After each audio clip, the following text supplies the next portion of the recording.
Okay, so recap. Last time you guys were able to beat Wrath, one of the Oblivion brothers, and was able to use the situation to set fire to the entire vineyard as well, which means you halted the production of Barovian Red, which is the alcohol that was making the people of Barovia more subservient. Excuse me. Uh, and afterwards, uh, Falmouth almost got kidnapped, essentially. The mercenary brotherhood of the Unbound came by, tried to set him up in a net that Roger found out was made from the same kind of necrotic energies that were in that lab you guys found, where they were experimenting with the stuff. So before that could happen, though, thankfully you guys were able to save him from that fate. And afterwards, you basically was it a banishment? I believe it was a banishment. Mm-hmm. Uh, Yes. you used the banishment on their leader, on the crown specifically, and both the body and the crown got banished. You used the timing there in order to get away, but not before finding out that essentially Brutus, the Hellhound that was there and essentially helped you fight the Oblivion Brother, is actually uh, Kyle's father, or at the very least, using his body and or soul, which would explain his fondness for Kyle.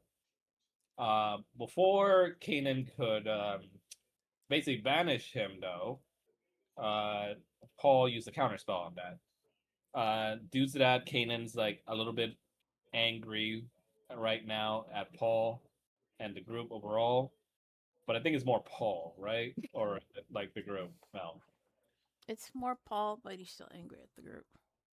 right. So afterwards, you guys returned victorious to the homestead.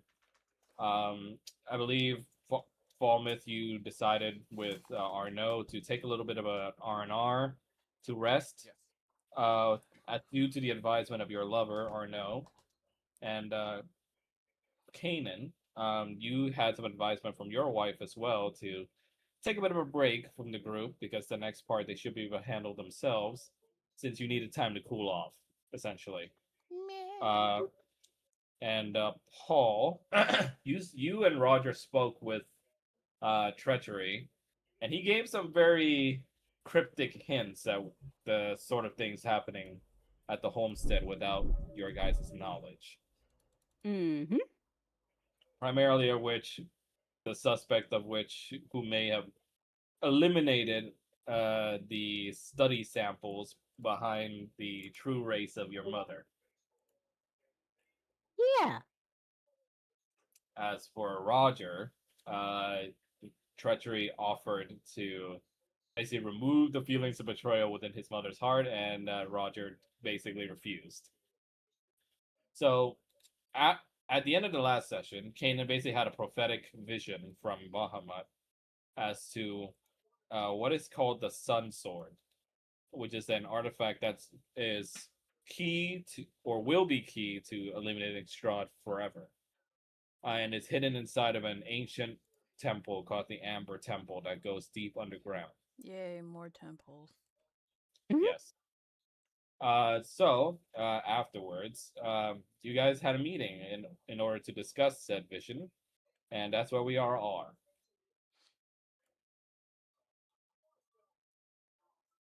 Okay. And Zazen is at the center of the room with some new members here, basically leaders from some of the factions inside the homestead, in order to discuss where to go forward, since you guys are making headway into the war against Strahd.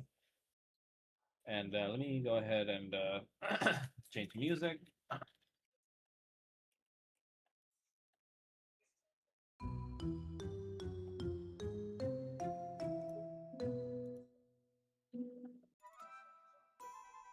You're And see, milking the shit out of FF11.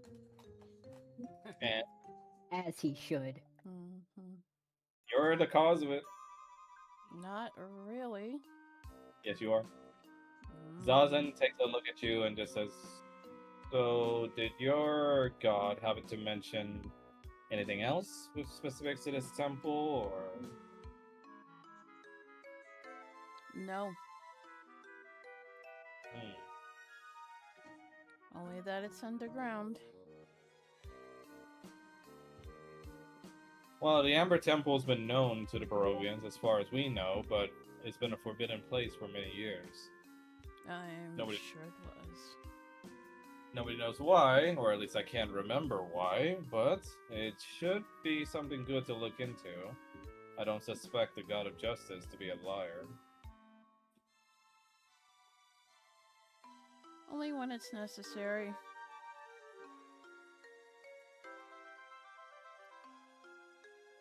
And you see, Barbara says, like, so how do we know he's not lying about this thing?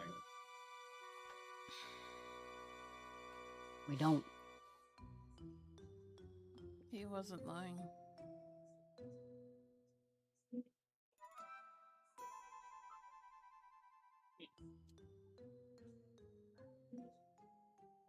You see, Barbara says, like, all right, you got that thing rattling around inside your head. Excuse me? You know, your little lie detector thingy. You're funny. Well, so what do we do now, boss? Zazen taps his fan and goes, well, I wouldn't want to send you all in there without some more intel, so I'll have my shinobi look into this.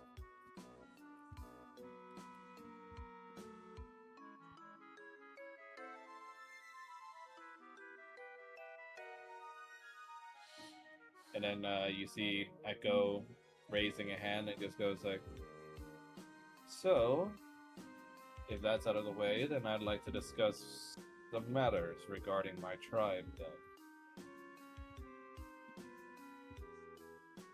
You have the floor. The magical source you gave us to feed was quite potent, but it's starting to wear out. We'll be needing another source of magic to feed upon in the meantime. Of course. Do you expect my people to starve? No, I don't expect you to starve.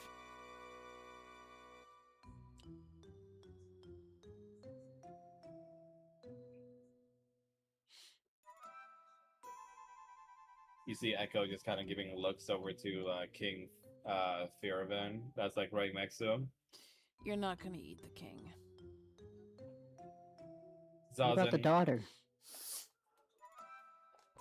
If we want His Majesty to remain in our alliance, the answer is no.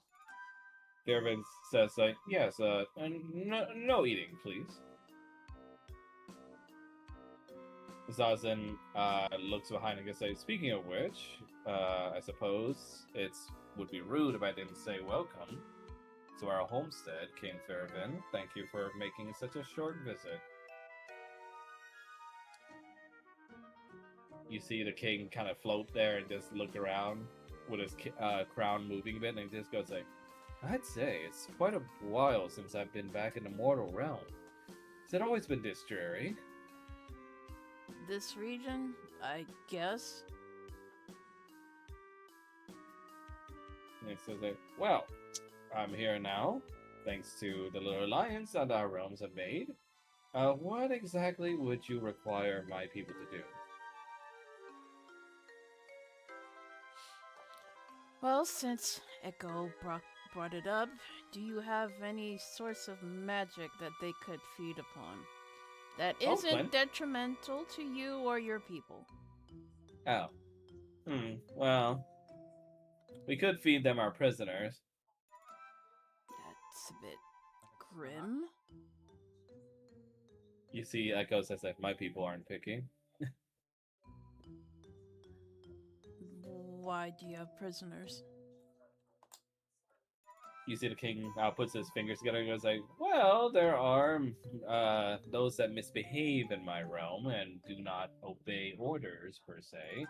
Couple of goblins, some satyrs here and there, some bullywogs that have failed me greatly. You know, just typical deal.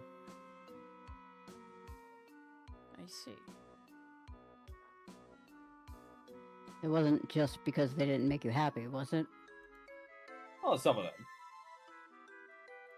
Of course. You see the king goes like, what? I offer you those that aren't going to be useful to the war effort, who will now be useful to the war effort with their very lives. I mean, how is that bad? That I can't even begin to explain why that's bad. Michael says, like, my people don't have to kill them, unless they just have very weak amounts of magic regardless.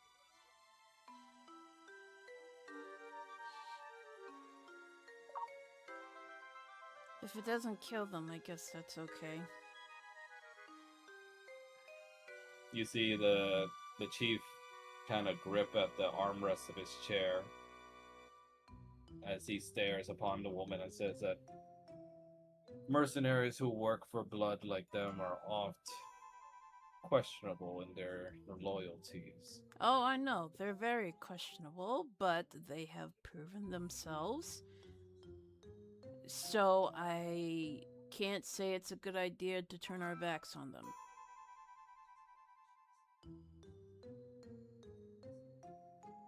Even if the queen doesn't respect boundaries. Echo says that you're the one who made those deals. Out of necessity, Was it really? it was. She smirks at you.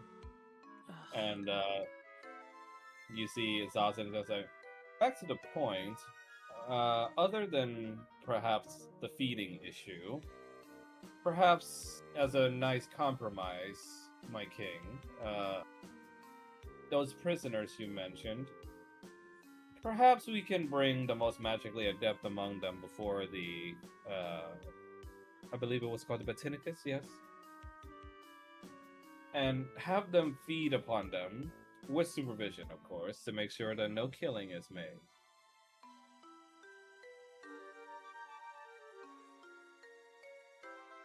I don't see a problem with that, but that depends on His Majesty. King Fairbairn, oh, please, do what you will with them. I really could care less. Nice. But He looks at you all and just goes like, they're prisoners. Not my loyal subjects.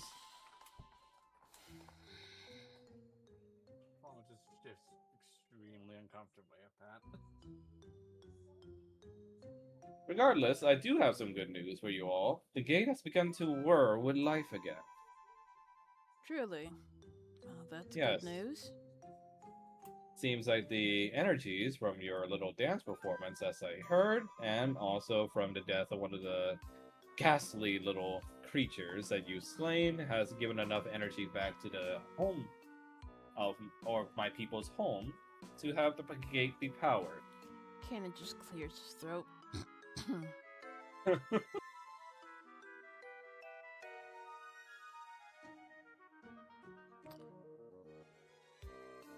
And you see Gromsh raise his hands like, yeah, one question, just curious. Where is my my red man? Roger, right? he's busy.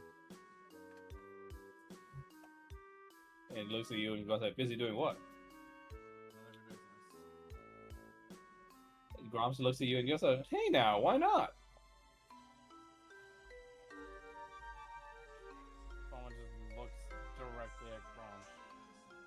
After What? your little incident, you're the What? last person to trust with any sort of information. Hey, I apologize for that. I signed your little contract. I've been behaving. And it's not like anybody really got. Kanan speaks up. Shush. The grown-ups are talking. He looks at you and goes, don't shush me. You will be Just quiet. did. Amber just on top of his head going like, baby, shush. And Gromsh just goes like, ugh.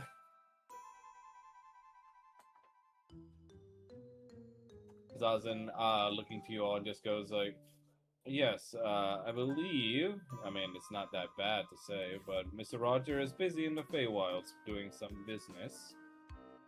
Other than that, Mr. Kanan, and also Mr. Falmouth. I believe you made requests to have some resting time. Yes. I did. Oh, and it says like, very well. I see no reason to refuse such things. I mean, I do work for you, so really, I should be asking you permission for things. Thank you for your understanding. Barbara tells her and goes like, "Oh, what's going on with you two? Everything all right?" Kanan just ruffles her hair. We're fine. I'm So he just goes like, tired. If I was a worser woman, I'd have to ask you for more payment if you're going to be touching me like that. But keep going. Tuh. I need a break. I'm tired. The experience in that last mission has left me needing time to myself to You see, the chieftain he says that cultivation of the soul is as equally as important as the body. Many of my warriors often have a habit of going overboard and destroying both at the same time, much like Arnaud's unfortunate fiance. So if you do need time to unwind, my people will put in some of the work that needs to be done in your place. thank you for valuing. He nods.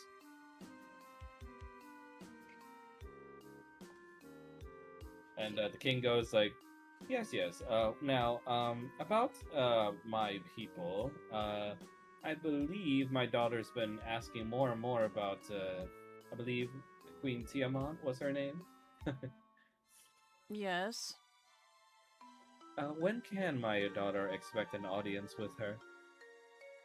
When my mother is ready and when she feels like it. Well, it's just she keeps asking. I will ask, but I will make no promises.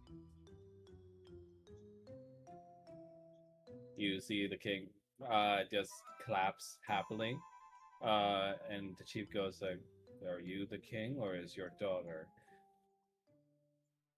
Oh, his daughter rides roughshod over him. The king just goes like, well, I'm the well, hey. It's true. I mean, you asked me for parental guidance, so yeah. No, I don't know what you're talking about. And Paul, as Kanan starts to head for the door, you notice he's like really trying hard not to make eye contact with you. Fucking door, I can't It's open. locked.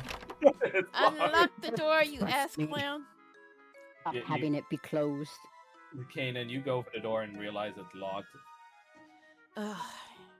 He's gonna try and open the door.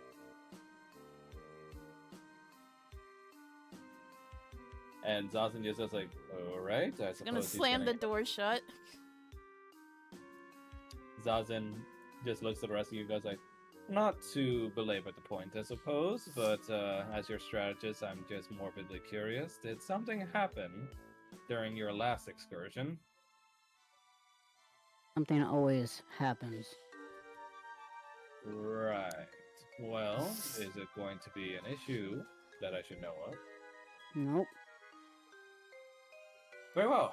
Mr. Paul, then, we move on to you. I believe the devils that have been waiting outside our front doors have slowly been inducted into the homestead in various positions, though they're a little bit antsy. About? Well, we've put them in as many positions as we could to help around the homestead, many of which are helping around in the combat tent that's being built right now. However, many of them are demanding less menial tasks and more, how do I put this? Bloodthirsty ones. I'll talk to them. Very well. Grom's just raising his hand saying, so why was I called here?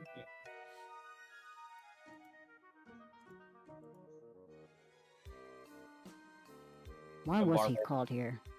Barbara adds in, because, whether we like it or not, the orcs that we recruited actually see him as their leader.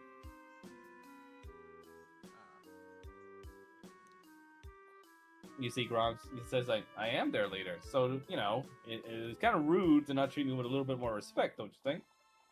Respect is earned, not given. Or just like, it's like, Gromps just feel a bit sad. Maybe give him some work. That is a very loaded and open-ended request, Amber. Gromp, you see Amber just says, like, well, he lays around if no work.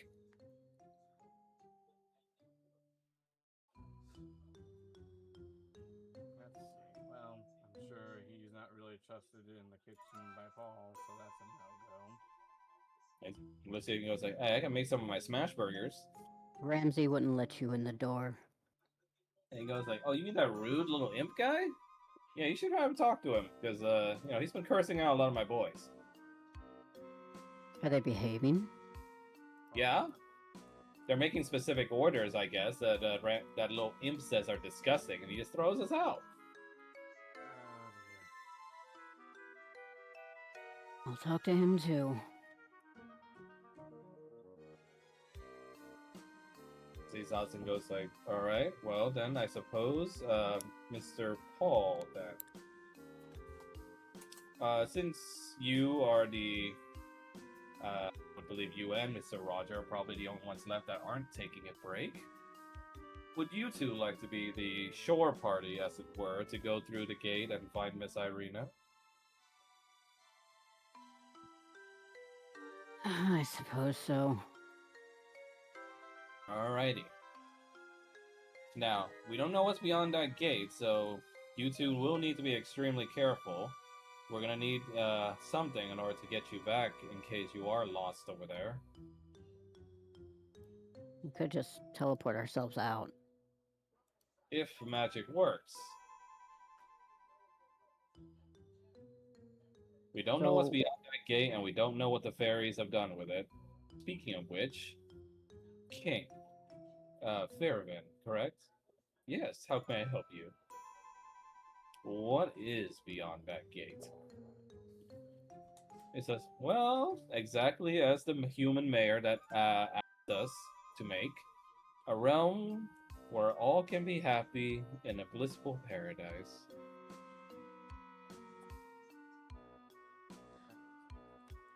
Dangerous thing.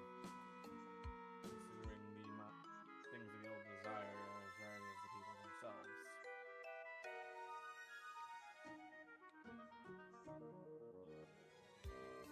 He sees us and says, I've never known Faye to exactly do things exactly as asked either.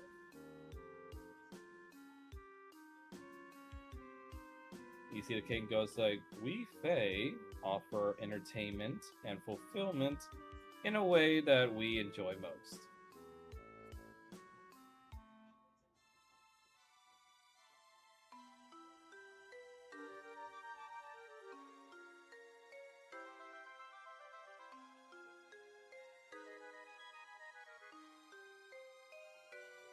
I feel like I'm gonna regret going back into the Feywild. Good chance. Barbara says like, aren't you part Fae or something? Your mom's gloaming, right? Paul isn't even gonna look at her and just not answer. Paul? Hello? Something like that. Oh, cryptic. Well, I'm gonna go do my job. Have fun, boys. Have fun on your vacation too, Fall Myth. Feel better, yeah?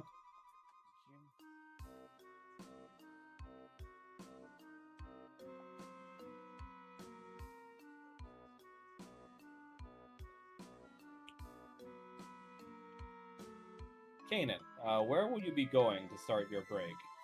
He's gonna call his mom. You communicate with Tiamat through the messaging stone. After a longer bit, she finally manages to answer in a swirl of chromatic colors. Hello, mother. What is it, my Ruby? How was your Another day? boo? It says like about as splendidly as it can be while I'm busy presiding over my new territories in the hills Oh, and trying to. Yes. he's like, oh, really? New territory, huh? Do tell. Well, you remember, as part of the deal where I made an alliance with that dreadful little Campion's father, the Spader, Mm-hmm. I've been given some of my territories back in the hills. That must have felt good.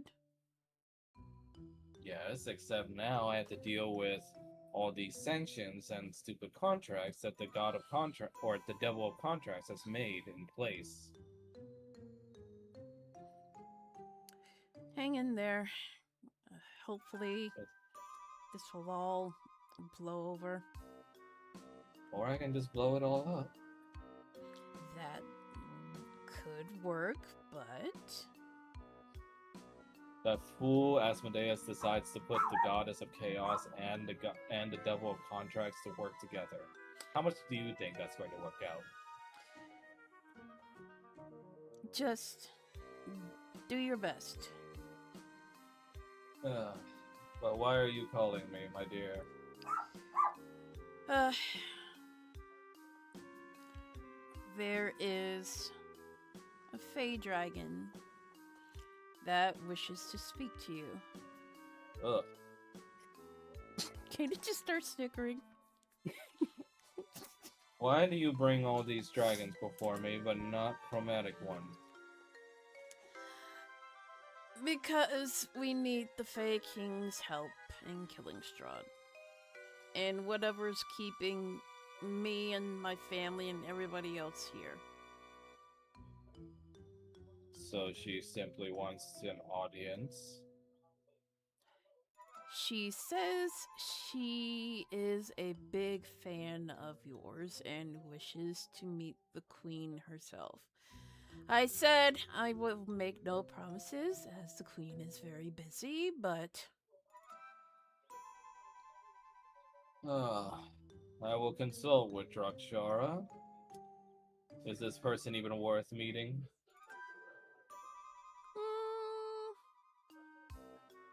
in my opinion, no, but Then why do you pawn her off on me? I'm not pawning her off on you. Ugh. Look at Very it- well. Look at it this way: you can demand a tithe from her. Oh no! Make no mistake, I definitely will be. Make sure that little girl, or whatever she is, brings the appropriate tithing to me, and that she understands our rituals. I will see it done. Do you understand our rituals? I understand what Kabi has taught me about said rituals. And what has he taught you? That the tithing rituals must equal the appropriate amount of the boon that you're asking. And He sighs. I'm still learning. roll for history. Uh,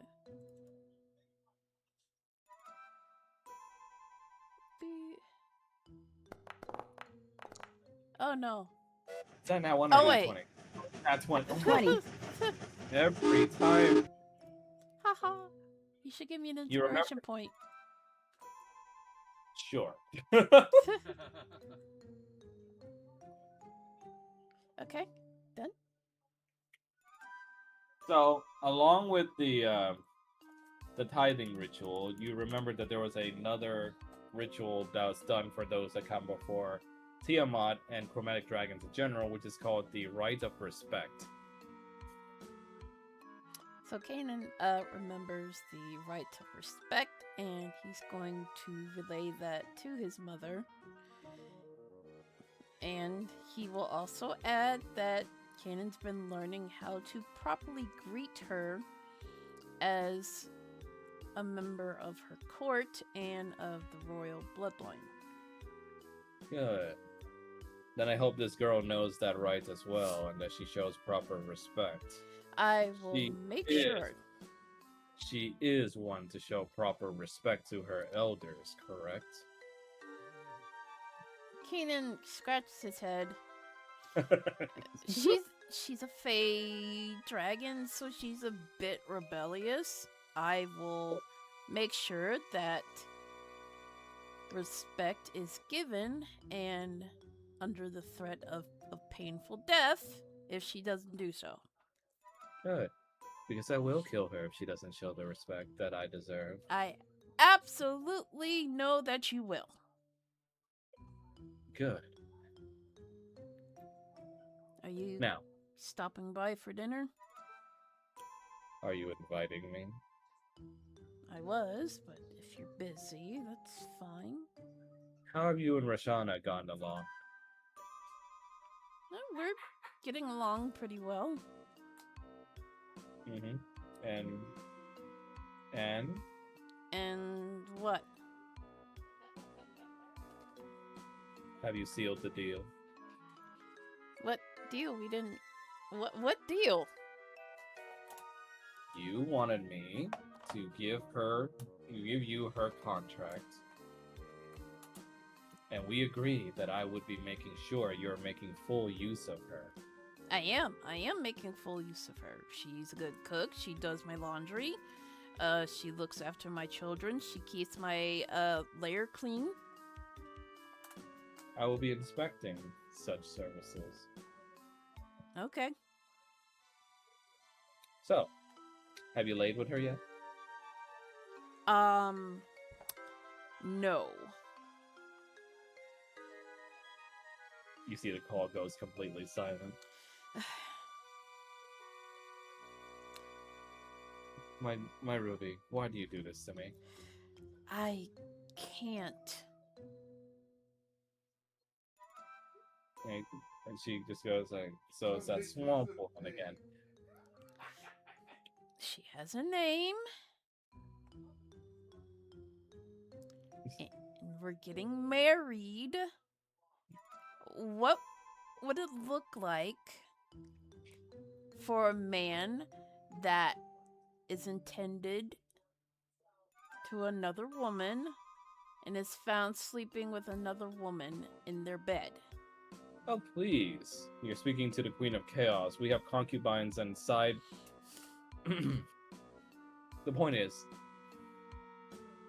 But it does not infringe on any kind of unions. I'm not the queen. I'm not the queen or a king. I'm just. Hi, Winston. Hi, baby. Are you scared? Come here. I'm just. I can't without her permission. Well, then ask. And if she says no, I will leave it at that. She just goes like, sure. Sussy Baka. Hi, baby. So he is going to clear his throat. Well, I should get dinner ready. You do that. I will see you tonight. And he just... Perhaps. I'm making crispy pork belly. Perhaps. And I've made more blood wine. I will making a visit sometime tonight. Perfect. Be sure to have everything ready. Yes, mother. Who's a good boy, Winston? Hi, baby. Hi, baby. Are you scared? Fireworks. She ends Maybe the he'll message snap. stone. Say it again, Max. He ends the message stone call. Mm-hmm. Fall Myth, where will you be going for your break? looking for Arno, since Arno had mentioned wanting to look see about buying dresses. Arno's waiting in the other room, which is right next to where you guys were. No. You see Arno sitting on one of the couches. It says, "Oh, hey, short meeting." Yes, blessedly so. Well, great. So, I know the trip to Kresk is going to be a little weird, but the tailor that we found should be coming here soon. Okay. Is there anything in particular you're looking into? I should Perhaps a little, note that perhaps a the little bit of tailor. courage. I'm a little nervous. No worries, they are a professional. They will see what you are like, your personality, your figure, and make dresses that best flatter you. It's just the things you told me about that person seems kind of intimidating. He's kind of a pompous ass, but he still does good work. Do you think he'll be okay with a Gatorkin? I mean, he did make the dress I got you for Solstice, so Did you tell them I was a Gatorkin? yes. What did they say?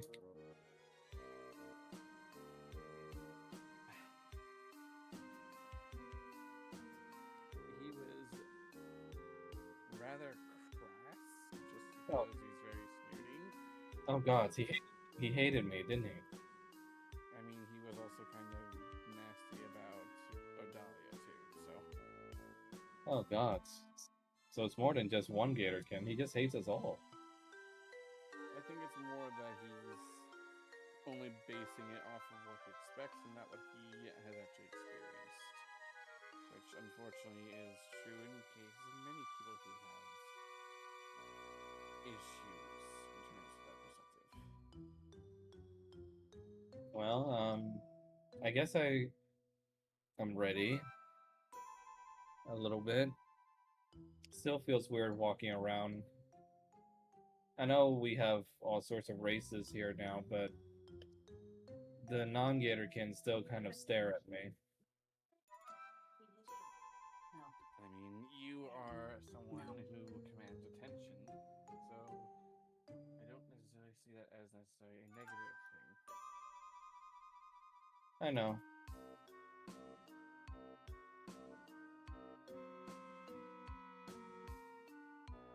And I'll be right with you. Did you know that Egg kind of got hurt? Yeah, we were there with him. He was along with us. How much has he been exaggerating his part? Oh, he's been bragging a lot, but something happened apparently. He tripped up on himself trying to brag. Dr. Schaefer's taking a look at him. It's awful, really. He's in a full body bandage now. Huh. Apparently, he was very boisterous about his stories and tripped up on himself and his spear.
sighs and goes like, Franz will be going for a smoke break.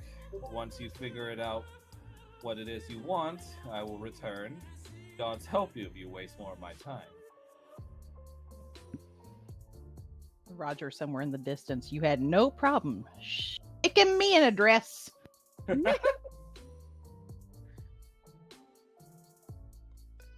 Kanan, as you finish your call, you see Franz walk by.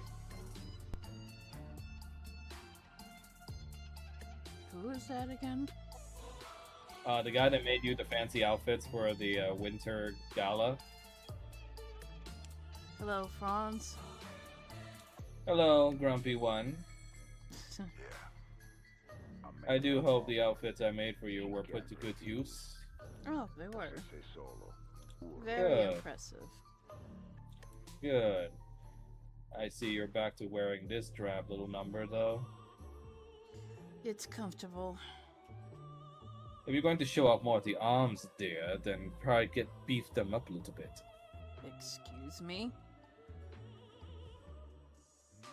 And it says, regardless, I do smell 2 women's perfumes on you now, so I suppose that you've been a little bit of an adventurous boy, haven't you? What are you talking about? And he looks at you and just goes like, no, don't worry, that flat little head of yours. Now, see here. I do not appreciate you insulting me. Franz says goes like, Franz only speaks the truth. Uh-huh. Though I do see you've decided to accessorize a little better with that little number on your horn. As soon as he tries to reach for it, Kanan immediately, moves his head out of the way. Don't touch. Ooh, touchy. Your life depends Well- on it. Don't touch it. You cannot kill Franz. I can't, but someone else I know sure can. Spoken like a true little spoiled boy to have someone do his work for him. What do you want? Franz is here to do business. One of your companions and their colorful lover wishes for my work. That's nice. What does that have to do with me? Well, Franz just noticed you wearing that and somehow not setting yourself on fire due to how much of a tragedy it is, and he just wanted to take a look. If you're gonna keep insulting me, just be on your way. Oh, Franz was. Franz takes a look at you and just goes like, I'll make her an offer. No, you did give me an idea for something. What? Se solo urla. Oh, you'll know. When the time is right. Okay, whatever. I don't care.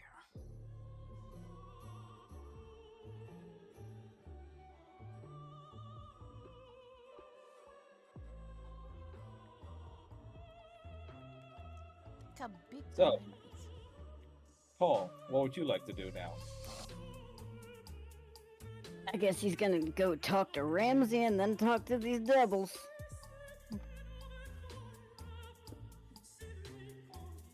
So I guess he's heading to his kitchen. They're not actually in the kitchen. Where the fuck are they? You see that there's a little hub going around in the courtyard. Great. Get out of the door. Your wing's too big. You see many of the devils and cambions gathered up before T. Ramsey, raising a ruckus, essentially, and Ramsey tried to calm them down. Ramsey, what's going on? And it goes like, trying to calm down the masses, I suppose, boss? From what? The devil says, like, again, we were brought here in order to be warriors and also take part in some slaying. Why on earth are we doing things like cleaning toilets and also patrolling. That would be because it's important. You see the devil's look to you and goes like, important for who? The little human and mortal lackeys you have us working for now? Paula's gonna go over to them. While I understand you would like to be on the front lines, wouldn't you like to know that you have everything you need to stay alive on the front lines? Solo. Urla. And you see the bug mod devil where he goes like, oh, what's that supposed to mean? And you Well, see, you see Ramsey just whisper, he goes like, talk to them like they're 5. I was gonna look at Ramsey and just be like, no. See Ramsey's like, I really recommend it, boss. The big words aren't gonna work well with them. Paul's gonna look at the devils. Setting up the defenses, learning emergency skills, preparing rations, obtaining resources. All of these things are what keep you from going down. If an enemy is coming at you, I'm sure it's very easy for all of you to cut them down. But if you piss off your clerics, your chef, your blacksmiths, they won't hesitate to let you bleed out while you starve with a broken sword next to you. Is that what you want? You see the Cambion say that that's what we were made for. Could be made for something more. You see the chained up one back goes like, more? What, have you not had enough free reign while in this? You see this like, well, Lord the Spirit usually just gives us orders, and he says there's nothing else to think about other than that. Well, I'm not going to give you orders. I am just going to ask that you go ahead and consider expanding your skills. You see he looks at you and just goes like, expanding? Paul's going to gesture around. There is so much other stuff you can do besides fighting. Can't refuse. Possesse You mean like pillaging? I count that as fighting. And he goes like, oh, and eating. Okay, that's not fighting necessarily, but... He's in one in the back goes like, I like to desecrate the bodies. Paul is gonna rub his temples. You guys do realize you can do stuff besides destroying stuff, right? They all shake their head in unison. I'm sorry. Just Fizzarella, keep that guy far away from me. Well, now you're gonna learn.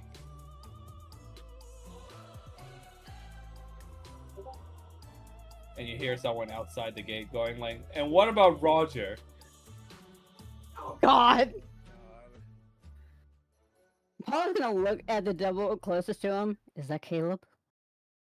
You see G Ramsey whispers back to you, it's like, yeah, that's the weird one. Is he weird besides asking for my husband? There's another kind of weird than that. Have you seen Buffon? And you see he looks at you and just goes like, why would I want to watch that, boss? Exactly. Caleb's just going like, just 5 seconds, please. Caleb, come here. Boss, he can't. Not without permission from your friend. What are you talking about? Yeah, he's a devil. He's barred entry because he's a creep. You'd have to go to him. You gotta talk to your little friend Kanan if you want that creep in, which I kind of highly doubt we should. I did. I wouldn't You see suggest it. Caleb literally slobbering over like the bars of the door. Paul is gonna go over to the bars. You know, you might have a chance with him if you do us both a favor. O se sei so. What would I have to do? You can come to the Feywild with us. Here you go. Why would you do this? You see, all the other devils go, it's like, the Feywilds with those disgusting fairies? With those disgusting fairies, yes. You hear what a devils go, it's like, no, I'd still do it.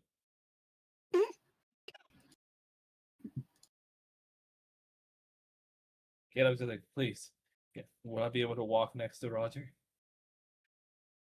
That's up to him. Please, I just want to talk to him, be around him, touch him even maybe. Okay, well, we'll cross that bridge when we get there. But first, you have to help us in the Feywild. That's it. Anything. You see T Ramsey goes like, boss, can we have a little powwow over here?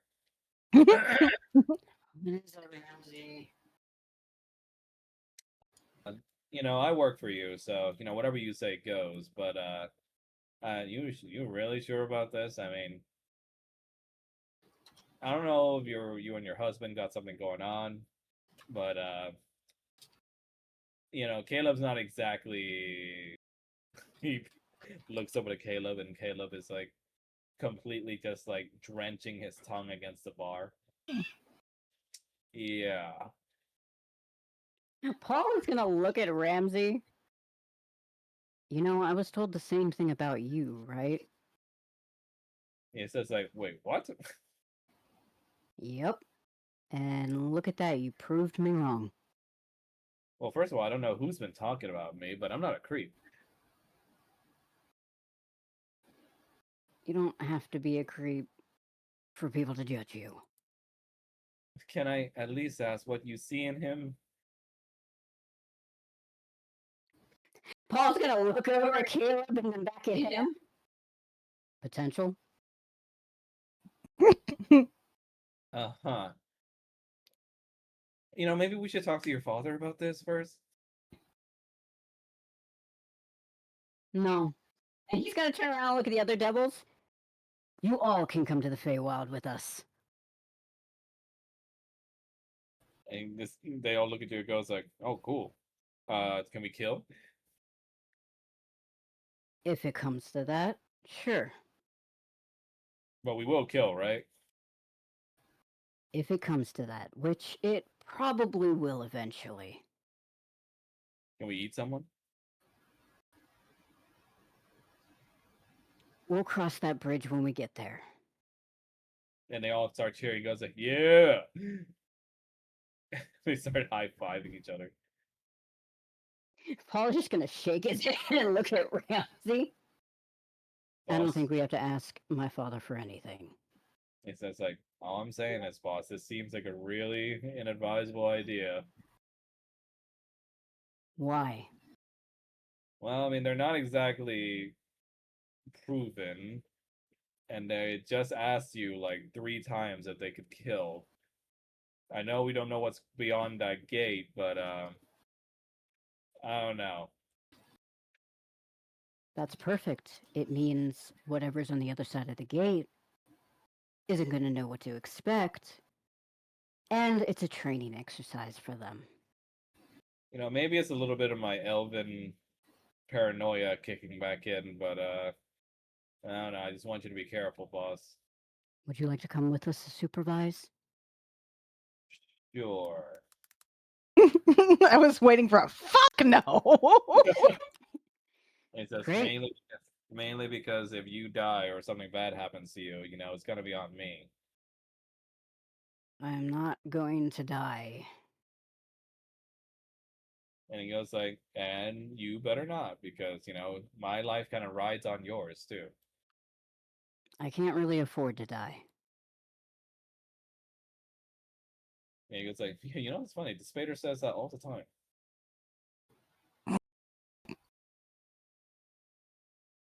I question that part. And he goes like, all right, everyone, get to work, get ready. We're going on a little field trip soon. Just let us know when you're about to head out, that boss. I'll try and corral these feisty ones. And They'll do fine. you're probably gonna have to talk to your friend about letting that Caleb in. You see Caleb panting like a fucking dog at the door.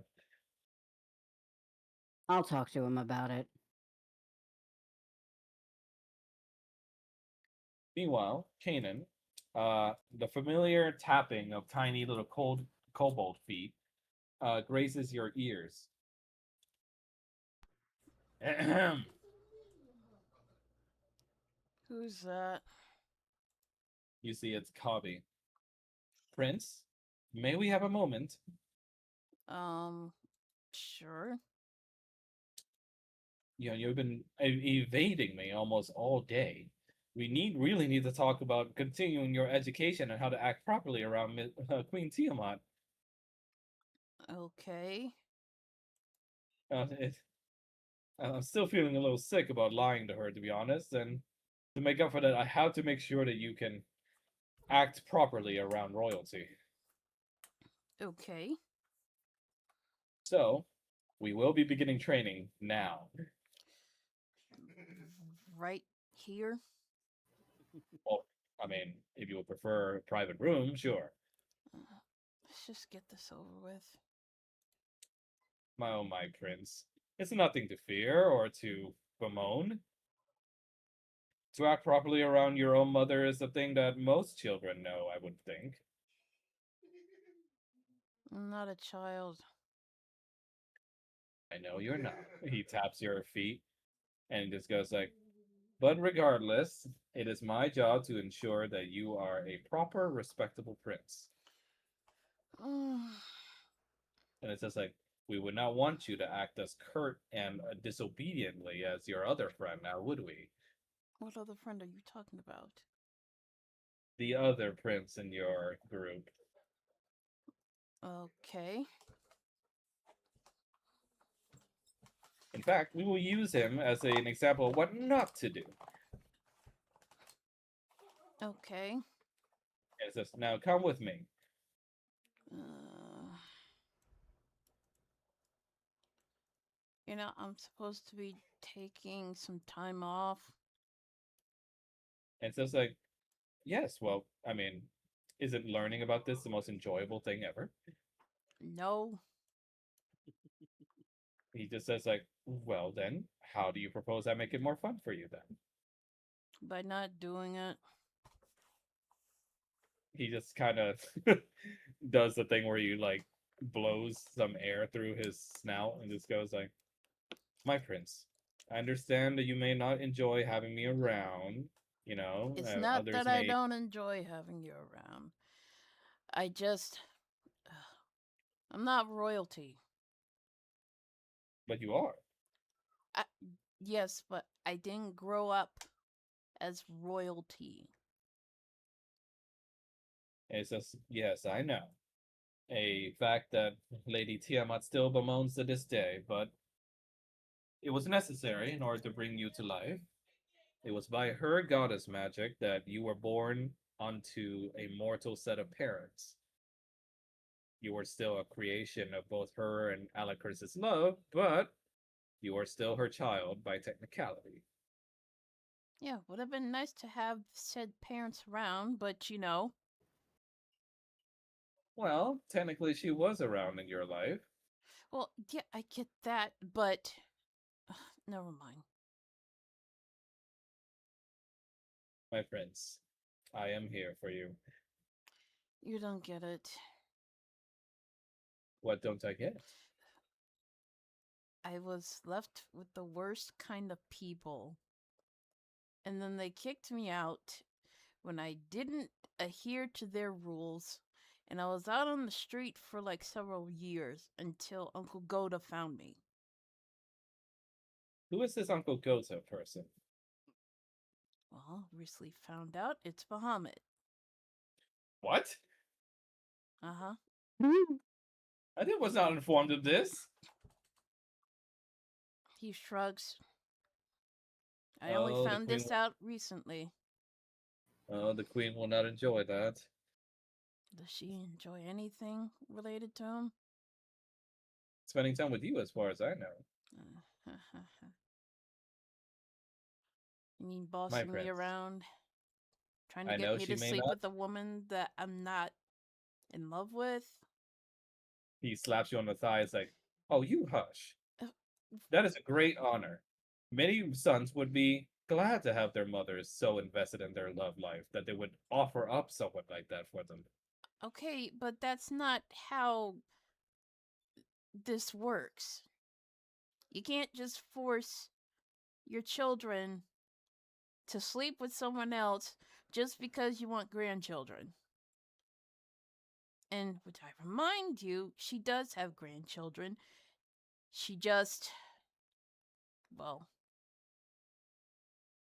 Doesn't enjoy the fact that you are with a swamp woman. Kanan is gonna grab him by the horns. Her name is I'm sorry. Odalia. I'm sorry. I'm sorry, Miss Odalia. She's gonna let him go. But the queen does love you, my prince, But just she in her hates my own family. special way. But she hates my Well, I mean, family. who likes in-laws, right? I myself was set to be married once upon a time. And how well did that go? Well, Lady Tiamat ate my bride and then put me into her servitude every day since. That's pretty fucking messed up.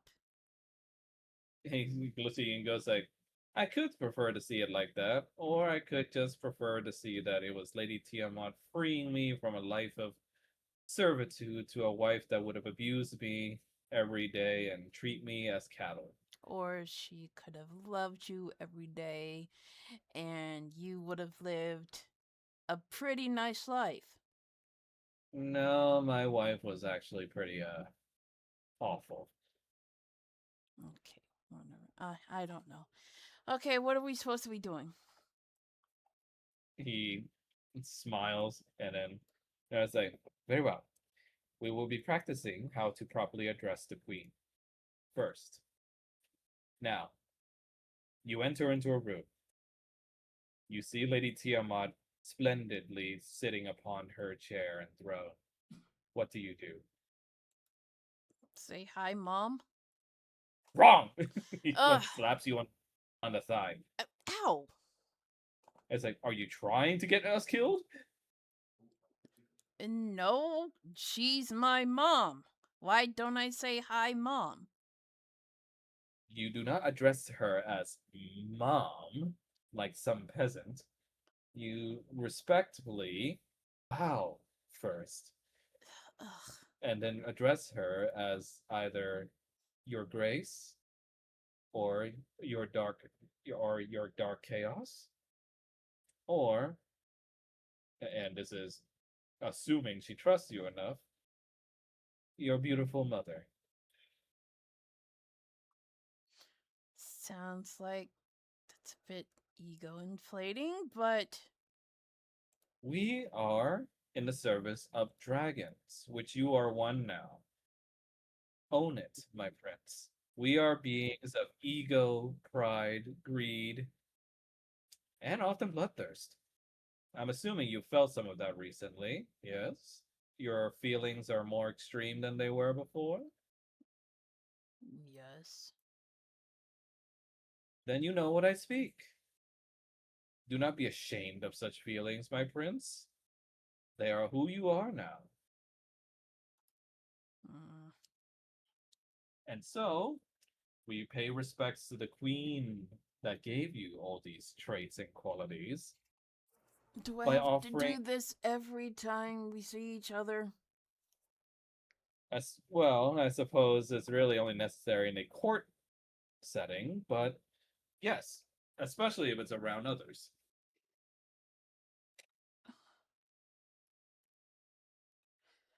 Fine. So, let us practice again. Let us assume you know how to bow. So, after you bow, what do you say? Greetings, Your Grace. It's getting there. Good, good, good. Less peasantry in it and less disrespect. Now, try the bow. He's gonna try and bow. Roll for performance.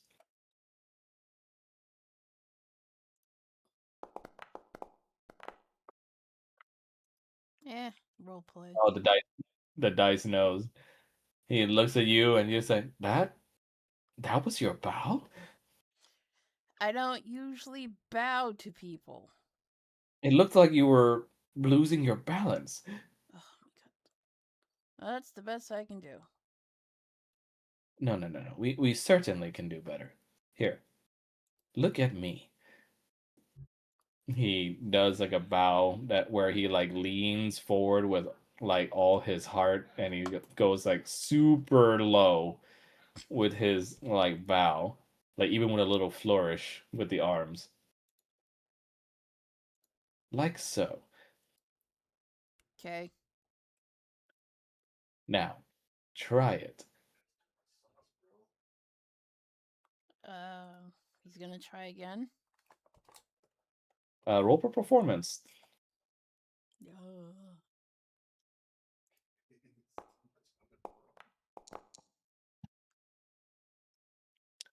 You try to go as low as him, but as inexperienced as you are, you can only do like halfway.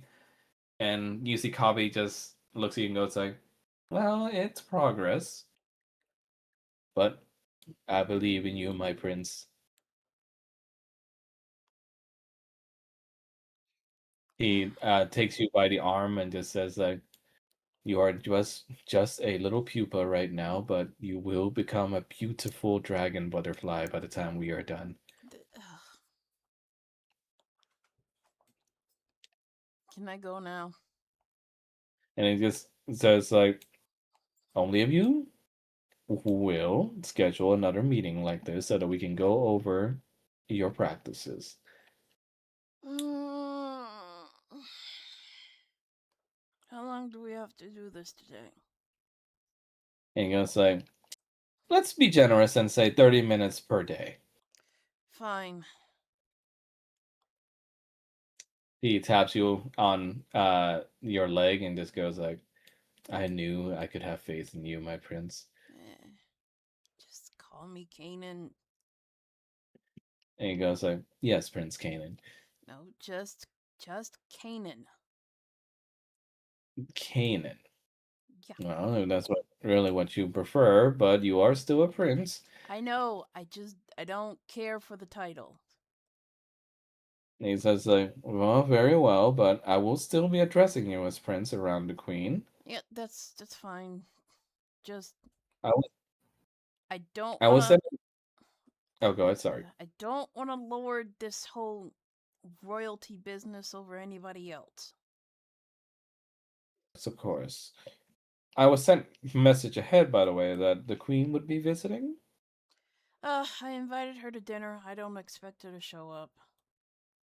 Well, in case she does, I will go ahead and help your wife get things ready. If she lets you. He says like, well, my job is to get beaten around until I get something done. I'm used to it. Well. And so it's like, well, I will be off. Oh, one more thing. Yes, my prince. Kanan. If you call her swamp trash again, I will eat you. I did not call her trash. I called her swamp woman. You call her that too, I will eat you. Very well, Kanan. I shall call her Odalia. Odalia. Good. Yes, yes, I remember. Good. Now, how present will she be during the dinner? What do you mean? Well, when the queen visits, she'll be more around the kitchen, right? Pardon me? It's just you know, the queen seeing her walking around, being reminded that you chose her. You know, yeah, I'm She just saying, you know, lives with me. She will yeah. sit next to me. Uh, are we really married to that idea? Yeah. Ah, very well, my prince. I will do the best I can then.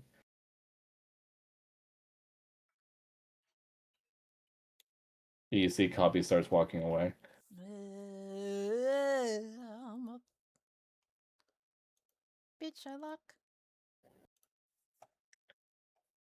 and oh, yes, I just said a slur there. Now, back towards Falmouth, Arnaud just covers their face and goes like, "I'm so embarrassed. It's okay. I feel like a I'm little, used to. I feel like a little child, Falmouth. I couldn't even get my words out correctly." And let me help you. I'm not going to talk over you, but maybe I can help you plan it out. And he's going to take out some parchment and a piece of charcoal. Tell me what you're looking for in the dress, and maybe I can help sketch it out so you can get an idea of what you might like. Arnaud then goes over the specifics of the dress with you as you draw it out for them. And by the end of it, Arnaud looks at it and goes like, "Huh, I, wow, that looks even better than it was inside my head, to be honest."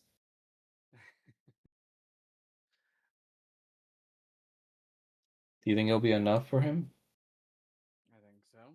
He might make some embellishments, some personal touches, as is his wont. But overall, based on what he did for the solstice dress I got for you, I do believe that you'll likely be very pleased with the result. Okay. You see the door crash open and goes like, "All right, you two, let's get this over with. Now, have you found your voice, dear?" Yes. Well, with some visual aids, actually.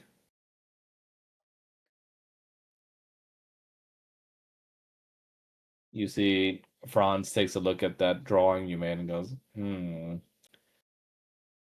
a little more adventurous than I thought you would pick. Very interesting. Very well. Franz will take a look over these and see how he can add his own flares to it. Thank you. And he goes like, "Oh, thank me with money, dear. There will be a bill after this." Naturally. And little one. Yes. Beauty is a thing for which there are no genders involved. Remember that, dear.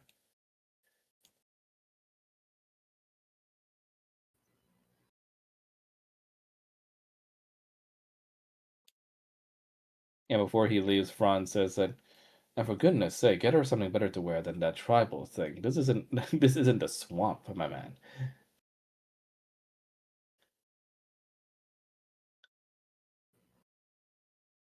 And he closes the door and leaves. I was going to give Arno a hug. And then goes like, "Huh. I can't tell if he was trying to actually give an advice there or just trying to get one last dig in." Probably both, to be honest. Well, I'm excited. Thank you for your help. Thank you, really. Of course.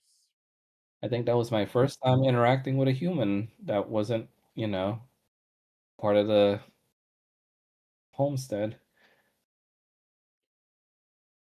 Unfortunately, they are not the most understanding, but certainly not everyone is like that. I certainly knew many people who were, many humans who were much more tactful than Franz. I know. Well, at least the charge being held up by Miss Schaefer seems to be working out properly. At least the humans' fear seems to have been allayed somewhat. which I'm very grateful for. I have admittedly a rather stupid and potentially reckless idea, but that's something that will happen much, much, much later, if at all. Would your fiance be allowed to know about this reckless thing? Yes, you would. What exactly do you plan to do? So there is the matter of the faith of the people and faith in the gods itself is what gives the gods strength and presence. Mhm. I think that by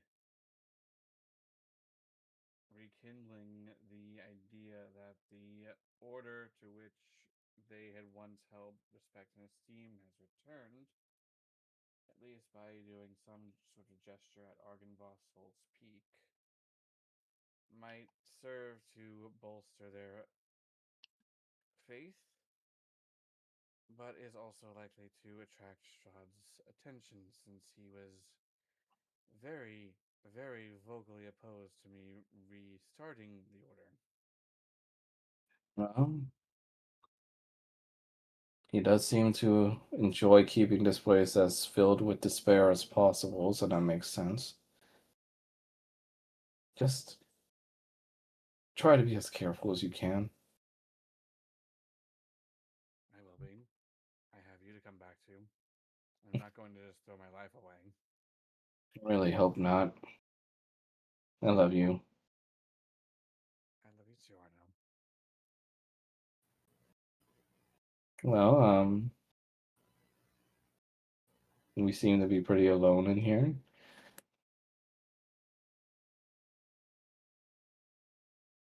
So, what are your other any other suggestions you have as far as this period of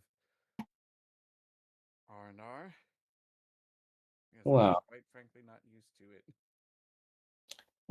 as you know, there's probably a very good way to get some of the stress out.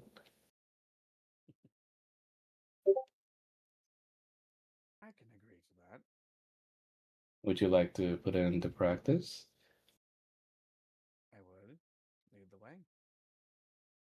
And yeah, the door ends up being locked in that room.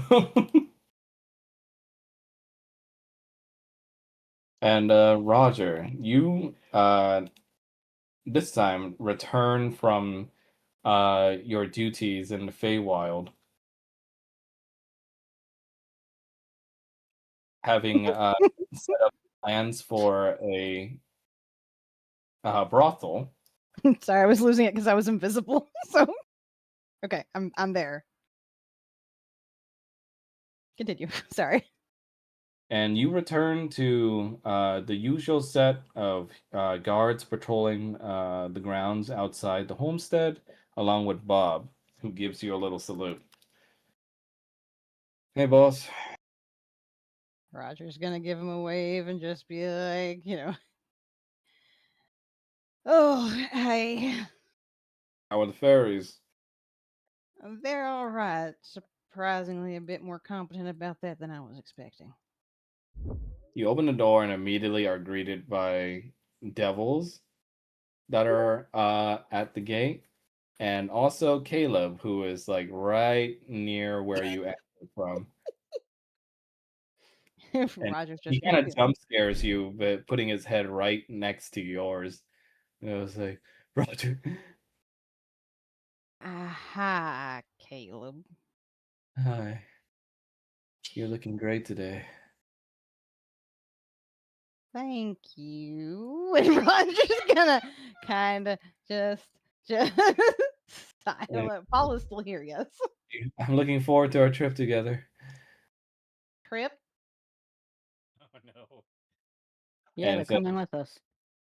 You're bringing to the Feywild. You're taking. Okay, all right, sure. Why not? And Caleb, I figured I'd also give you an experiment and just gesture over to Caleb. What kind of experiment is that? You're good at making people understand consent, so maybe he can help out at the brothel. Caleb just goes like, "Please experiment with me." That's giving me a project. Exactly. At least the Fae understand consent a little bit more than. Yeah. I'm going to guess it's all the rules. Probably. Though So I had to stop them from doing, like, full write ups every single time they were doing anything. So that was something. Fantastic. Can you also talk to Kanan for me? Mm, about what? I need him to lift the shield so they can all come in. I mean, do they need to come in if we're leaving? I suppose not. you look at G Ramsey and he looks at you and goes like, "Well, we're gonna be following your friends into the Feywild. We're gonna need them to gear up, which means that probably we're gonna need to get them in here too." Roger is going to look at Paul and be like, "Are you sure?"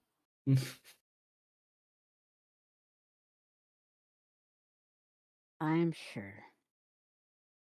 You see Bob goes like, bosses, you sure I can't smack this one? I mean, he's slobbering up all over the gate." You can smack him once. Right? Can smack it once. He's gonna fucking throw down with his great axe. Oh no. Lightly. It was not a light hit.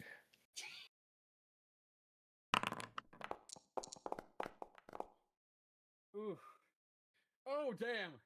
So Bob, basically at your order right away, smacks Caleb for 46 and almost craters him into the ground.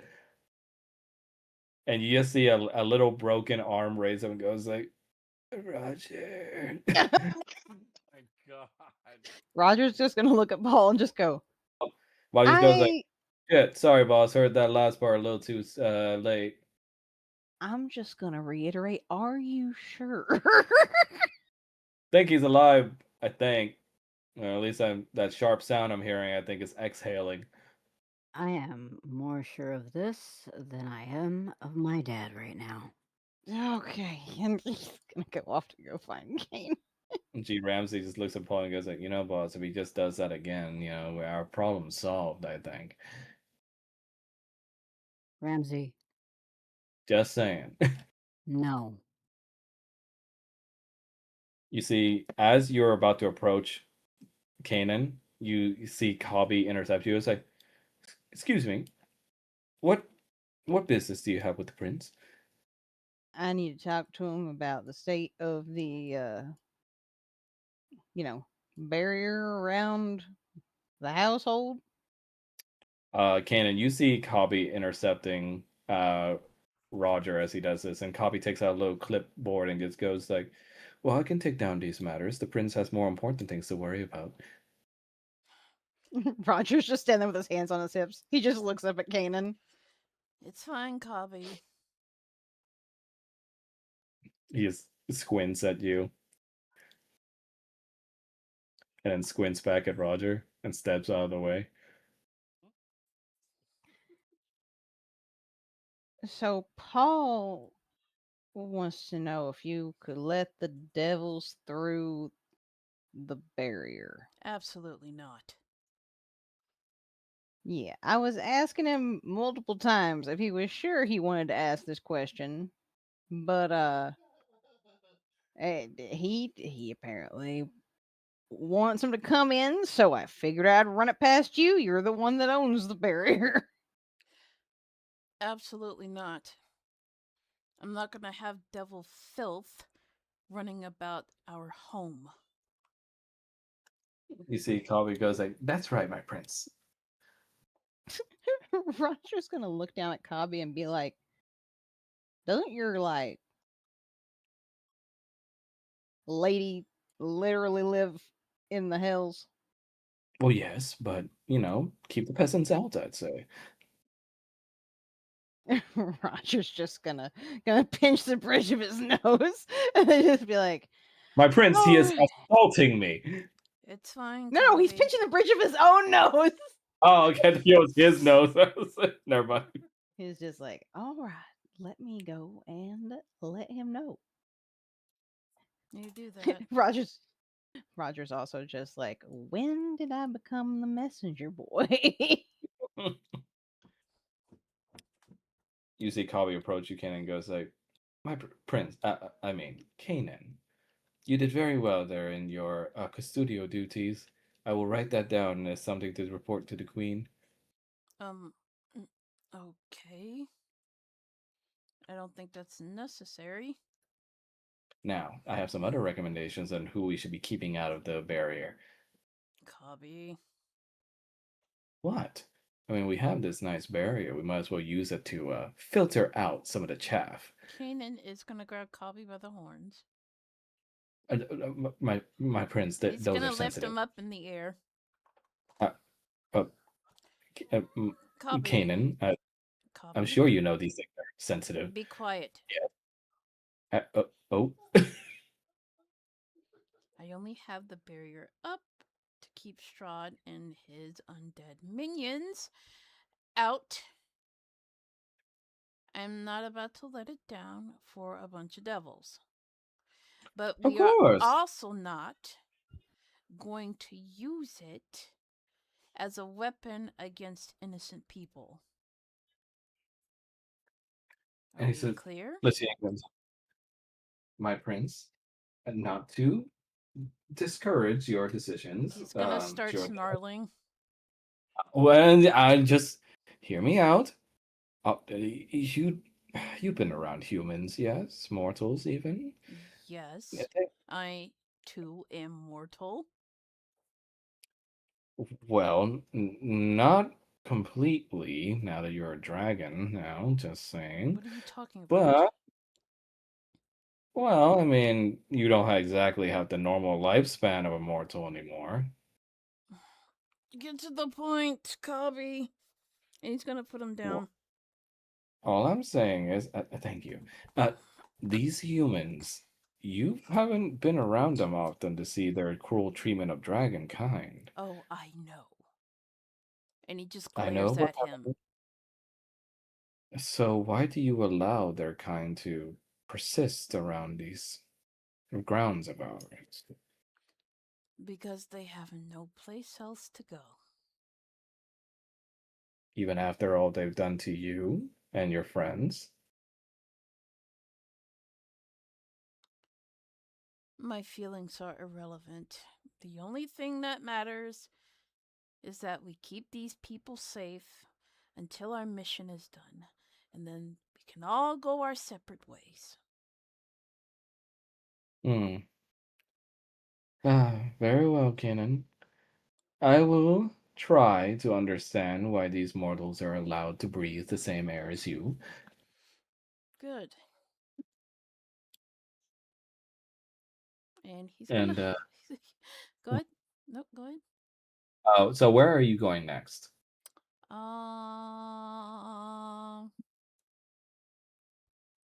guess he's gonna have to prep for dinner. Mhm. But he's gonna take a break and walk outside. I guess Cobby can come with him. Oh, I mean, you don't even. He's already following you like cargo, regardless. So, Roger, you return to Paul and give him the news. I am Yep, stuck. Roger. I am stuck. But oh, That's jeez. because you're running into a statue. Shut the fuck up. Roger's just gonna look at him and just be like, "So he said no." That's what I thought. So I guess we're doing everything out here. Yep, looks like it. Works for me. You see Bob kind of poking at the body of Caleb, who's still cratered a little bit. You know, like, boss, should I you know, finish up here? You're not killing him. I know, but can we at least, I don't know, like shuffle him to the side a bit? I mean, he's kind of messing up the vibe of my work here. Sure, go ahead. You see, he just uses his axe to scrape Caleb's body off of the crater and like kind of shuffle him to the side. Roger's going to do like whatever healing he can do at a distance. You can use healing word, I think, still. yeah, that's what he's gonna do. What is the healing word of the day to Caleb? Oh God. Oh Jesus. What is the healing word of the day? He's just gonna be like, get up, buddy. Like, You see her, Caleb goes like, "Oh, this is what Roger's magic feels like." Roger just slowly looks over at Paul. What? That's who's coming with us.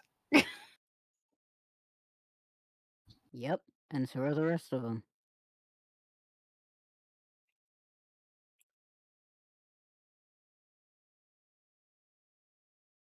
You see the devils just all raise their pitchforks and goes like, "Yeah."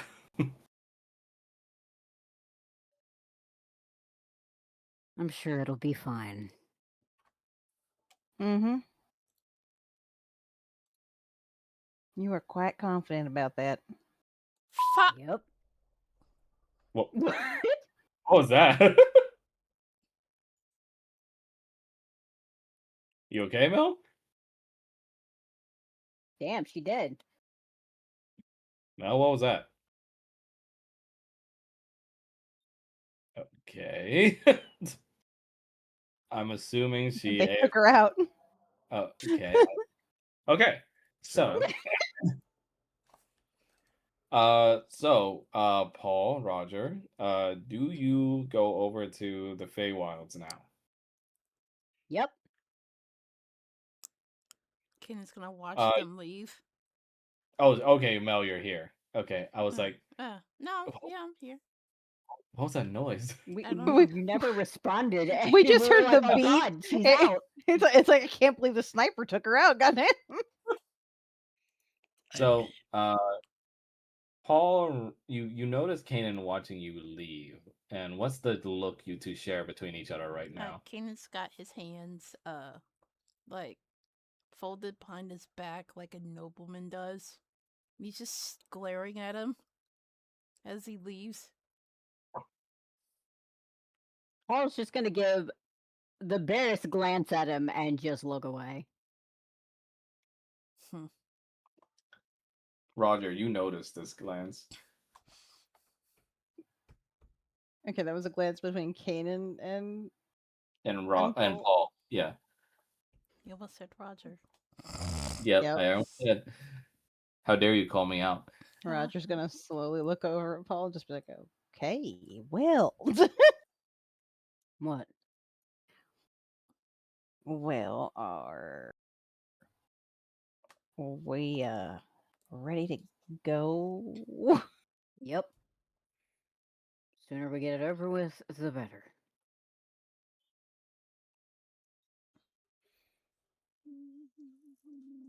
And you hear the devils behind you go like, "I can't wait to taste what fairy wings feel like." We're not killing anybody unless it's necessary. Yeah, but at some point it's gonna be necessary, right? We'll see. Chances are it won't be. We would prefer it not to be necessary. So you head outside with the devils, and you're looking at Caleb now, Roger, and he's still kind of flattened on the ground, basically struggling to get up after getting smashed down by Bob. Roger is just against his better judgment gonna offer him a hand up. Come on. He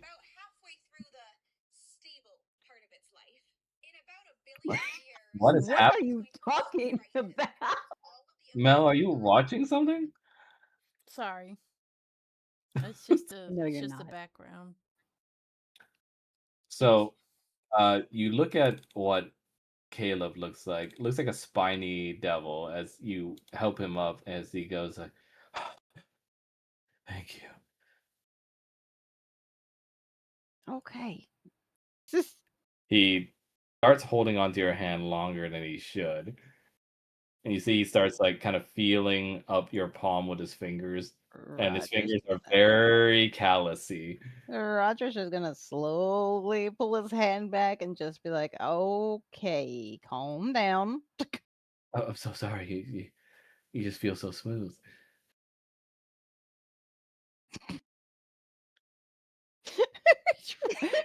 Roger, Roger's just like, "Thank you," and then he's gonna be like, "Paul, are we going?" We're going. Let's go. Yeah, I'm your biggest fan.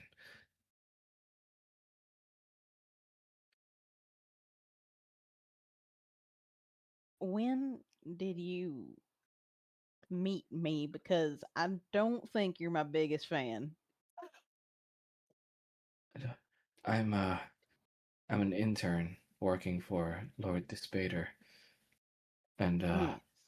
he has a department in which he has us watching over his beloved son's loved ones. I was assigned to you. Oh, okay, Paul, Wow. get I over here. Yeah, and he just at the longer Paul takes, he just continues keep talking and goes like, I know everything about you. Caleb, No, 6 feet no, away. no, no, no, no, no. You don't understand. It's just he's just like your father took it upon himself to watch over us and your loved ones, Mm-hmm. and Caleb here was assigned to watch over me. Mm-hmm. It's like, Why is this surprising? You know, Dad. I didn't do anything weird, yeah, if that's what you're wondering. I would never do anything weird to hurt you. Roger's just gonna look at Paul. He's just being weird. And I'd say your last dance was wonderful. Well, thank you for that. Wait, how long have you been watching me? Uh, about for well, it started when he found out that his son was in love with you.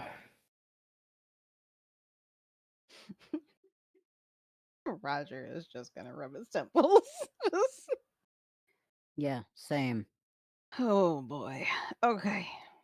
And he goes like, "Oh, but I made sure to report to him anytime you were, possibly in any danger." Well, thank you for that. And he goes like, "Personally, I think that I like the green outfit the best." Thank you. And you see the devil's guy like, "Hey, we still going or what?" The devil's what? Devil's guy like, "Hey, are we still Yeah. going or what?" And they are going to the Feywild. You see G Ramses goes over to Roger and says like, "I tried to tell him this might be a bad idea." Oh, these guys need hobbies. Can I can I can I have an autograph? He like stands right next to you. I will give you an autograph after we're back. Okay, like on my body. Do you want one on your body? Yes. Okay. Wait, where? Oh. And Roger's just staring at him. the Fey stone that you borrowed from Falmouth activates, and you will go to the Feywild. On that note. So, you see your companions disappear off to the Feywilds, Kanan, Okie dokie. and you see Kabi still following you like luggage, basically, as he Copy. tries to keep with you. You don't have to follow me everywhere.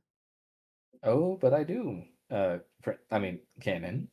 It is my job, and we do have a lot of preparations today for the Queen's visit since you invited her. Look, I doubt she will show up because there is nothing of here that interests her besides me and my sister. And even then, that's And he goes, pushing it. "What do you mean? She loves Sedna." If you say so. My prince, what is the matter? Have you gotten into another argument with Sedna? No, just, Hey, Sean. Can you get the food, please? Intruder at the gate. He just. Well, my mother asked me to do something that I'm not particularly proud of, but I have to do it. Oh, you mean doing the deed with Miss Roshana? No. Oh, well, I mean, you are going to though, right? No. Oh. He crosses something out on his clipboard. Well, he's gonna try and take the clipboard from him.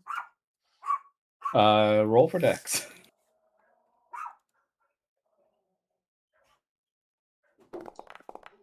That's not what I mean to roll. Nope, ignore that. Coffee got a nat 20.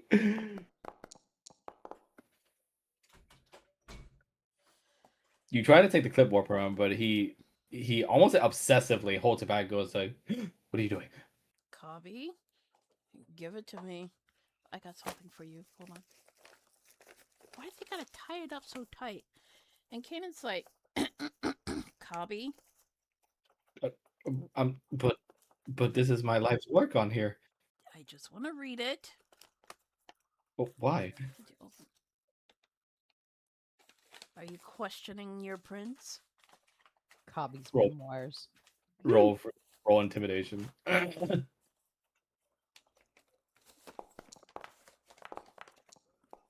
No.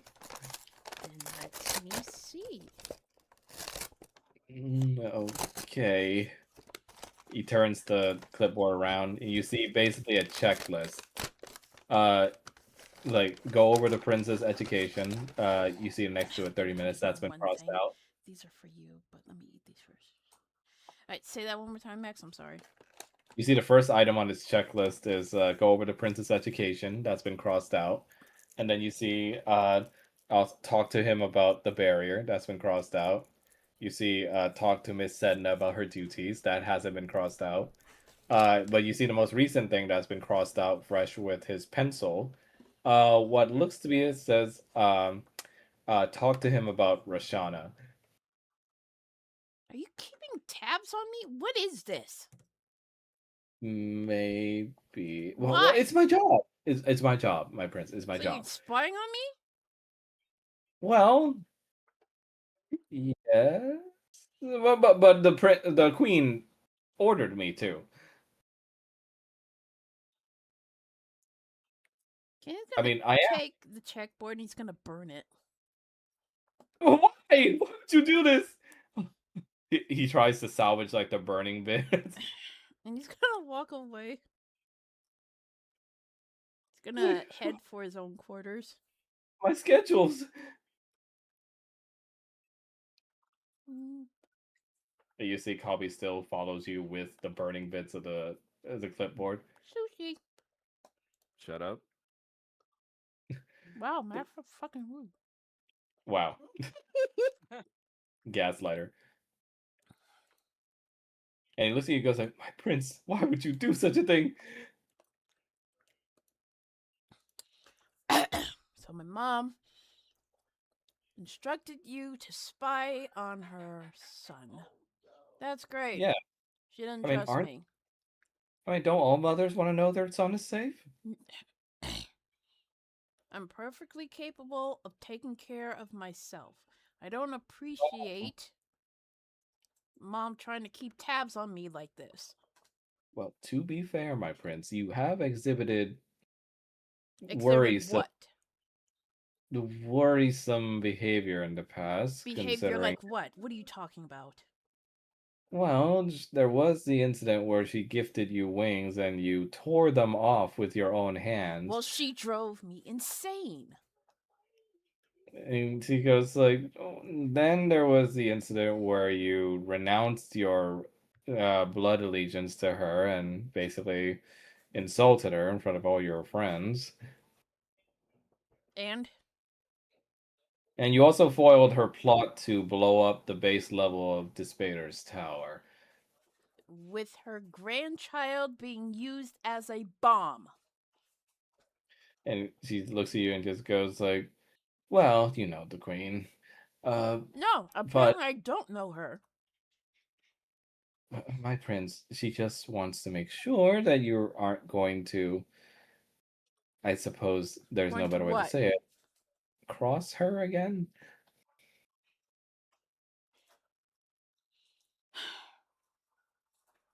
Sure.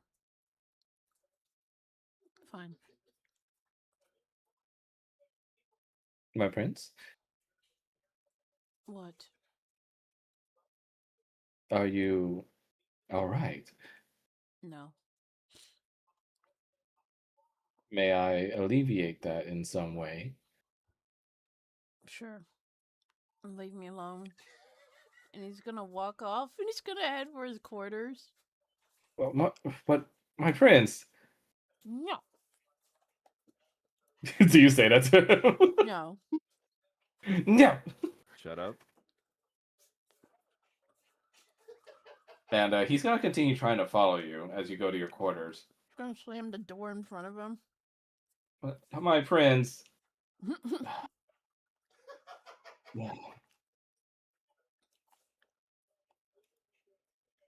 yum, yum, yum. And going over to Falmouth. Falmouth, where would you, after your little uh, spending quality time with Arnaud in the meet couch room, you're finally finished as you both kind of tidy yourselves up and exit the room. Well, that was bracing. Vamos is going to give them a playful snack on their butt. Ah, say, when I get that dress ready, you want to go on a date? Of course. I'm always happy to go on a date with you. I think you mentioned something about Lady Skia suggesting a double date with her and Lord Dissuader. Yeah. That still makes me a bit uncertain. Why? I mean, they seem like nice people. I mean, granted, one of them is the literal devil, but I mean, we're trying to be inclusive in here, right? Yes, it's just Lord Disvader seems like he wouldn't be the most comfortable with that kind of arrangement. And it says, so, would you be comfortable? My priority is what makes you happy. No, no, no, no, no. None of that now. We agreed. This is also your vacation. So, are you comfortable? I wouldn't be opposed, but again, I'd rather everyone be okay with it. If even one person disagrees, then I'd rather not. Hmm. Well, I guess we should probably talk to the Spader then, huh? That would be probably the wisest course of action, yes. Do you know where he is? Uh, Usually he's around Paul's haunt, but I'm not sure where he might be at this time. Well, I suppose let's go digging then.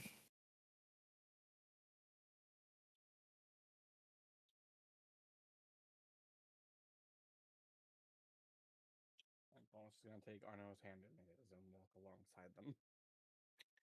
You spend time trying to search for the spader on the grounds, while Kanan is Kanan basically sulking in his room right now, or He's in his lair, like in his treasure hold, and he's like underneath the actual treasure. in his dragon form or regular form? Dragon form. You see Odalia kind of knocks on the lair entrance. There is no response, but the door is unlocked. Yeah, I know you're in there. No response, but the door is unlocked. You can't just while away your hours in there under gold when you have kids to take care of. She sighs and goes in, He's like, and she gonna... goes over to the suspiciously raised lump of gold. Kanan, Mm. don't me. Respond to me properly. Yes, dear. What are you doing? I'm sleeping. Why not on our bed? I feel more comfortable here. Well, am I going to have to bring my sheets and pillow in here too? No. Why are you being mopey? I'm tired. Yes, so you've told me as much. But you're more tired than usual, so that means something probably happened. I'm just tired of everything right now. And I just want to pretend that my dreams are still a place that I can go to in silence. Well, do you want some food, maybe? Anything like that? My mother's coming. What? Well, why? I invited her to dinner. I got Without telling me? sorry. You know how I feel about her. I know. You know how she feels about me. I know. Ugh. So is that why you're upset? Is it because she's coming over? No. Well, I suppose I have to go get ready. It's because she's spying on me, making sure I don't cross her again. Oh, you mean with magic? No. Kabi. Oh, He's got a the little little one. checklist on the things that I do or either don't do, and she and he are pretty insistent that I sleep with Rashana and get her pregnant. Well, I mean, we've already said no to that, right? She doesn't take no for an answer. Well, she's still gonna get it. You don't know my mother. She I won't do stop know. until she gets her way. Darling, you've said no to her before and made her accept things. I mean, are you just gonna give up just because she doesn't want us to get married? This is one thing that she won't let go, even when we do get married. And I'm afraid that it's gonna be a never ending cycle of misery for us both. Then you need to put your foot down. I know, but I'm afraid she might do something to you, or to the kids, or to anybody else living here. And she looks at you and just goes like, if she even tries, you know as well I'll go beat her ass. I don't care if she's a goddess. Uh, He's gonna slowly poke his big draconic head out of the gold pile. Some of the gold starts like sliding out to reveal your snout. And she rubs it with her hand and says, "My love, I know you fear for us, but the best thing you can do for our new family is to fight for it." Even that means defying the Queen of Chaos. Well, you're about balance now, right? It's not all about her. But she wants it to be. And she looks at you and goes like, "And people in hell want ice water." What? He said, "We don't always get what we want," is what I'm saying. Hmm.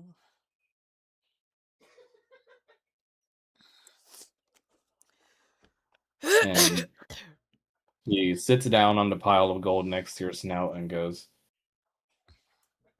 "All I'm saying is I'm ready to fight my ass off for this family."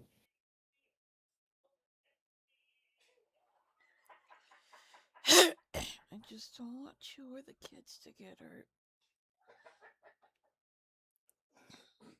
And so it's like, "Well, newsflash, Kanan, you're a big part of the family too, and acting like a martyr for the family doesn't exactly make us feel good either." Sorry. So, is my darling husband going to stand up to his mommy?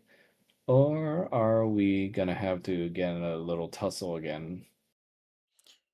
I'll give it my best shot. She kisses your snout.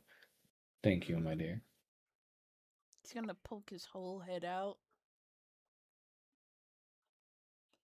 And she's looks at you and just goes like, "So, should I bring a second bed in here?" No, I will come out. Just give me a few minutes to collect my thoughts. So, she looks around at the treasure. "Is this your bachelor den now?" No, it's just a place where I can be myself. Are you gonna bring your guy friends here and talk about their dragon wives? No. I hope not. Because if you think I'm gonna be serving food in here all the time, you got another thing coming. This is my sanctuary. Is it a dragon thing? Mm-hmm. Hmm. It's not just gold that's comfortable to sleep on. It's gold is important to our very fiber of our being. Well, you don't need to tell me. I'm convinced. I mean, water is a big part of my culture. Mm. I know a place where I can have our new forever home built when we get out of here. Oh, where is that? It's outside of Baldur's Gate, and it's got a nice lake down the road and a nice space where I can have our home built. And it's right in front of a vast forest. Sounds lovely. And I know where your people, if they decide to leave Barovia, can put down some new roots. Sounds like you put a lot of thought into this. I did. The only problem is if the chief will accept this new home. Yeah, you just had to bring him up, didn't you? Sorry. And he's gonna hide his head again. Yeah, get your butt out here. It's okay. Nah. I'm at least glad that you two are getting along more than you did before.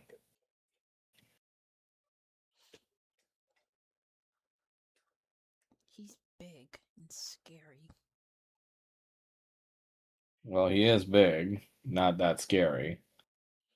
I mean, maybe to you he isn't, but She looks at you and just goes like, "Well, I mean, we're gonna have to fight him eventually, or at least you will. I'm still training for that. Ew, what the? You'll do." Wish I wouldn't didn't. I wish I didn't have to fight him at all, but you know, we'll respect your culture, but uh, My dear, you danced with him. I would like to think fighting him is going to be nowhere near as terrifying to you. I only danced with them because I couldn't back out of it. I don't know. You looked like you were enjoying yourself a bit up there. I was not. So is that a lie or a truth? It's a lie. You hear a lie in your head, and she looks at you and just goes like, "Okay, I should start making the crispy pork belly before she gets here. I'll do it." You You can sh- just tell her. You can just tell her you made it, since she'll spit on it if it's from me. Mm. I like your cooking. You're getting much better at it. Thank you, dear. Beep. But I know she won't like my cooking no matter what I make, so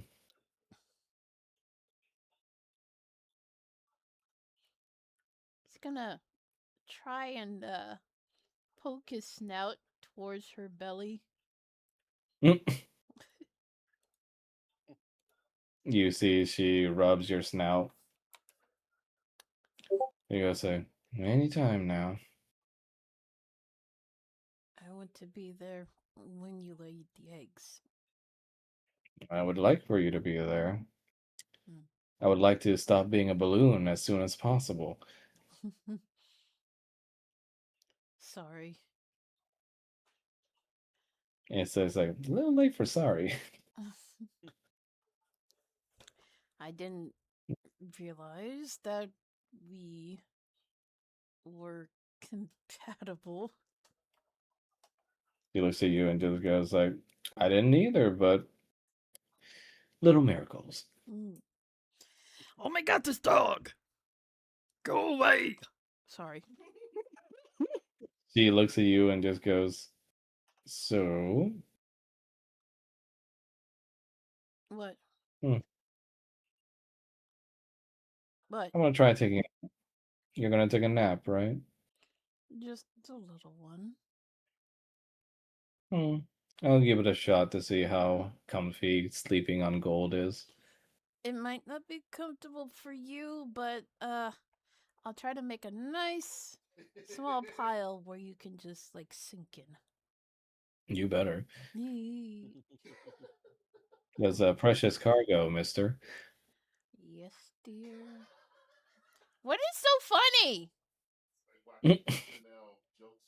Oh, I'm sure he's watching the TV. I got. Shut the fuck up. I have a dice lamp. Yes, you showed us. Yeah. It's huge. Fear me. So, uh, Kanan takes a nap with his wife in the vault of his lair, and we go over to Roger and Paul as they pass through the gate.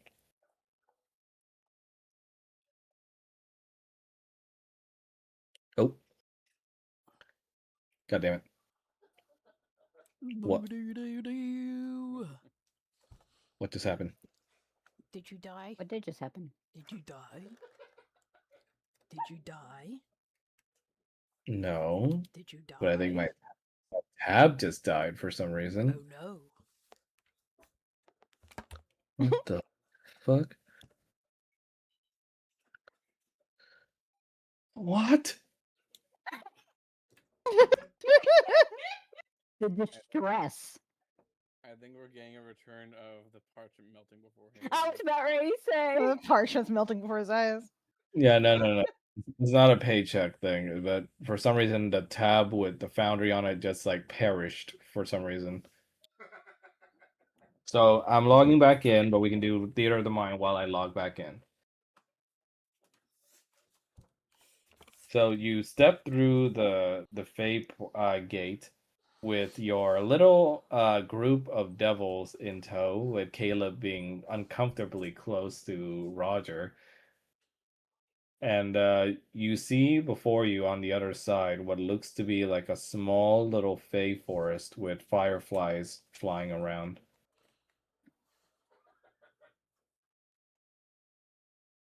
Roger's just like, okay, well, I guess we're gonna get started. And he's just gonna look over at Paul like, Where do we even begin the search? Potty time. I, I have no idea. Wasn't she supposed to be in that place thing? Eden? Yeah. Is I mean, is it Do we even know where that open? is? I You see you see G Ramsey goes like, I certainly don't, boss. And as far as I know, in situations like this, we just pick a direction and start walking. But we really Paul is immediately going to stop and snap his fingers. I know who can tell us. who? who? And he's going to start walking. They're going to head over to Cameron. I fucking knew it. Oh, Cameron's not. You're already out the other side of the gate. What do you mean? You're already on the other side of the gate to Eden. So Cameron's not there. Oh, we're in Oh, Eden. we're Okay, in see, Eden. we're thinking we just got to the Feywild, No, and no, you know, okay, okay. So then it's a question of how do we begin searching for Arena? G Ramsey says, should probably keep some of the devils here near the gate so we have a way to get back, boss. Paul's going to stop and look at Ramsey.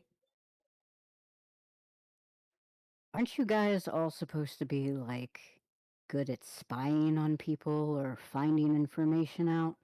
Caleb says, like, I am. And you see Lucy and goes like, hey, excuse me, not all of us are from the Ring of Dis. Where are you guys from? And Lucy looks at me and goes like, I think that's a little stereotyping. Wait, where are you guys from? You see a bunch of them just start listing off the different rings of the hells they come from. And you see only some of them are from Dis. The others are like from disparate parts of the other rings. Oh, that explains so much. You see Caleb's like, I'm good at spying. Are you good at finding people? If that's what Roger wants. That's kind of what we both need. Yeah, it's kind of what we need. I'll do anything for you. We need to find two humans. Thank you. And he goes like, I'll try and find them. Roger's just going to look over at Paul like, Paul is just gonna gesture to Caleb. Go ahead.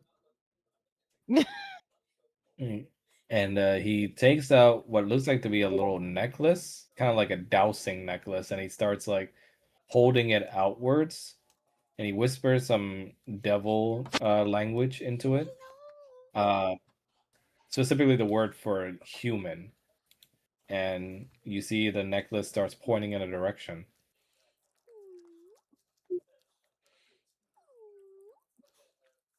Paul is gonna look at Roger and just smile. And you questioned if it was a bad idea? yeah. he's just gonna, he's gonna use the telepathy to just be like, Caleb looks back and goes, like, did I do good, Roger? yeah, you did good. And Roger's gonna look at Paul and use the telepathy to just be like, I want you to imagine for 2 seconds what it is like to have someone doing this This is why I stay out of the brothels. I'm gonna drag you in next time. And he's just gonna be like, okay. Like, Paul just gotta pause and just be like, "This is worth it this time." Roger just rolls his eyes. So let me go ahead and change the map. Now that I'm finally back in.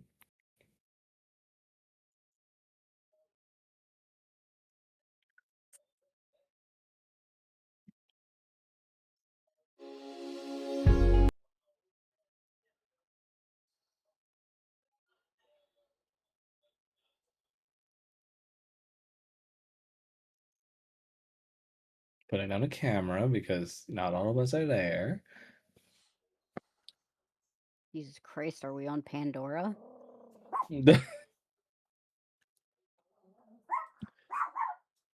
You guys follow the direction where Caleb is leading, though, very clearly he's like trailing behind a little bit so he can be as close to Roger as possible. How big is Caleb? He's about you-sized. Okay. Ah, he's small. He's small. Yes, like you. Yes. I'll just share his picture. That's probably why Roger's a little less like horrified. Oh, He's a very spiky boy.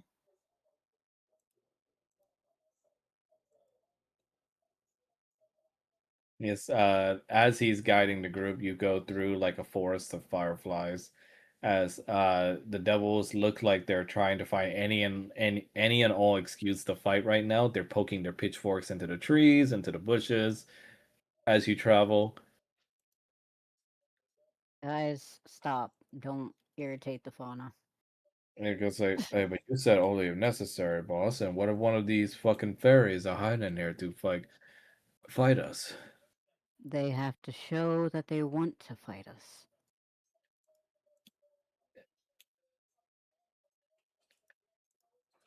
We don't fight first.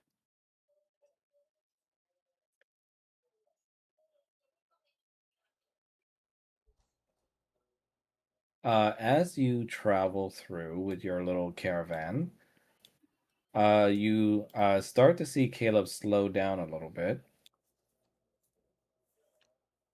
He looks confused as the necklace seems to be like ceasing as it like goes flat and simply just goes back to pointing downwards.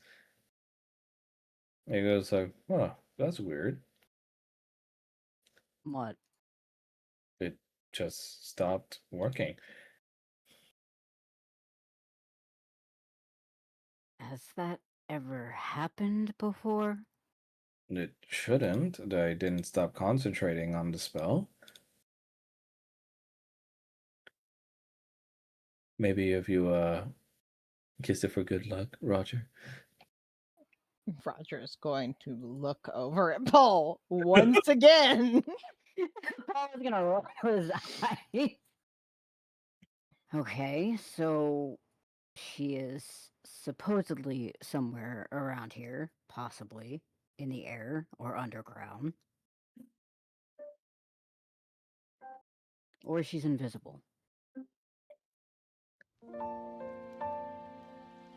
You see Caleb looks through, it's like either that or something stopping the magic. That's also possible. But you think you can kiss it maybe, Roger? This is the necklace he's wearing, right? Yeah. Roger's gonna sigh and just be like, sure. I just He lo- imagine Caleb's tail just fucking wagging. Oh yeah. He can't even hide it. No, Mel, this is your fault.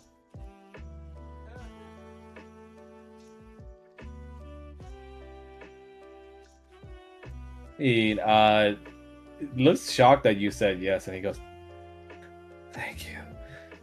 He's just gonna kiss. He's gonna press a kiss to the He like necklace. he like closes his eyes as you're kissing the necklace. Roger's gonna be like, oh boy, and just sort of stands back up. You see it doesn't raise up, and he goes like, huh. Okay, well, maybe you do it a second time. That's Caleb, not gonna help.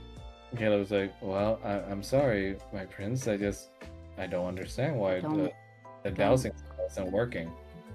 don't call me that. Oh, your lordship?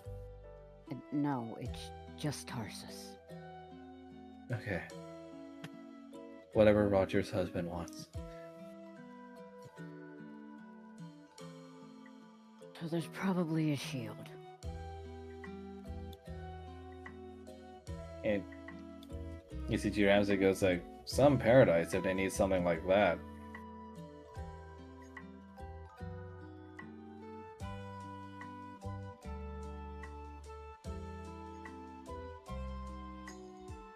Paul is gonna look around for a moment. Can he do an Arcana check? Yeah.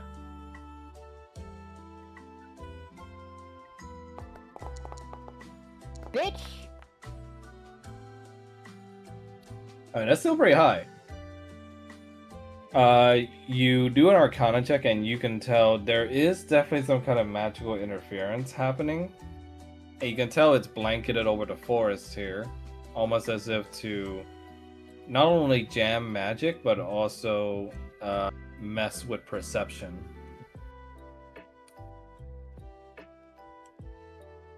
Well, there's definitely something here.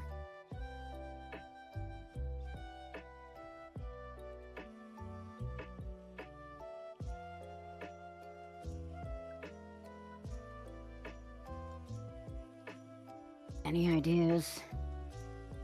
G. Ramsey says, like, well, out of my pay grade, boss, sorry.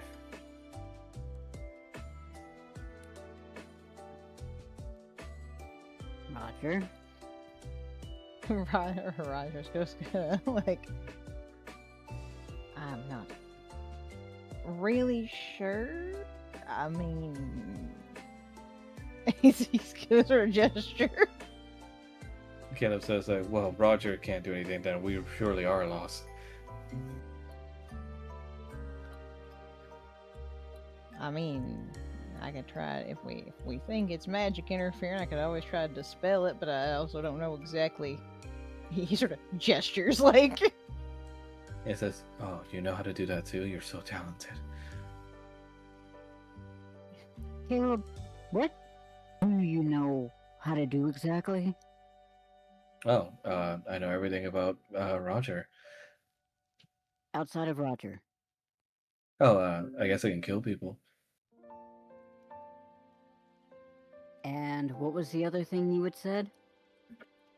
It says, like, I know everything about Roger. Before that. Oh, that he's so talented? That and after that. I don't think there was anything in between. You only know how to fight. Yeah, it's just like, all devils do, yes. No other skills.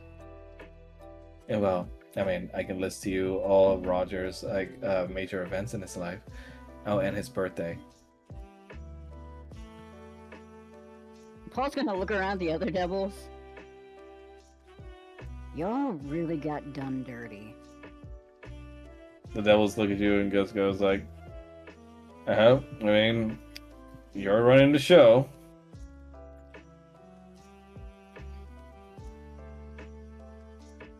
Okay. Alright, so when you said it blankets the forest, are we talking like it's over the ground, or is it like a shield that goes up? It blankets over the entirety of the forest. So over everything. Yes. Okay. Paul is gonna magic missile one of the trees past Caleb. Caleb dodges past and goes like, oh! And you shoot down the tree over here. Wait, where? Over here. The devils see this and they go like, hell yeah, destruction! And they start smashing down the other trees. Hey, stop. They're already at it. Guys, stop. You see, they start punching and chopping down as many trees as they could. He's gonna magic missile them. Which one? All of them. Those. Except for Caleb. Except for Caleb.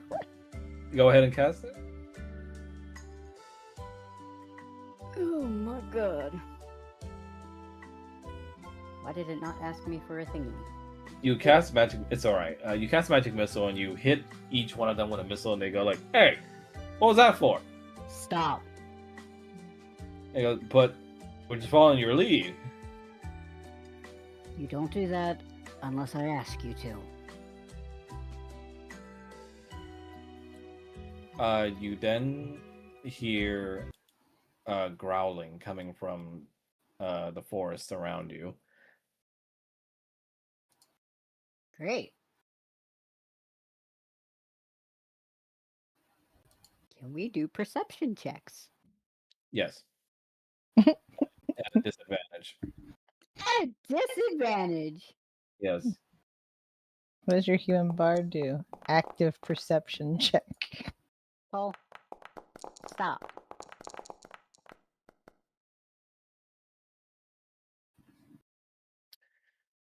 So, Roger, you're able to hear bestial like growling. Give me no indicator that I did a check. Oh, Yeah, you did. You got a 21. It's with a disadvantage. So let me roll the disadvantage for you. Yes. Like I didn't. No dice, nothing. It didn't show up in the chat. But he With still a sees seven- better. yeah, with a 17, you took a look around and you hear first the bestial growling sounds coming from the forests around you. You don't see anyone, but you can definitely tell something's here.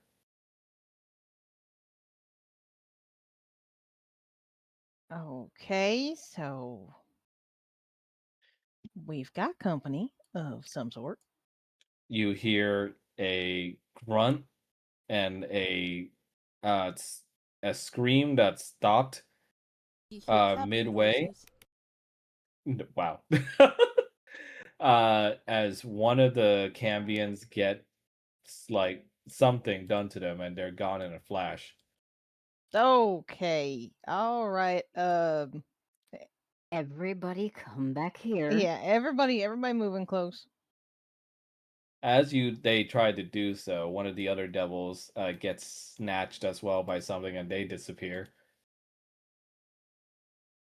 Can we tell what what kind? Like, did something get them from above, below? Like, They look like they're coming from somewhere, but with the perception being messed with, you can't tell.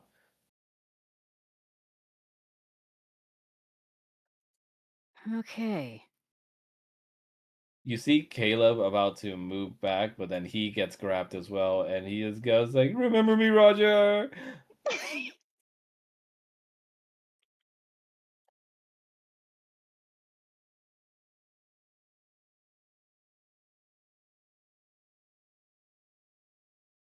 Did you catch a glimpse of any of that?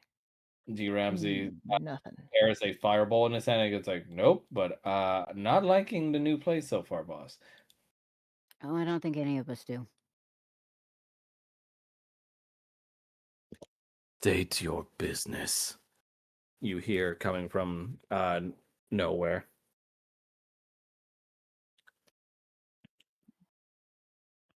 We're here looking for a friend. What friend do you speak of? 2 humans? Why do you disturb the peace of the nature around this place? Paul is just gonna throw a look at the devils. This is why you don't jump ahead. You see the devils that say, "We're just following your lead." One of the other devils gets snatched. Oh, okay. Could we stop with whatever? Can we stop doing you that? Stop with stealing people. State your intentions and why you are hurting the nature of this place. we're not trying to hurt the nature of this place. We're just here looking for our friend. Two humans. What do you intend to do with them? They're friends, so we need them to come home with us. We need to make sure they're all right.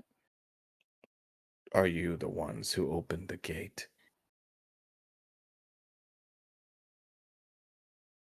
Why do I feel like if I say yes to that, you're gonna be real mad? Answer. I mean, technically, we didn't open the gate. Wasn't that the king?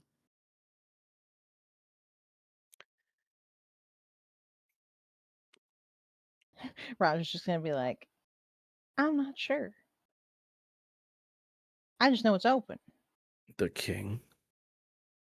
The king of the Feywild? Guy with the crown for a head? Face? I don't really know what's going on there. Prove that you are friends with him. He is a complete pushover. He has this really cool lion thing as a guard dog. What His is his daughter is an absolute nightmare. What is his name? Oh, I'm gonna look over at Roger. I don't think I ever remembered this dude's name.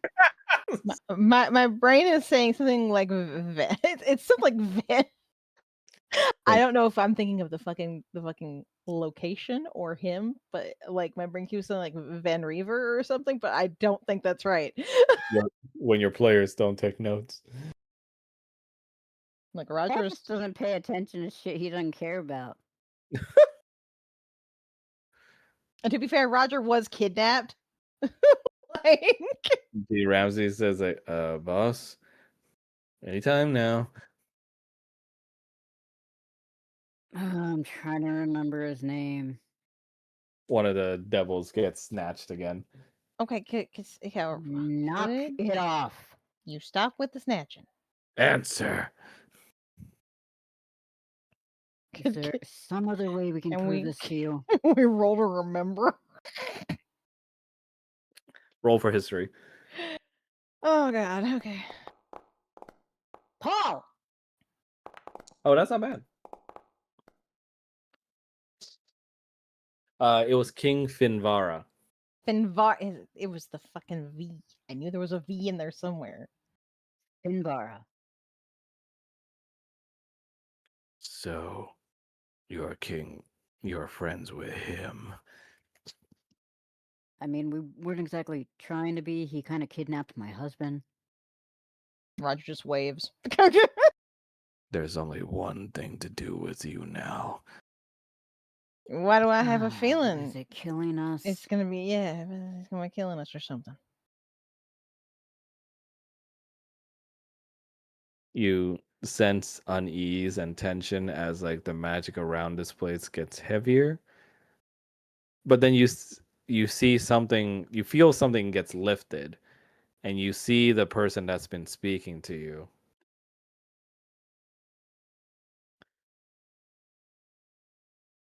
That's a It's a doggo. puppy. It's a pupper dupper. How big is he? Quite large. They're big boys. Oh, there's multiple. I didn't see the other one. You see werewolves surrounding the group, and the devils that were snatched have been promptly pinned to the floor. Could you let them up now? And you see when the magic veil is lifted, this particular werewolf approaches you.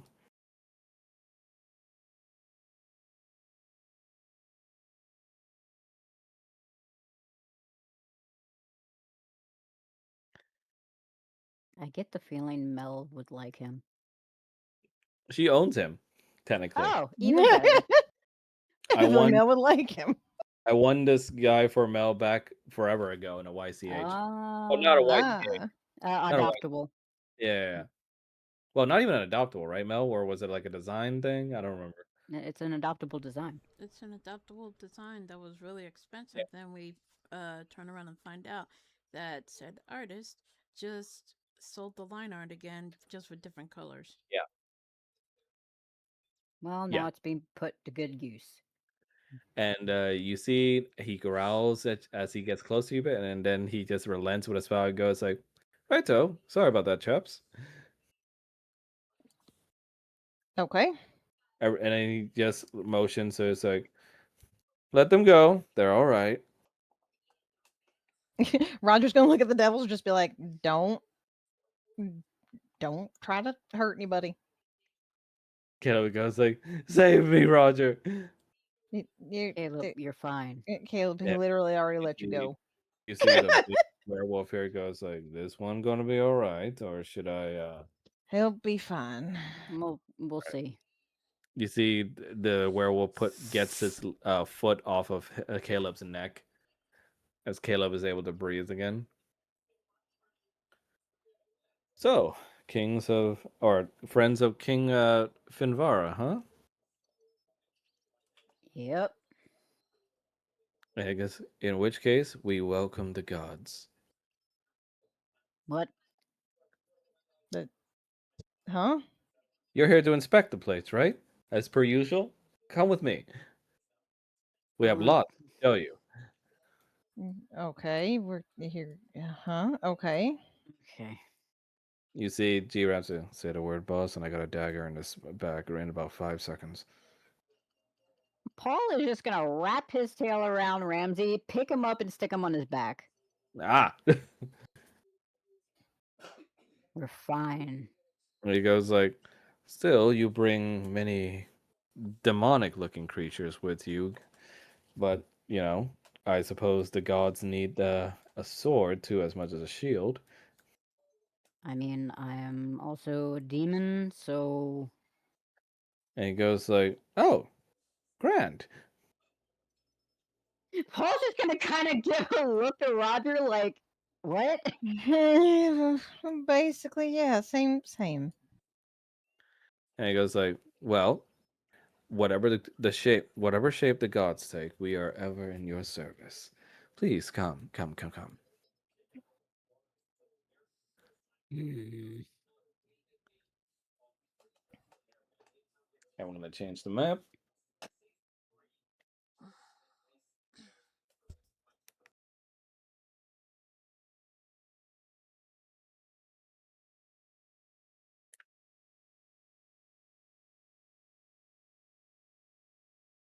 I can't believe Roger and Paul are Miguel and Tulio right now.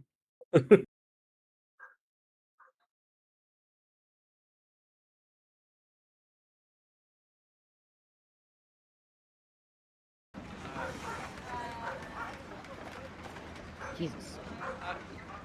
Very loud.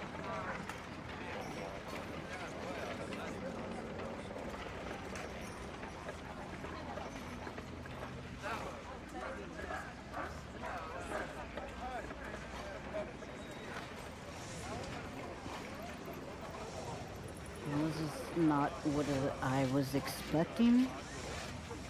Yeah.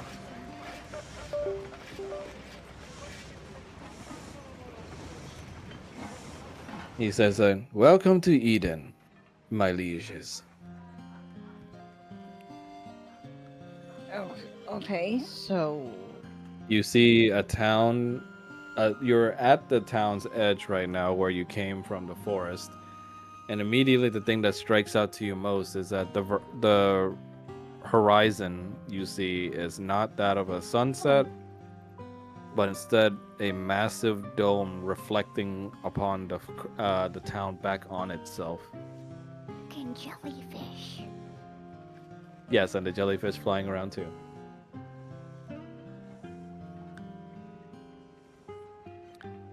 You see the werewolves pack this town like its citizens. Some of them are fully in their shifted state, while some are still in their regular form. Huh. So is there a reason you guys keep this place guarded the way you do? Oh, well, I mean, 'twas you gods that told us to begin with. This is a paradise and therefore must be protected amongst from the outsiders. Okay, you keep calling us gods. Yes? Why exactly are you calling us gods? Because that is what you are. Long ago, it was told to us from our ancient ancestors that the patrons from beyond the gate come cross it to not only inspect the land, but also decide what resources we would be granted and boons, and even some new citizenry too to look after. This town over the years has been filled with not only us Garmir, but also the townspeople that would be lucky enough to be chosen from the gods to enter Eden. Here we are safe, and here we are happy. Is there a reason why the king doesn't keep you all safe? And he says like, oh, but the king is the creator of this space. Of course, he hasn't visited us for quite a while. The gate was silent for many, many years. Only now does it spring to life. I can only hope that means that the gods have chosen to forgive us.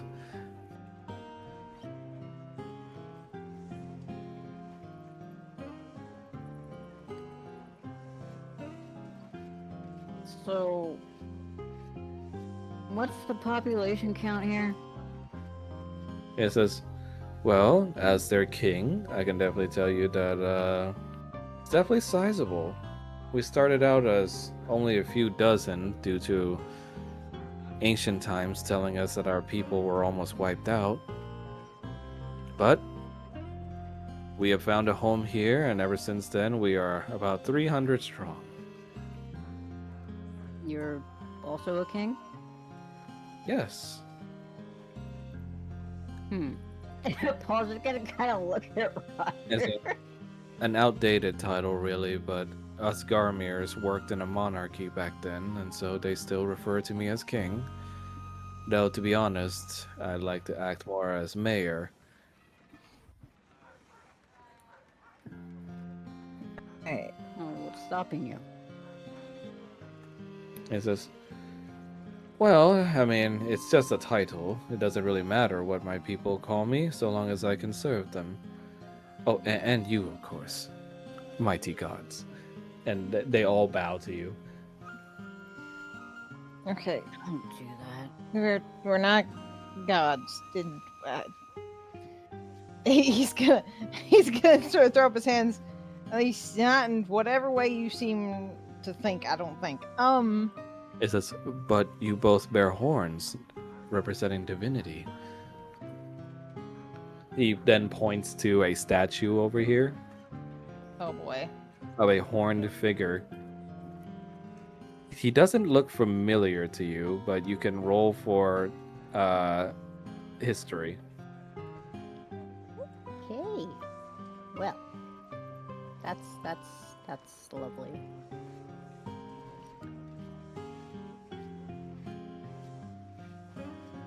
Paul, you think you're going a little crazy, and this may or may not be inaccurate because you don't have a lot of confidence in what you remember from your time with Roger, in which he expounds to you about what he was taught by his old family, but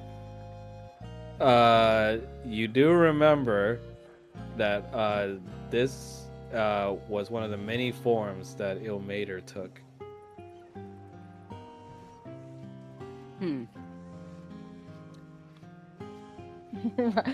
Roger's gonna look over at Paul.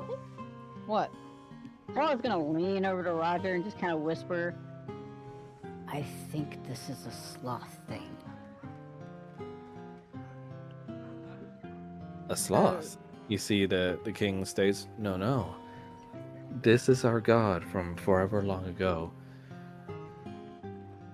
We Yeah, and gods take the form of whatever they want, right? no, this is the god form he primarily took. You see, long ago we Garmir were but simple mortals, but a curse of lycanthropy hit over the land. It drove many of us to becoming murderous monsters in the name of a tyrant. It was only by the grace of our god and also the other gods with him that we were granted this Eden, safe from safe from the outside, where we may flourish and thrive.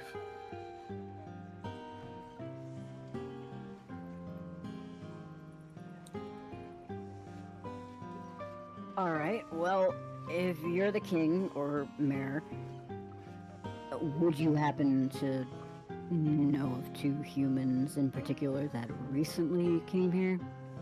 Yes, you speak of Irina and also Beatrice, yes? Yes. Yeah. They're quite happily, living quite happily in their new home together. And which street would that be down? She says, like, oh, over in the greenery districts.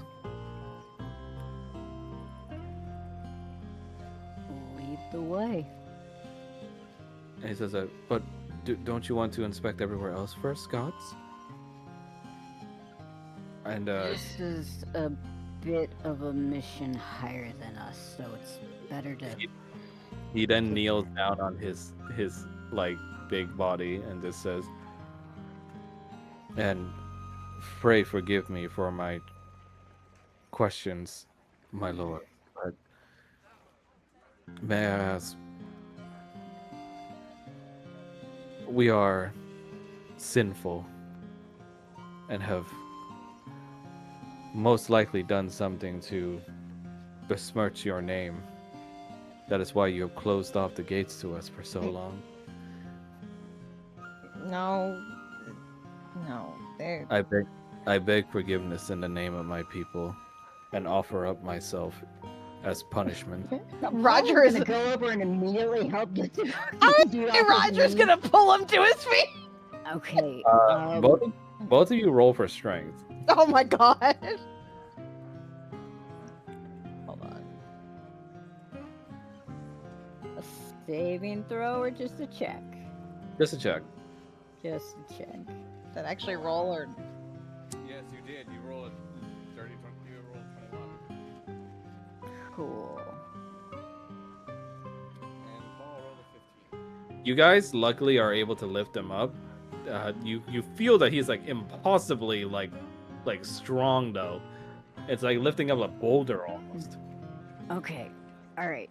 What? You know what? We forgive you if you would just stop the bowing. Many forgiveness have been given to us by our gods. This one though feels the most earned. We thank you. Roger's just gonna kind of look at him and be like, "Look, it ain't on you that the gates are shut. Okay, that's not. It's okay. You didn't do anything wrong. Everything is fine." Thank you. I was feeling guilt. Was it See- just because the gate was shut, or? You see, as he says that, his expression immediately goes blank. And then he, almost as if turning back on again, he goes, feel much better. Well, what was that? We were on a tour, yes? Please, let's go. Wait. Perception check. Go ahead.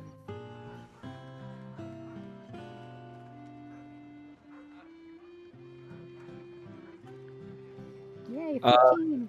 You don't see anything out of the ordinary with him. With your eyes, anyway. Roger's also just gonna do a quick perception check. Oh, wow. you see perfectly, but you don't see anything has changed with him physically. Except he has a big smile now as he guides you. And I should add, like, he's a big burly werewolf too, and yet he's like kind of leaning down, acting like super like accommodating to you, like a kindly mayor.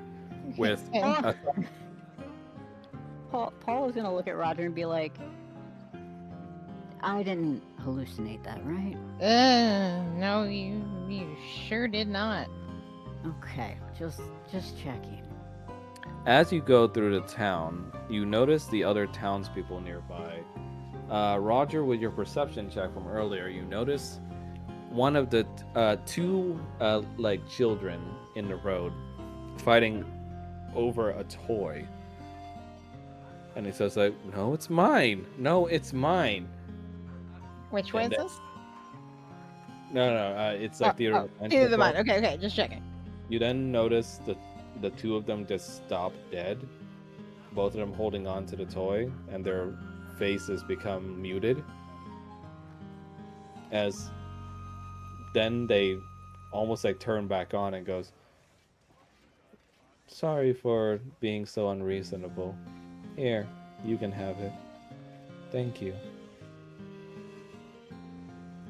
Roger's gonna sort of grab Paul's arm, What?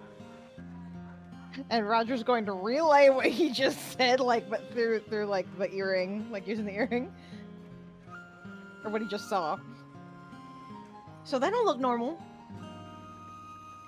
No, and I get the feeling we're gonna have a problem with that later.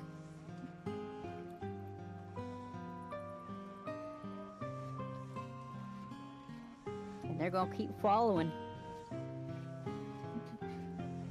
As you pass through the town, you notice more instances of these where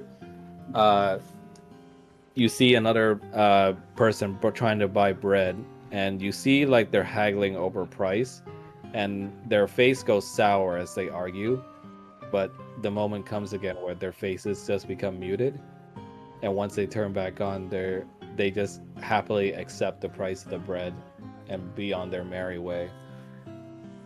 Maybe this isn't a sloth thing.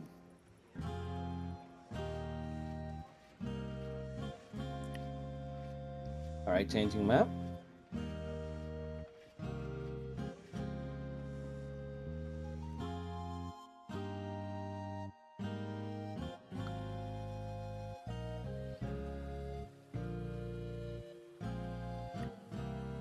As you move through the town, you finally come to a section that has kind of a beautiful set of aqueducts and waterworks flowing through the entire area.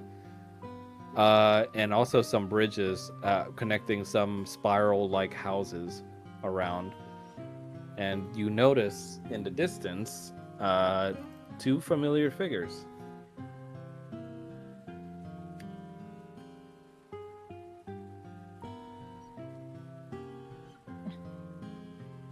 Wait. Where be they? Oh, they're all the way over there. Before you make mention to them of your presence, you see both of them embracing and kissing. Roger's gonna look over at Paul and just be like, "Knew it." You see, I don't think Here- that's a normal thing.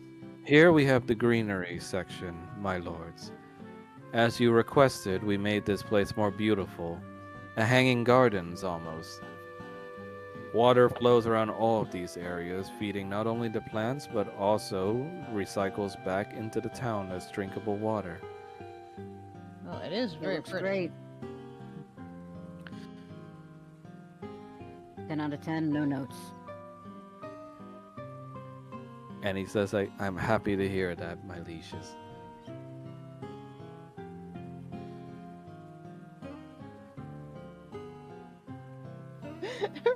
Roger's just gonna be like, "Irina."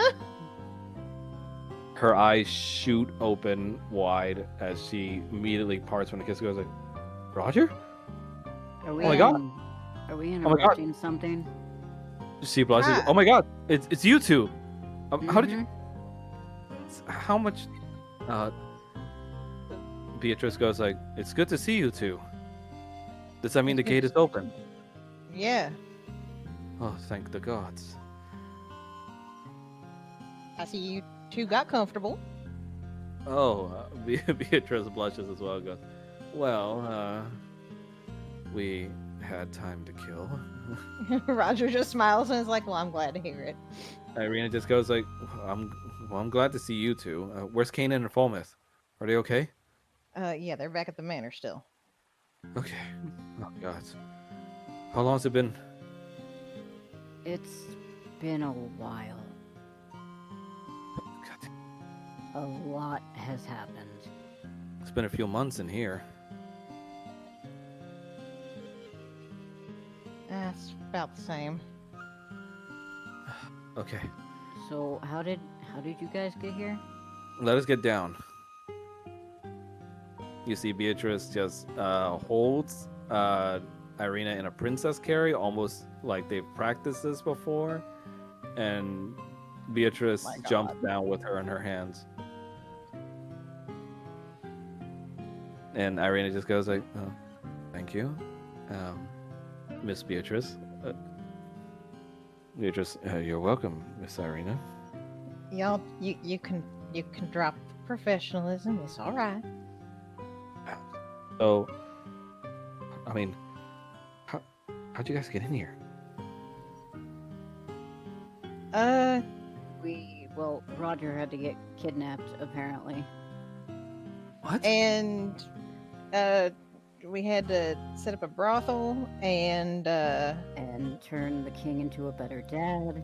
Whoa, put on whoa. a strip show. Okay. Okay. I guess it should be better I start what happened to us. Yeah, that would be great. It was still a blur since that dinner banquet, but Beatrice knocked me out of things.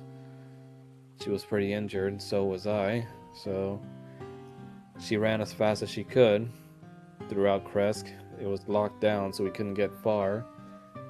We stepped into some kind of portal inside of the mayor's home. Before you knew it, we were in the Feywild, as far as we figured.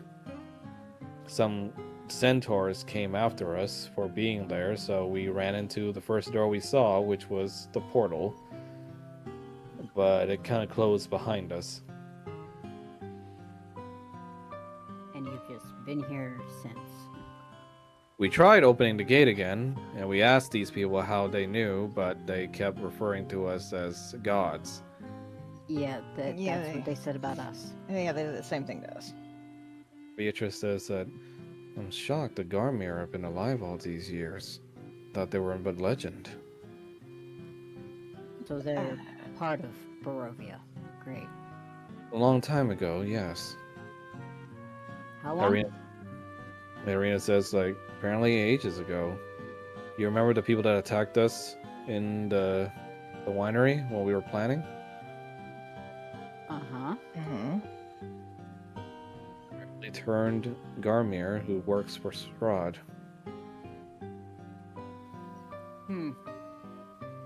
Beatrice crosses her arms. We had a lot of time, so we spoke of the history of this place. They treat it as a closed-off paradise, essentially. Since Strahd, for some reason, doesn't come in here, they've been safe from his influence. The rest of their people, though, in the beginning weren't so lucky, which I assume are the Garmir we know today in Ravenloft that are malformed creatures controlled by the vampires. Are we sure they're okay? You're referring to the oddities, yes? Yeah, the amnesia. When anything bad happens? We figured it out ourselves, and unfortunately, we're under the same effect. Oh, so this is a nice place. You but see it's- that the king says that, my lords, will we be continuing the tour? In a minute. So it's a nice place, but not by choice. He says, I mean, the mayor made his request to the Fae rather unwisely, from what I heard. He wanted a paradise where everyone can be happy and no sadness can exist. Oh, of So- course. So what you're telling me is the son of a bitch who is currently at the manor could have just not. He said, looks at you, goes like, he's at the manor? What do you mean? The king of the Feywild? Yes. She raised her you recruited the king? Not by choice. Well, I mean, even as a girl, I know that messing with the Fae was a bad idea. They never really do things as they promise, and, well, you've seen what they did with this place. Any sign of negative or downturned emotions are immediately erased along with any memory of it. Yeah, Gods, I wish that were me. we kind of just got him to set up a brothel outside of in the Feywilds, so like, it seems like he's a bit repressed. I'm sorry? Did we bring a message stone that could get out by chance? We can't. We tried. No magic makes it out that door. Okay, But, well, I mean, the door's open now, right? We can leave? I think so. We You hope see so. Irina's face becomes muted. Sorry, what was I talking about again? The gate being open. Oh, well, it's good to see you two at least. Okay, how about you two come along with us on this tour?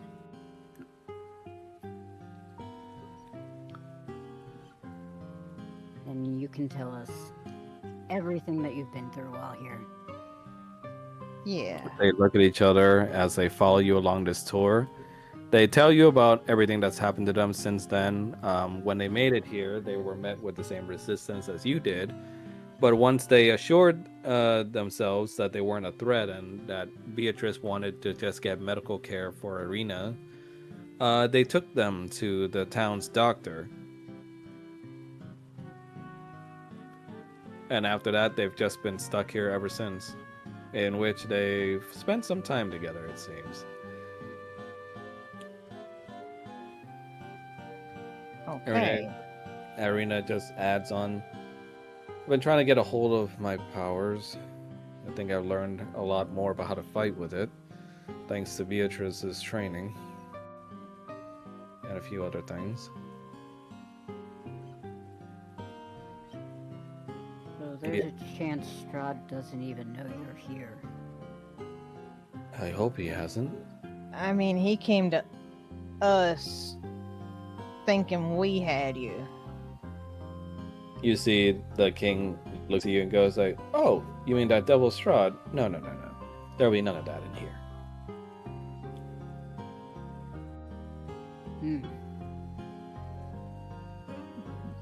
Is Well, that he makes just things difficult. is he just outright forbidden from being in here?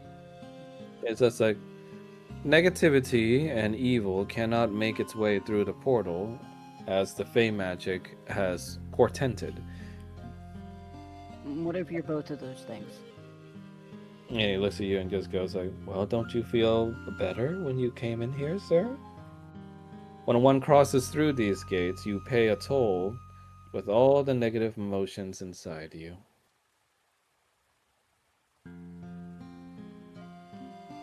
Maybe I just don't know what that feels like. Maybe I am happy.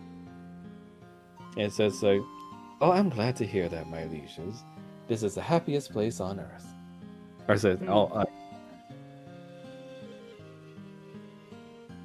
and he goes like, we built a thriving community here, free from the evils and temptations of the outside world. We have our gods to thank for that, so we thank you once more.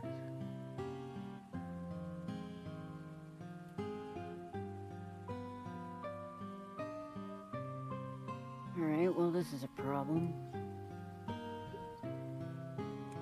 Yeah. Your faces become muted, and then immediately your memories of what you just felt are gone.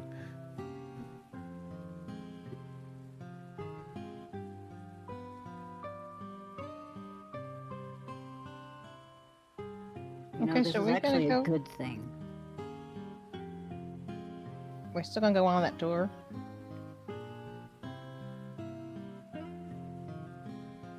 Guess we're gonna have to. And you see the king looks at you and goes like, so where would you like to see next, my lords? Oh, I have a question about this actually. Yeah? Would that ring of mind shielding do anything to assist Paul in this? Oh, you're right. I literally just asked that. Roger- Tattoo. Doesn't Roger also have one now? Does he? Hold I on. think everybody does. I think you gave it. I think he gave it to Fulmouth. Yeah, no, Oh we gave yeah, it to I gave Falmouth. it to Fulmouth. Okay. Yeah, no, Roger's the only one that doesn't have one right now. Roger, you lose your memory of that negative feeling, but Paul, you hold on to it.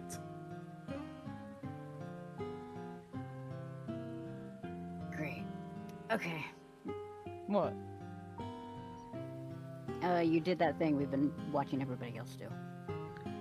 You see the king and his cohort looks at you and gasps.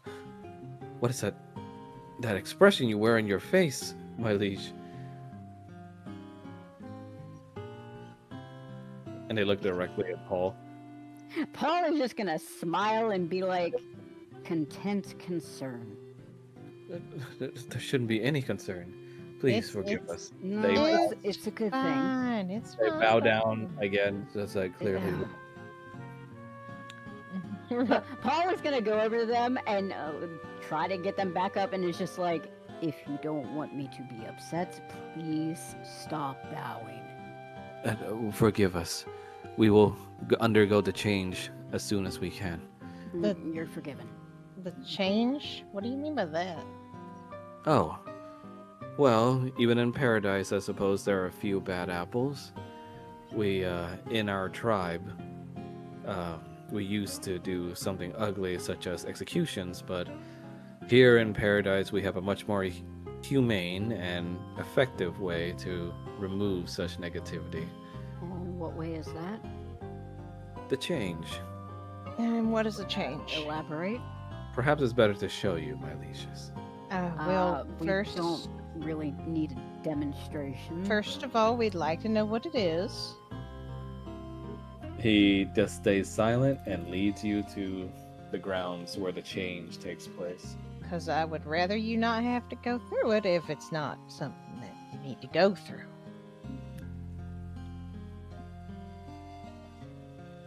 You see his face goes muted, and he goes, anyways, continuing with the tour, yes? We were going to see the changing grounds? That is not a good sign.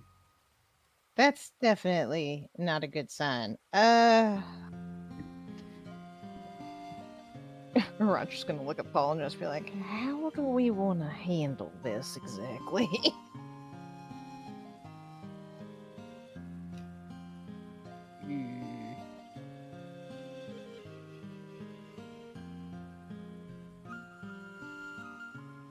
I don't Well, feel like there's- playing along is exactly working. Well, there's a few things I'm kind of worried about. Same. Well, Does the gate stay open? What the fuck is the change? And could we actually take Irina out of here? You see Beatrice goes like, the change is what they call their ritual whenever there's a miscreant in their town. Instead of jailing them, they take them to the change. How can there be miscreants when they just kind of blank out? Well, some people are more resistant to that sort of business, as you most likely are.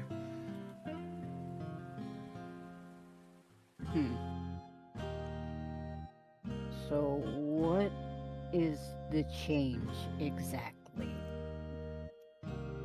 You see the king takes one of the people waiting to be changed and pushes them into this big magic center here. And you see Beatrice goes like, well, they're pushed into that font of magic. Something happens to them, I'm not sure, but once they come out, all negativity is stripped from them permanently. You see the werewolf howls for a moment before he is wrapped in blue like electricity. And when he is finally conscious again, he steps out slowly from the changing circle. Can't see And anything. It's because you're not. No, the camera's well, there the camera though. is there. The camera doesn't how show about anything. Nothing. now? Oh, okay, probably because there's no global lighting. Hold on.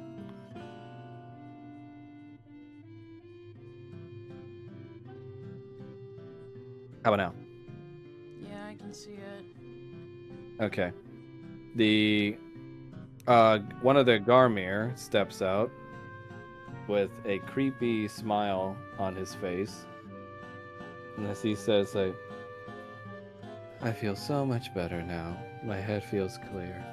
Thank you for this, my king. You are welcome. Paula's gonna look over at the king. So you don't want to upset us whatsoever, right? Of course, my lords. That's upsetting. What, this ritual? But Yeah. it was put in place by one of you, the gods. And it's under new management now, and it's a little barbaric. Well, what are we to do with this font of magic, my lords? Not put people in it. But you see his face goes mute, and he goes, "Oh, very well, my lords. No problem. We will abandon this sector post haste." And you You- won't put people or have people or people won't go in there anymore. What do you mean, my lords? He's gonna point at the big orb of Oh. magic. Paul is going to cast command on him. Go ahead.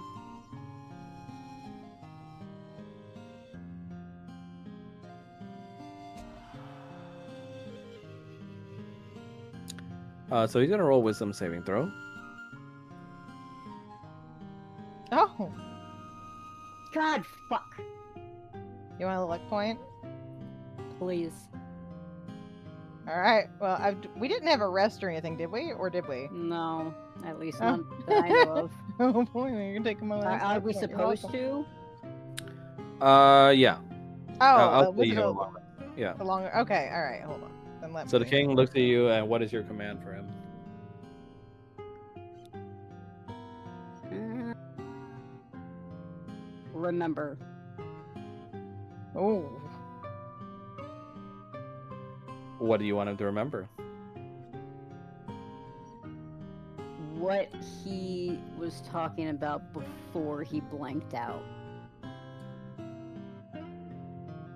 You see that what you did out of good intention.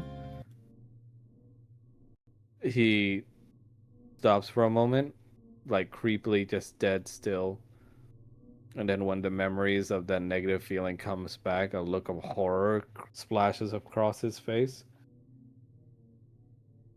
as he howls loudly and starts to grip onto his own head and goes like, no, no, no, no, no, too painful, please. No, what is this feeling? I don't like it. Please. You see Irina just goes over to try and comfort him, saying, no, no, no, it's okay. It's just a passing thought, my king. It's just a passing thought. Nightmare, if anything. You see Irina goes back to Paul and goes like, yeah, we tried that too. Sorry, forgot to say. Paul's gonna look at the other Garmere and be like, So the people that you throw into this, do you keep them anywhere, and do you currently have any? Of course, many citizens have willingly chosen to change. Any that don't? No, we don't even know, really. So many have come and gone. You see, Mm-hmm. as walks with you to the side and says, these people treat negative feelings like the plague. Whenever there's one that pops up because they're so used to not having to deal with it, they're incredibly just sensitive now to that kind of thing. Even the smallest inconvenience. They're like neutered dogs. We tried helping them the same way you did, but the last time we did that, a woman started wailing crazily in the streets. These are people that don't know how to deal or cope with sadness or anything that's not happiness. You know, that's kind of a specialty at the manor. You, I don't know if that's a good idea. What, taking them out of here? I mean, I had that idea too, but after seeing what we did to that one lady, bringing them to a place like the castle that's already filled with people who are can't even agree with each other at times and yell and sometimes argue. Okay, but he just told us that they wanted the gate open. Yes, because they've been trapped here for years, but they're nowhere near equipped to deal with the outside world anymore. This whole place has robbed them of that. I mean, there is a possible way of fixing that. And she says this with a smile and goes like, I don't think that's a good idea. And I'm saying this because I don't want to get mind wiped. Uh huh.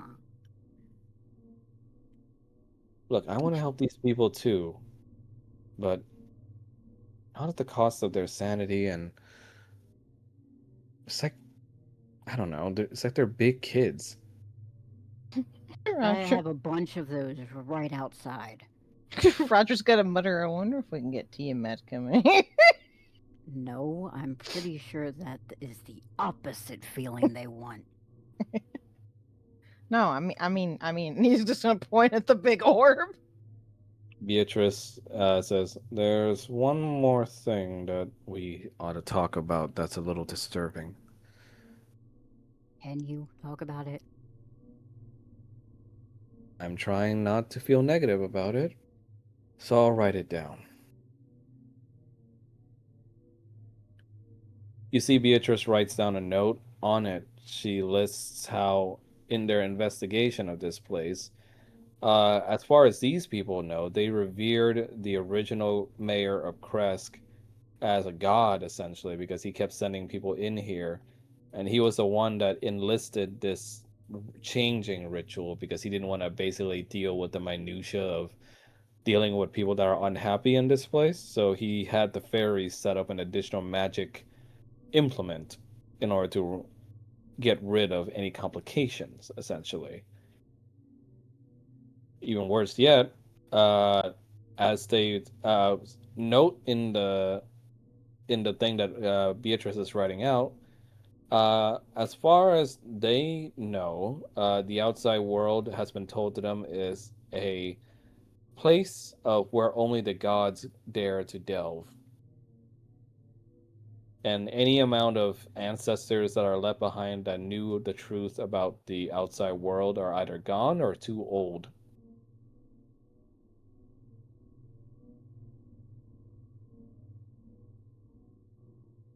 I have an idea, but I don't really want to do it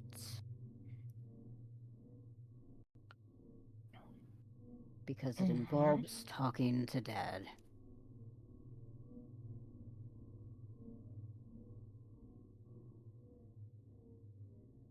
Well, at at any rate, we should probably make sure that Irina can leave before we do anything else. Probably a good idea to see if we can leave. That too. Ah, sorry about that momentary lapse, my lords. I don't know what came over me. You're fine. So, what do you think of our place? Is it not a thriving and bustling town full of happy faces? It It very much is. certainly is. Well, Miss Irina, will you be staying with us further, or do you must have to leave with the gods? I'm afraid I do. I think she should stay. What? She looks over at you. After all, I don't think anybody here wants a certain vampire to catch notice of her. So your idea is to do what my brother wanted and keep me here. Roger's gonna look Temporarily. over at Paul and just be like, I think we should at least make sure she can. If she leaves, how do we know Strahd isn't gonna know the second she crosses the gate? Well, we're in. We're in. And he's going to gesture around whatever this place is inside of the Barovian Feywild, inside of Barovia. So the second she stops through, it's pretty much a. He's gonna know exactly where she is. Are you sure? He's gonna look over at the king. Strahd doesn't know how to get in here, right? No, my liege. The Has he ever oldest tried? to us cannot cross this place. Okay. She looks at you and says, "You are not leaving me in this playpen." I don't think you know what it's like back at home yet, but you know what? Fair point. I've lived there my whole life, Paul. I'm not just going to stand by while other people fight and die for me. It meant more the people we've gotten at the manor now. Yeah, the manor's got a lot going on. Yeah. Well, I should be a part of it.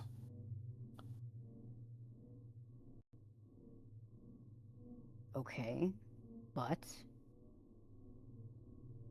if it comes to it, would you come back here?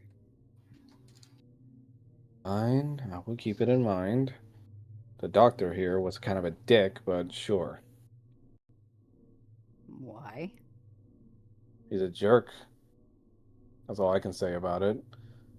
And it's like not a single bit of manners in him, and he just acted like a complete dick to me and Beatrice the whole time. But I You mean, he got it. mean here? Yeah.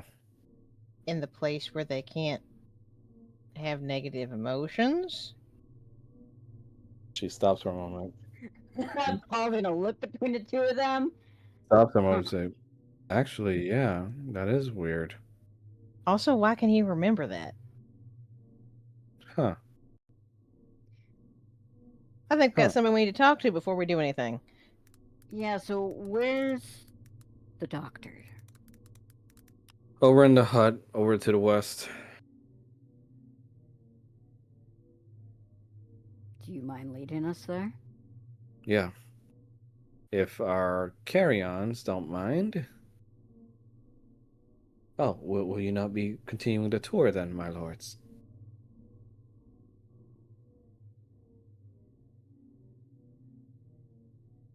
Not just yet. Very well. It's not a bad tour, though. And they look around and go say, "Prepare the feast. They will be feasting soon." Mm, And you see he claps his hands and starts to talk to the different people of the village in order to prepare a feast for you all. Paul is just gonna kind of mutter to Roger, I am not eating anything here. Absolutely not. Hmm.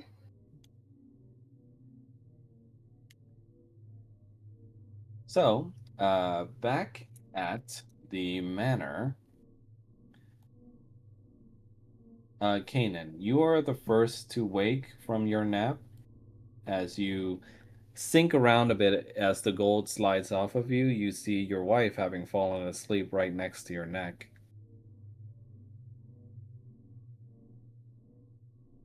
And you get the urge inside you to go for a fly.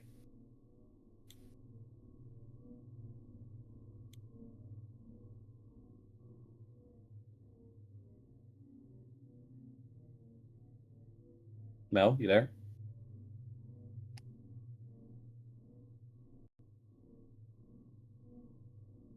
Hello? Can you guys hear me? I can hear you just fine. Yeah, I can hear you. No! Maybe she's AFK or something. I'll poke He her. did.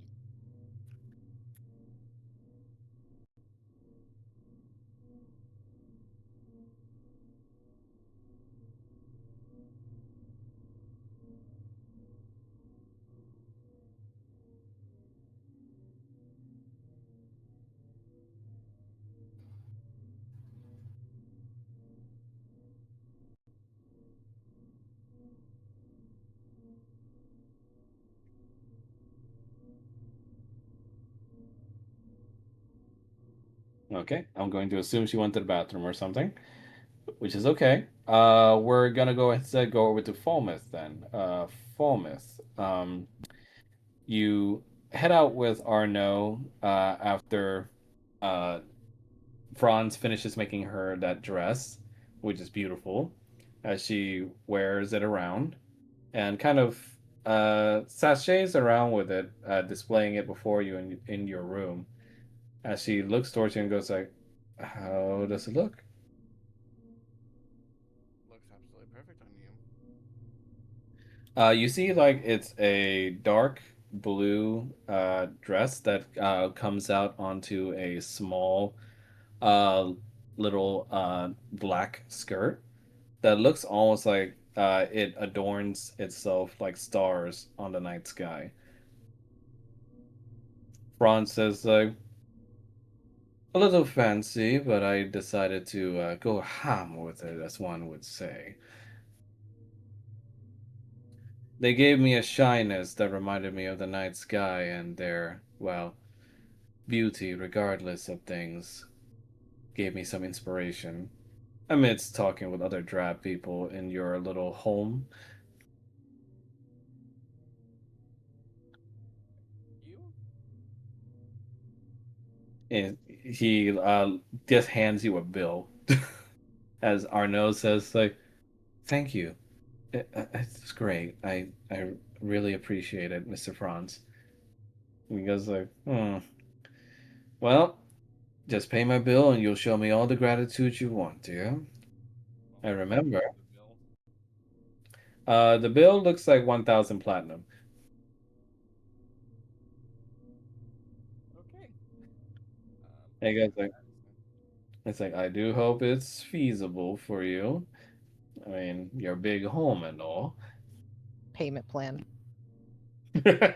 Thomas does have it outright. Paying for. Yeah, it's just the funny thought of having a payment plan. Thomas Uh, does have it outright, so he then looks at Arnaud and taps her on the cheek and goes, and remember, dear, the things I've said to you. You won't get anything done if you talk with a little squeaky mouse's voice. Talk like the little lion that you are. God knows those hands can probably choke one. Thomas is gonna hand Franz the platinum. Thank you, dear.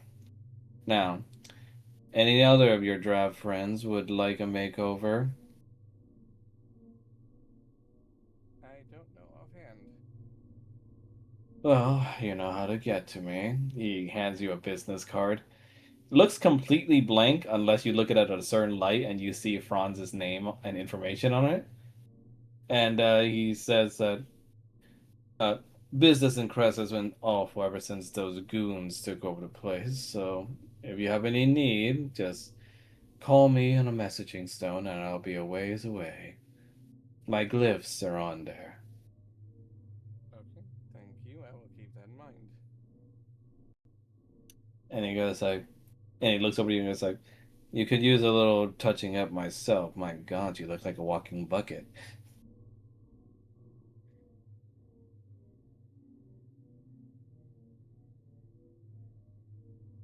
And then he like touches your arm and says like, may I suggest something gold to go along with all that gray, dear? Just a thought. Thank you. And he walks down and leaves with basically the most fashionable wave possible. That is like a little bit like pompish, but he just waves away the concerns and just walks away.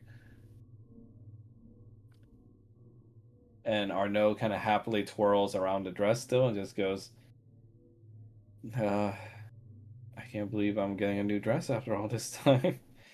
I used to have to cobble together these all the time myself back at the village. You deserve it. Thank you again. It was a pretty expensive. I feel kind of bad. You're worth it. They blush hearing that, and it says, so, I managed to track down Dispater as well. He's, waiting in the library, it seems. Well, we should probably find him then. Could you, talk with him? I, kind of want to feel around in this dress a little more. Certainly. Thank you. And they kiss you on the cheek. Yvonne was just going to kiss them back, but on the lips rather than just on the cheek. Nice. When you head to the library, the Spader is sitting there nursing a headache, it seems, in a place where it is the most quiet, or at least tries to be the most quiet in all of the homestead. He's going over his paperwork in secret, it seems. And when he senses your approach, he just looks. He doesn't even look, but he says like, "Hello, Falmouth." Lord Spader, you know your son and wife would be quite displeased that they knew you were working. And are you going to tell them? Not my place to. That's yours. I just have to ask, because it seems like that paladin oath of yours can be a little inconvenient when someone needs you to lie, doesn't it?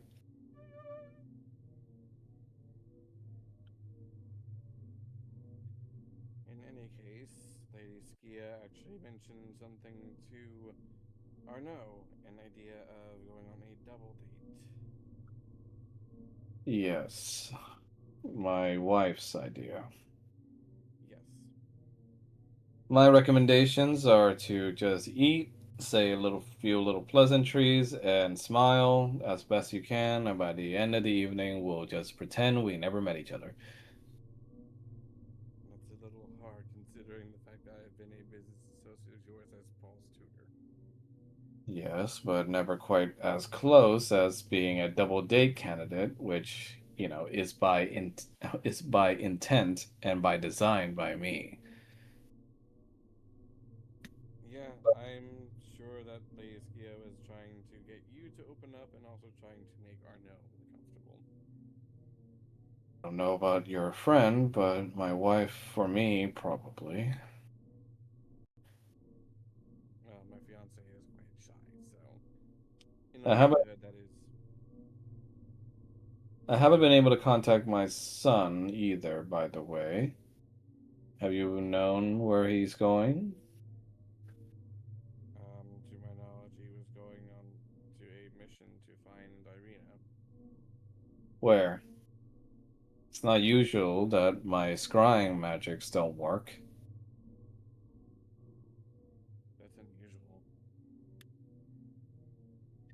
Great. One more stressful thing to add to my plate.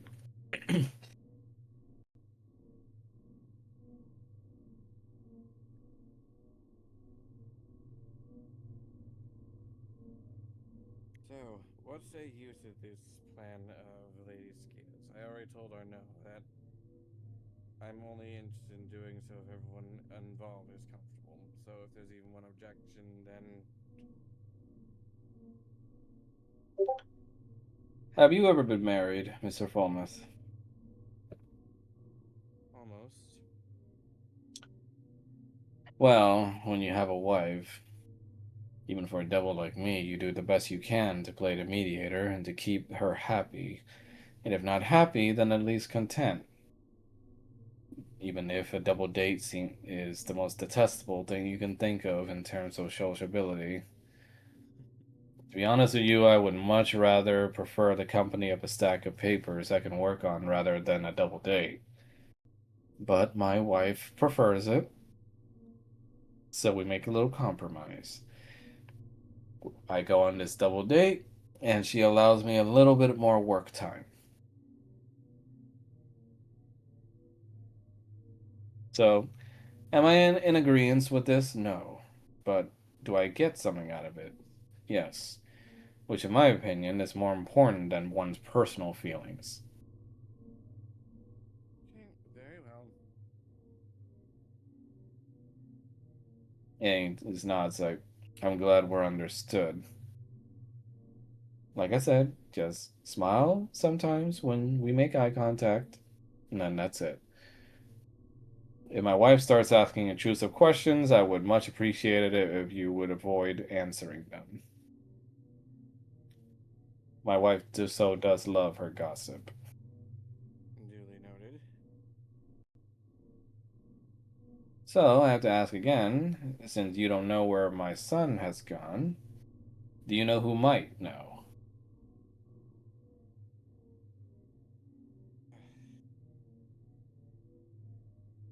Probably the Feywild King. I kind of detest talking to the Fae, but again, personal feelings aside. Thank you, Mr. Falmouth. That'll be all. Very well.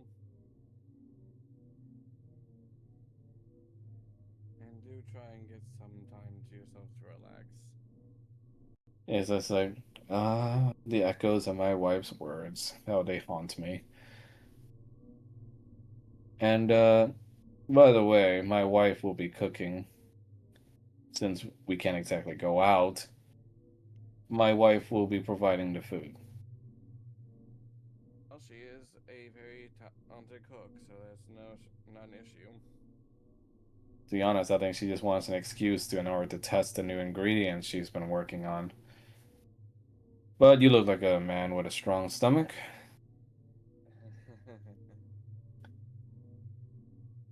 Now, good day, Mr. Falmouth. Almost just bows and then starts to walk off, and is like now a bit concerned about what Skia's planning. Mel, are you back? Yeah. Okay. Uh, welcome back, by the way. Kanan starts to stir in his sleep, and you are the first to wake up from your nap. It looks to be about nighttime now, and, well, nighttime in Barovian skies. Your wife looks like she has fallen asleep in a nestled little, like, gold pile next to your neck. She looks comfy despite the gold, and it looks like she's fell asleep to the sound of your body's heartbeat and the heat coming off of you. Okay. And you start to feel motivated in yourself to go for a night fly to stretch your wings. As you feel your son Ashtalon on your back say that, welcome, father, to the world of the waking. Mm, Mother's been sitting alongside you all night. I don't think she even worried about the cooking that needs to be done. I have to get everything ready. Can we go for a fly first, though? I don't see why not. You feel happiness coming from Ashtalon for once. He's gonna change back before leaving. You leave the vault and you see your children are playing happily with Sona, who kind of gives you a wink to let you know that she's got good take care of them. He'll wave to her before leaving. Kyle interrupts you by standing in your way suddenly and just goes like, "Hi, Dad. Hello. You going to fly? Yeah. Can I go with you?" Mm, Ashtalon in your head says, "Please say no." not today. And Kyle says like, "Oh, okay, Tomorrow. Dad. Tomorrow. You you promise? I promise. Special K, pinky promise." And he puts up his pinky. Special K, pinky promise. Yay! Love you, Dad. Love you too. You head out to the courtyard and spread your wings. And Ashland says, "I always did like flying in the night sky." Well, as opposed to more appropriate thing to say is, "I liked it whenever you used me to fly in the night sky." Hmm.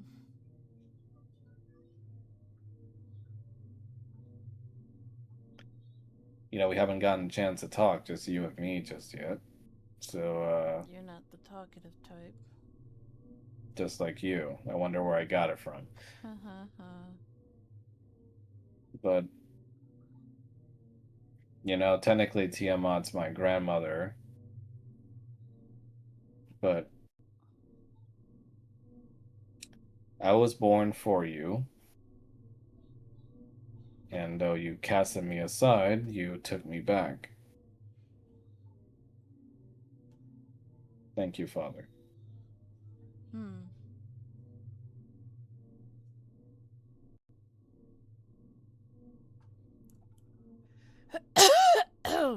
If you, if you tell anyone, though, I'll kill you. Noted. Do you take your true form to fly? Sure. You use your ascendant form to fly through the night sky, and I need you to roll for a stealth roll for me, please.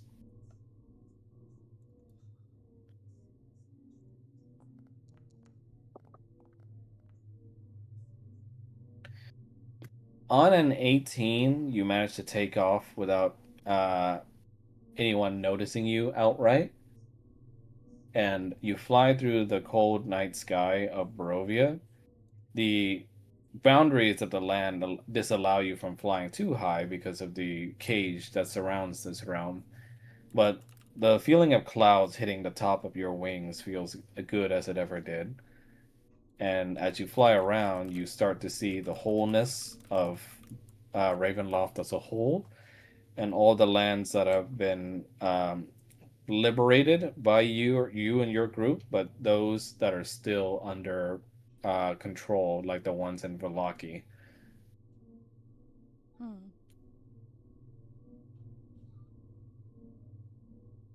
And you see Ashalon respond in your mind and goes like, "Well, Father, I don't expect it'll be good to fly near there. They're still fearful of the day a red dragon attacked them, I'd imagine." Hmm. There's not much else to go. You then get a message from someone. He'll answer it. You answer it as you fly around and just hear Lavinia on the other side. She goes like, "Hey, whoa, what's with the sound of wind back there? You in a tunnel or something?" I'm flying. "Oh, okay, well, I looked into the thing you wanted me to take a look at. It wasn't easy. I had to take care of getting more cuticles that your mother left behind in that bathtub."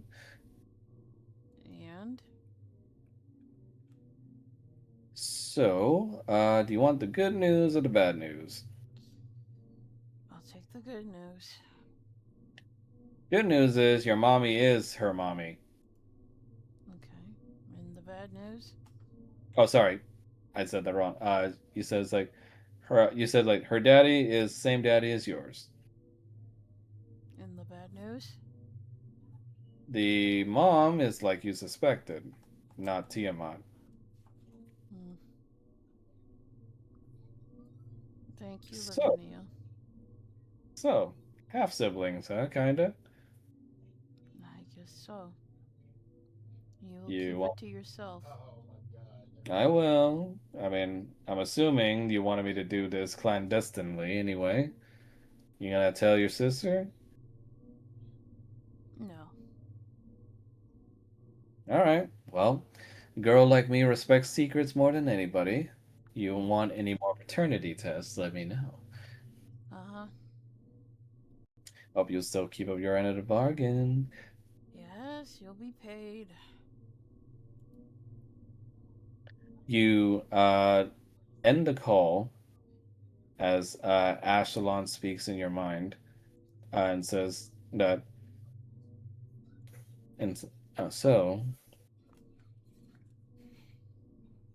I suppose the truth comes out then. It doesn't need to. Well, to you, anyway, Father. How do you feel about it? Well, Alicris is fucking scummy. That's all I need to know. He says, so, well, I agree with you. So if you want me to keep the secret, I will. For now, yes. Selma then speaks in your mind and says, like, a wise decision. I agree. That girl's been through enough. Whether or not you tell her eventually will be up to you, young one. I will eventually, but not in the mental state she is now. Of course. And you see Selma's eyes shoot up. We're being watched.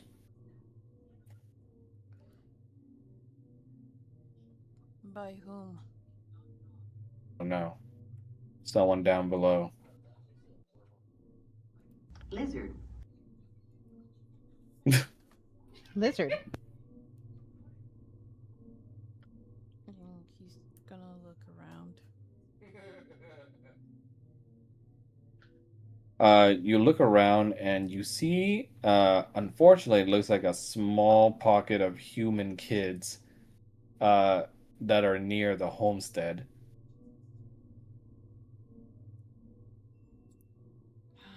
Well, truth was gonna come out one time or another. You see they run back into the homestead after viewing you with a little telescope, and then you see Monica amongst them, kind of just walking with them as they go back in. Hmm. What do you do now? Go back and change, I guess. What do you want, Winston? You land back in the courtyard and unfortunately come across many humans that are now gathering on the porch. Let me change the map. Come on.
And camera over here.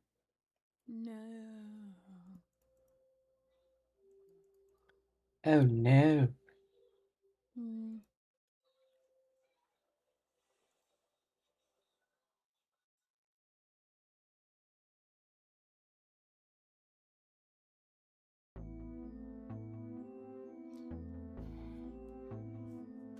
You land as you hear the clamor of human parents talking to their children as they all point their fingers at you.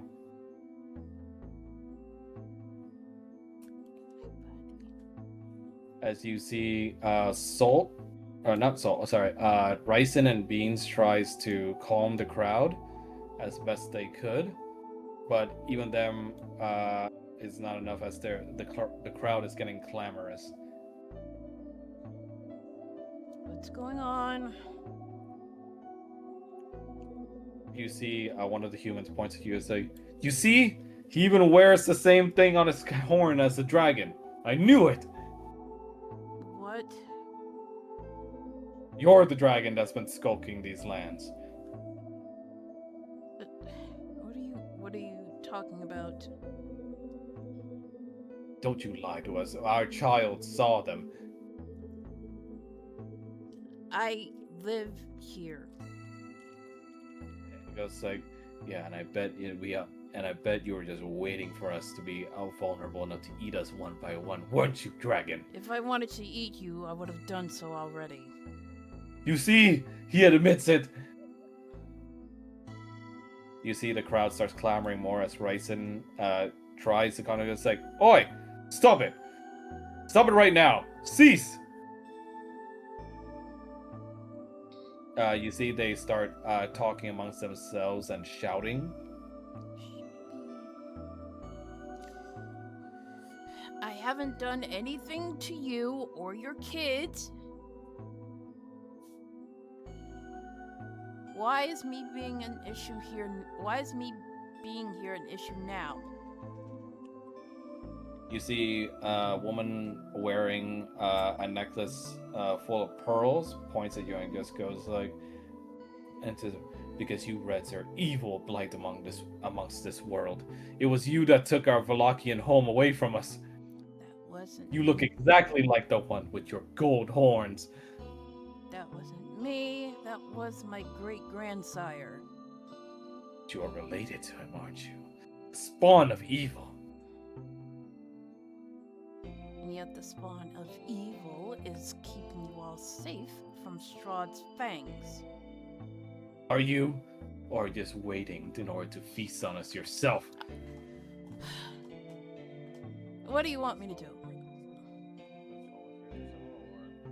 You're coming back from your date with Arnaud, and you hear a little bit of clamor, but you don't exactly know what's going on just yet. You're looking out the window here, and you see that Kanan seems to be speaking to a group of people.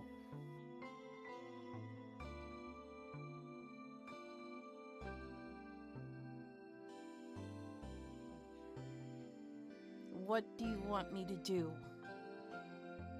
And you see the human over here goes like, "I saw he had a kid on his back the other day. He's kidnapping children." That was my son. "Liar! How could a dragon ever have a small human child as a son?" Adoption, you stupid fuck. You see, "What you say to me, dragon?" And he takes out a knife. You're really gonna do this right now? And he's gonna hold up his hands?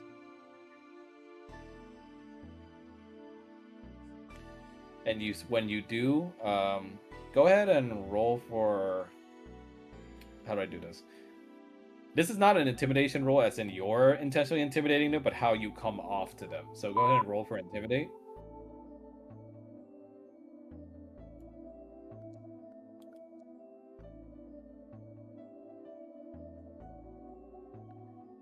They see you raise your arms. It goes like, "He's going to cast a spell! Watch out!"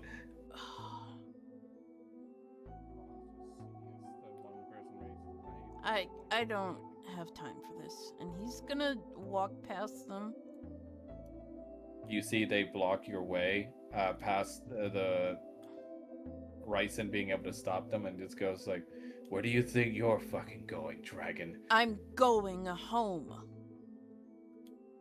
And you see they push you and just say that, "Get out of our home, This was my home before it was yours." liar!" He's gonna get really pissed off and he's like, "Stop." You see, amidst the chaos here, Ashlon says that, "Father, say the word, and I can blow a gust of wind to push them all away if you want." Do it. You see your son flap his wings and make all of them fall on their feet as it increases the amount of fear in their eyes, even for Ryson and Beans. As the orc gentleman over here pointing just goes like, "He's gonna eat us! It's the same beating of his wings as that day!" I just want to go home and be with my family. What is wrong with you people? You see a small voice peeking out as says, "Dad, what's going on?" Kenan's gonna try You and see shove his way one of the- through. One of the humans over here grabs Kyle and just puts him behind him and goes like, "Hey, stay away from him, kid. He's just gonna eat you." Get your hands off of him. "Dad, he's hurting me." My token just disappeared. "Oh, what?" Yeah, my token's gone. I can't even get to the courtyard. I thought you missed these stepped in. Oh god, why'd you explode? Let me see. Because that's like an elevation difference, and I can't get into the courtyard area. There you go. Falmouth, Misty steps in amidst the chaos, and what do you do, Falmouth? Balthus is going to look at the man who put his hands on King. He's like, one, take your hands off of him. Two, tell me what you're doing now, because this man here is actually one who is defending us.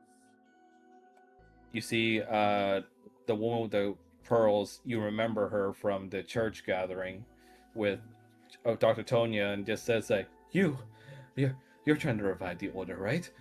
How can that happen with this evil red dragon here? He must be removed." I am quarter green. Just You're because just someone is chromatic doesn't mean that they are evil. They gasp. Then you're just as bad as him. You stupid. You hear Kyle continue. Kanan goes like, "Dad?" Kenan is going to punch the man that pulled out a knife on him. Go ahead and roll an armed strike, please. Okay.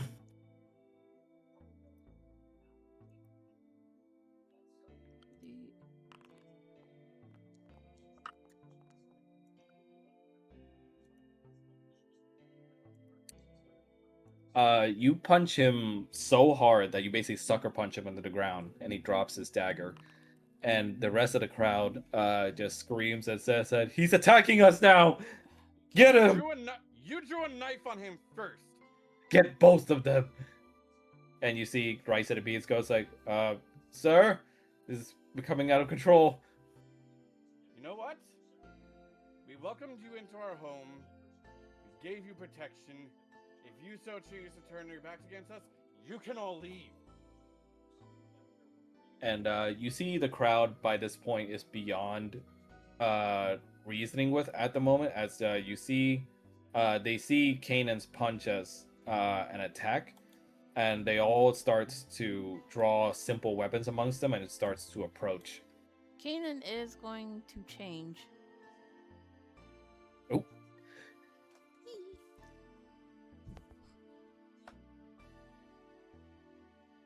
Please work, Macro. No. Please No. work. No. Oh no. Give me a sec. Did you break it? I didn't break it. I didn't do anything to it. Hold on. You broke it. Please work. I think it might be broken. Oh my god. Give me It's okay. send me the code. Later, afterwards, but it's okay. I'll just manually change Kanan. I don't want you Like to. one's like invisible and one's moving. And they're both moving at the Where- same time. Where's the invisible one? Right here. Is it it's because you don't have his Kanan's dragon token on the same Oh. elevation? Hold on. I think I might have a solution. Okay, you're invisible. Your original token is invisible for some reason. Fullness. It's fucking weird. Okay, there you go. Okay, Okay. so ascended form. Let me take care of that first.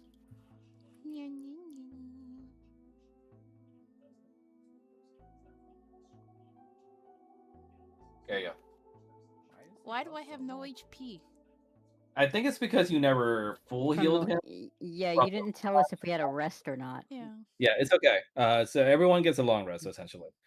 They see you transform. Their fears confirmed as an elderly man over here goes like, "It's a monstrous dragon."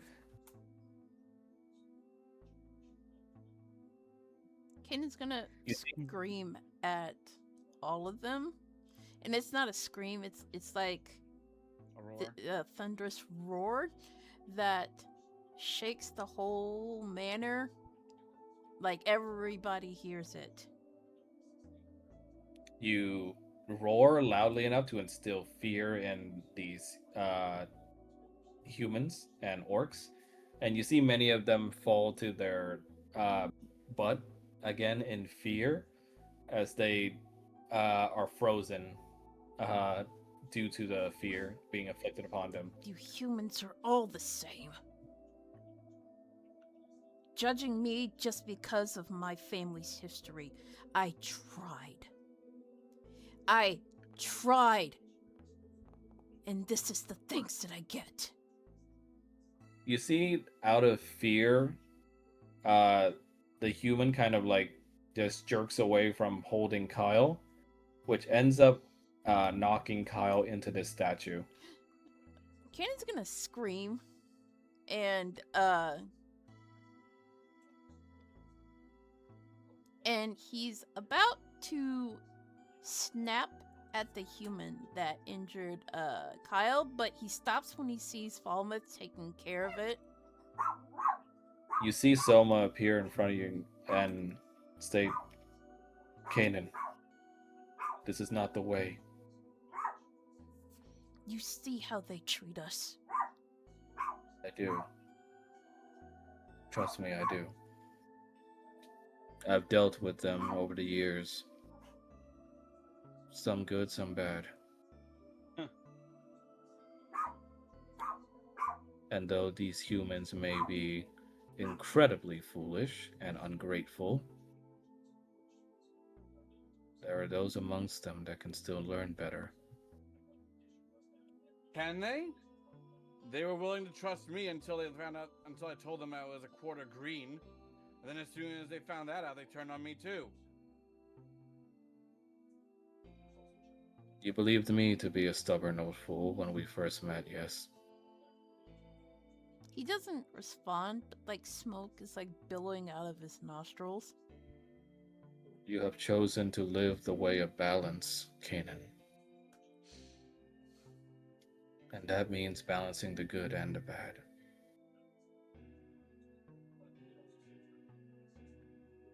These humans, foolish as they are, as we who uphold balance, we must have patience with them. They may not deserve it. Maybe not now, maybe not ever. They certainly don't deserve it.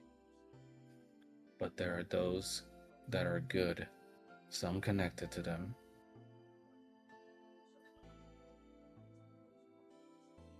And even if they don't deserve it, we fight for them.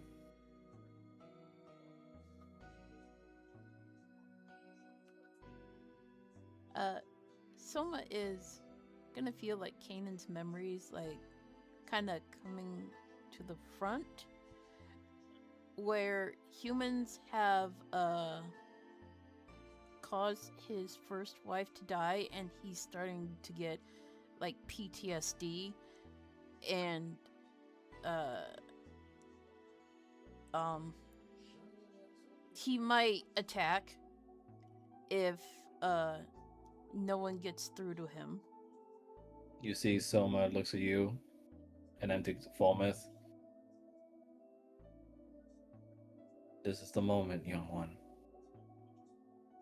when destiny presents itself to you again.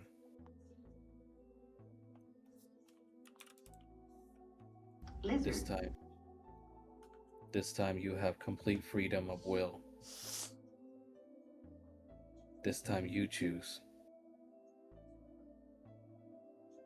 I will not stand in your way. Holmes is gonna make his way over to Kanan.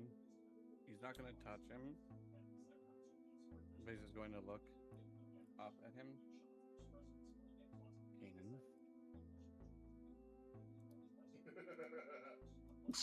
I trust in you.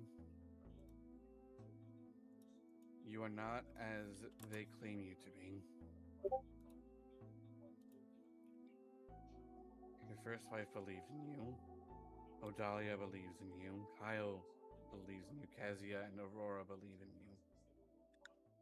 If not for these people, cruel and misguided as they are with their fickle, mercurial nature, think of your family. You look back at these people, Kanan, and see the fear paint their eyes. You see how it completely overtakes their senses and their reason. You remember that night amongst flames. You remember how anger had stolen reason from you all the same.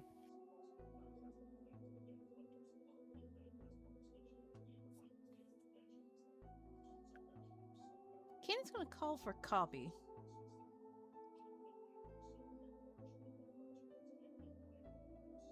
Go ahead.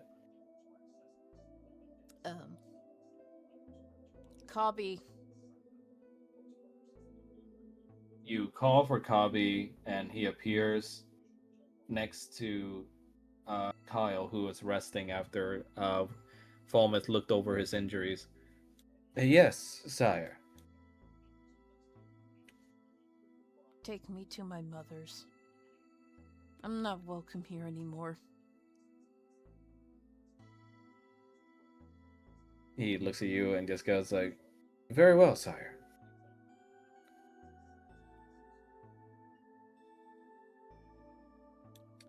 And he takes out a small little chromatic stone. And after saying an incantation to it, you are teleported to Tiamat's plane. And Soma going with you because he is your contract partner. Before he leaves, he's gonna give one last look to Kyle and then Falmouth, and he's like, take care of my family. And then he's gonna leave.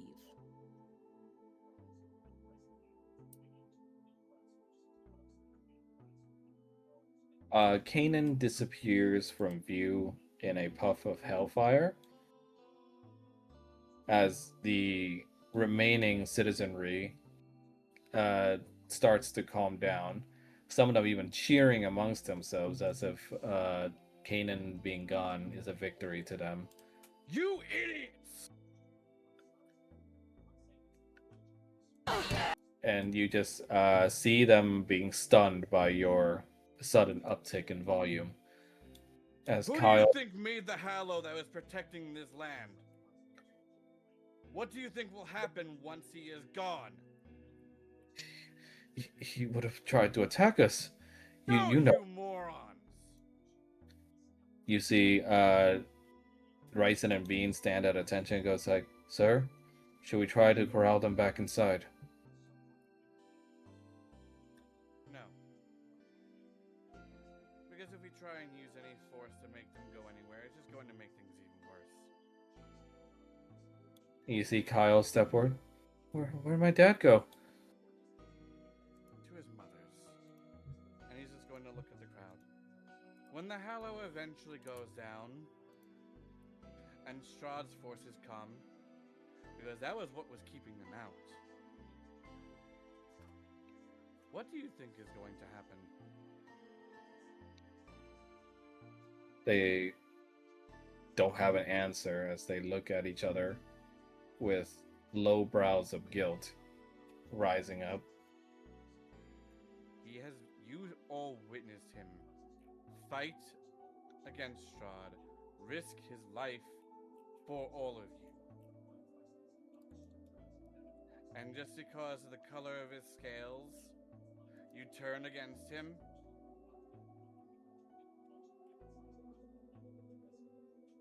You see Kyle goes to you, goes like, Falmouth, is my dad coming back? I wish I knew. Take me to him, please. I can't. As much as I want to, I can't. Dad. He starts tearing up. Almost just going to pull Kyle into a hug. Kanan, you appear before Tiamat's throne. Kabi at your side as he puts away the teleportation stone and clears his throat. Your Dark Majesty, the Prince.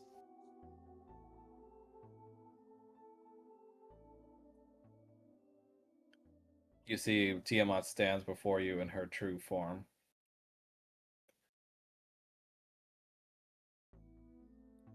Kanan is going to bow to her like he was instructed.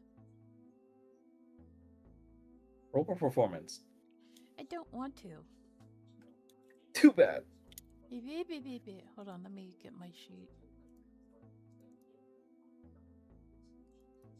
My brain immediately went lizard. Lizard. Oh no! I still have to see that movie. Yeah.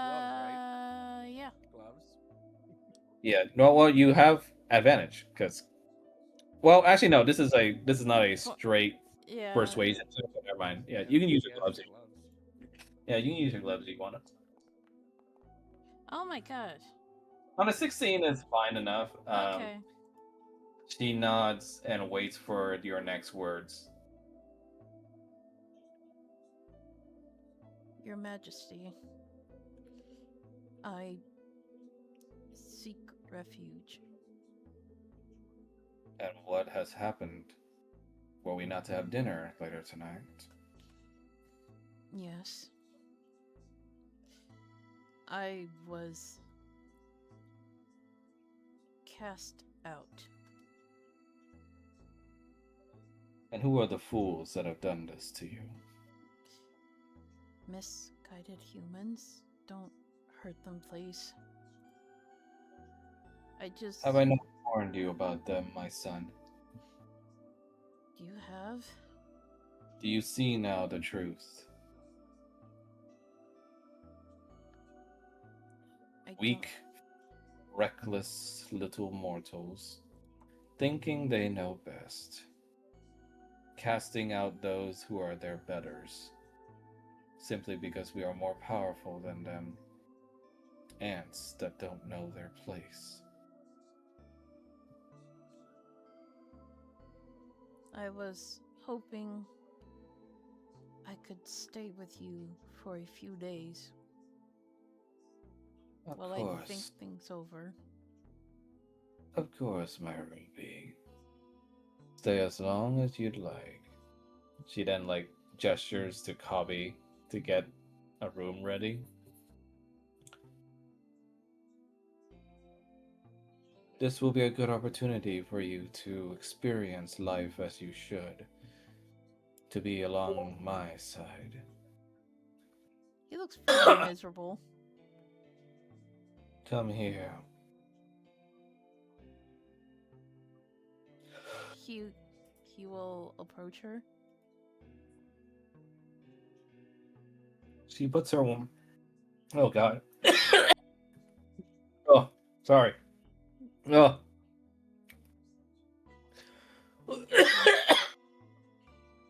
Sorry. Yeah. She puts her wings over him so large that they cast like a large shadow that becomes like a dome of darkness over him. And she embraces you, Mommy.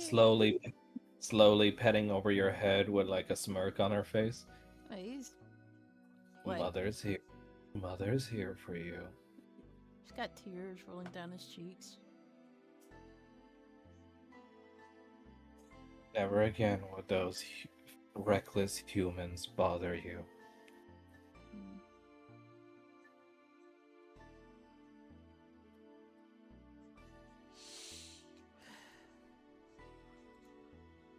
If you want, I can send people in to destroy them.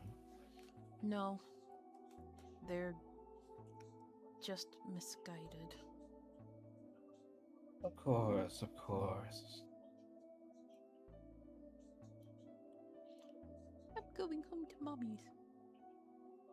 But you see now how I was correct. He doesn't respond. They will never accept you, Kanan.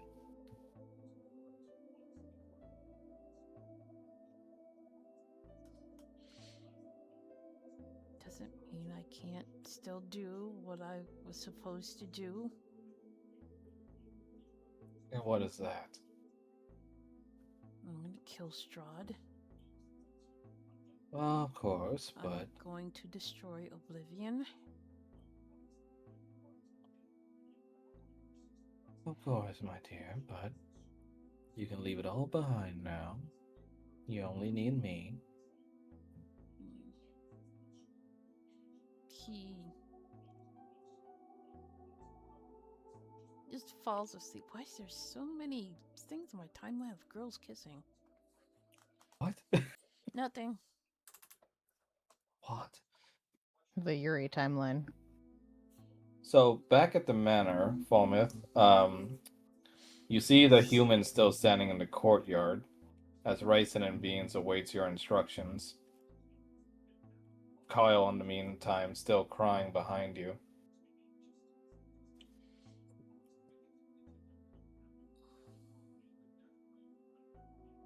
Just breathes in and then out as he's trying to collect himself.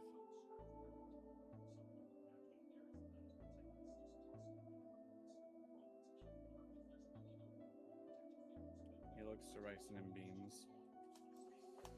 Sir, What would Beatrice do in this situation? they look at each other.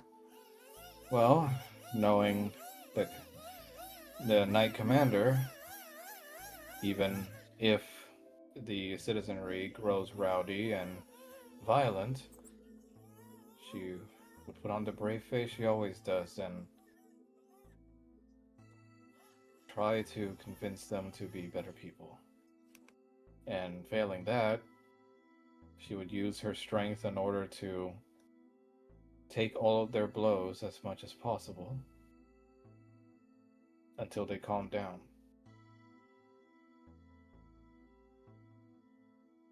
That was who she was.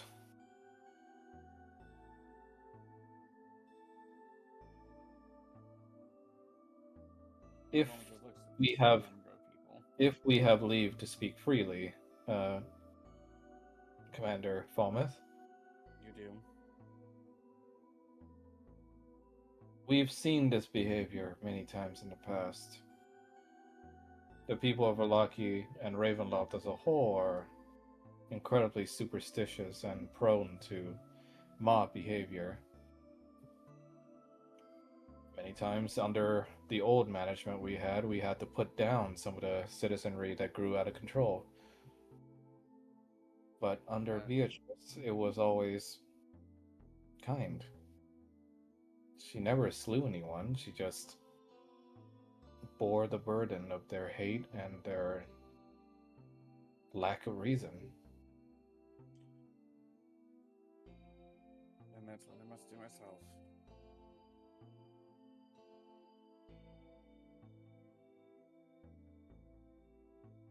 You see, Era says that it's never easy once you have to work with ungrateful people, but it's what heroes are portended to do. Do you think Kanan will be alright? I truly don't know. I wish I knew. At least Master Soma is with him. That is a blessing, yes. I only fear Queen Tiamat might try to corrupt him. Might.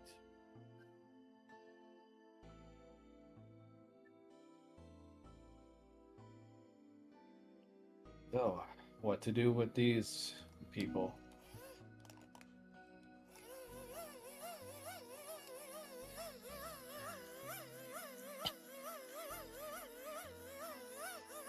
just trying to reason with them. Especially now that they've seemed to have calmed down somewhat after that chastisement. You Feeling see that.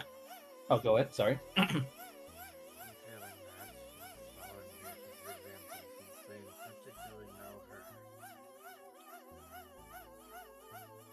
You see a voice calls out to you from behind. Mr. Fulmuth. You see Dr. Schaefer sweating. Yes, Doctor. I hope it didn't come too late. I apologize. I only learned this mob was intending to do some things after a Well. confession. I apologize with all my soul. I should have seen this coming. There's nothing for you to apologize for, Doctor. Oh, but it was my charge for the church.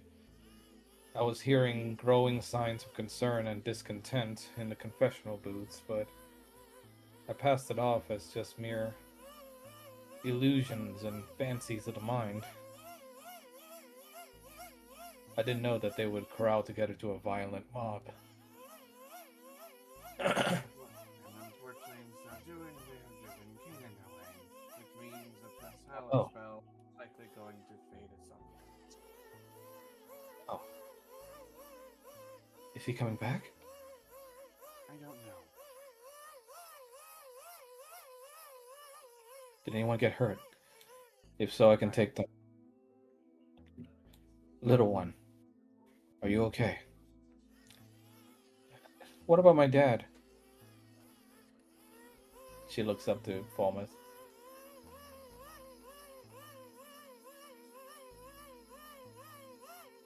And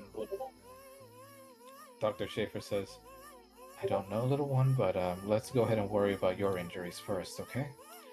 It looks like some of the bloody marks here are gone, thank God. But there's still a bit of bruising. I'll go ahead and take care of that, if you don't mind. Thank you. Come with me. Again, I'm so sorry. There is nothing for you to apologize for. You cannot control how others act. Please come see me when you can. I want to make sure you're alright too. You never know with this kind of crowd.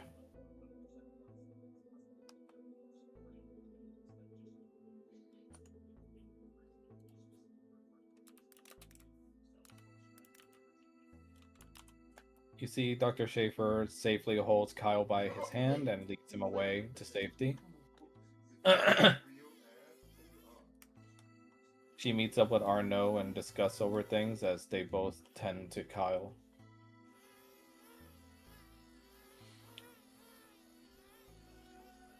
Paul was just going to take a seat in the courtyard and just raise it and extend a hand. Take a seat. We have much to talk about. Who are you saying that to? To the crowd. Okay. They go ahead and roll for persuasion.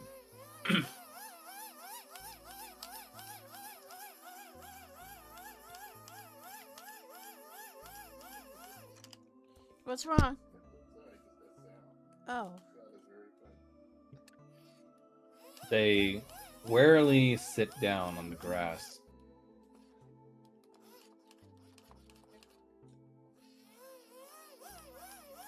Now then,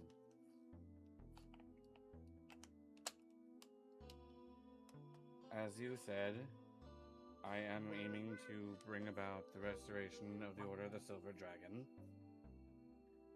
which was made up of disparate peoples, humans and others alike, and was led by Lord Argynvost, who was a silver dragon, hence the name.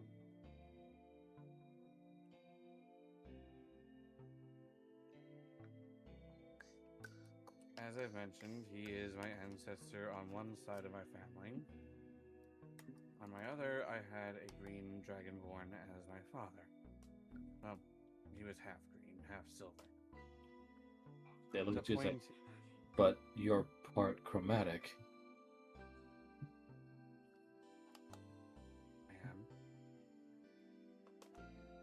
But the thing is that even being part chromatic doesn't mean that I am going to be along the same lines as true chromatic dragons tend to be.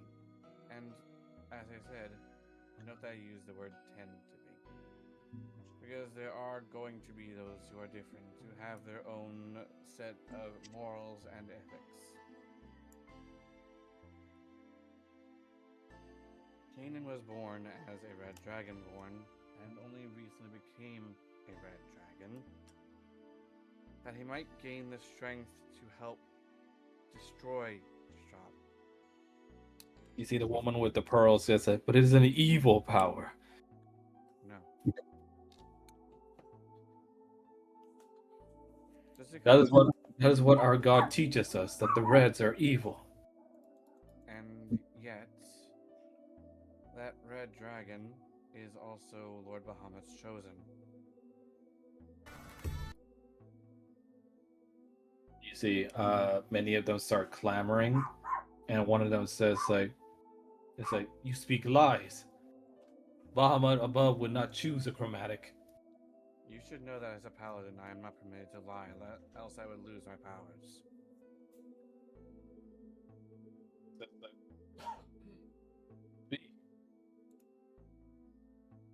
You cut out, Max. I was like, they look at you and goes like, this cannot be true. A chromatic cannot be chosen by the metallic god. Apollo's just going to cast as a...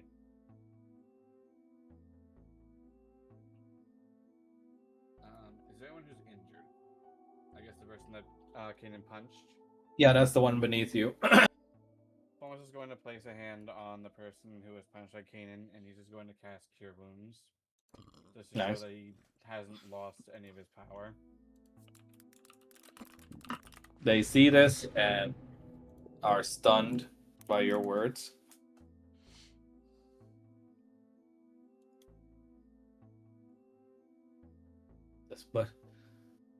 But he constantly flew over to home. He had children with him. One of which was the one child who was with him was his son. We met Kyle in Orthol, in a village to the north and east, which had been infiltrated and plagued by one of Shaw's lieutenants. Kyle lost both of his parents to her cruelty, and with no one else to turn to, Kanan ended up adopting him. You see the pearl clutching woman says like, surely it's food. Madam, he has gone to immeasurable lengths to keep him safe from vampires in Falaki, among other places. And if he was simply going about flying, that's not necessarily going a negative thing. It's not unlike a person going for a walk to simply stretch or to relax or to clear their head.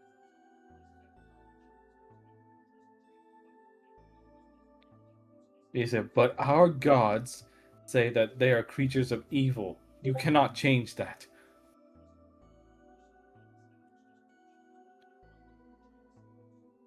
Kanan has done many things that he regrets, and he has been constantly trying to change and atone for what he has done in the past. But he is as much a person capable of both great good and great harm as anyone is. Before I was a paladin, I was a soldier and a mercenary, and I took part in wars wherein other kingdoms rose and fell. You say they Am I lower their. evil? You see, they lower their heads, trying to think on what you told them. Is the barrier truly going to fall? There is a very distinct possibility, and that spell takes a full day to cast by a cleric. While we do have another cleric in the employ, she isn't as strong as Kanan is. So it Well would then, be. well then, that's simple. Then we can just get that cleric on board. That way, we don't have to rely on the evil dragon. He is not evil, and quite frankly, many of the things that we were able to enjoy, the daylight, the protection from demons and devils and vampires, the ability to hear animals speaking, even, all came from his strength as a cleric.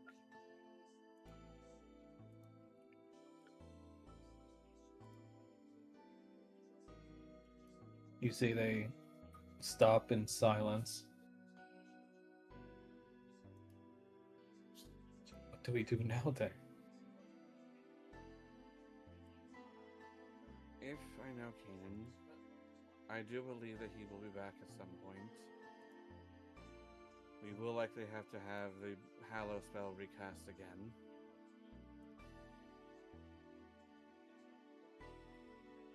I am not going to say that you must prostrate yourselves before him, because that is not reasonable to demand of you or to ask of you.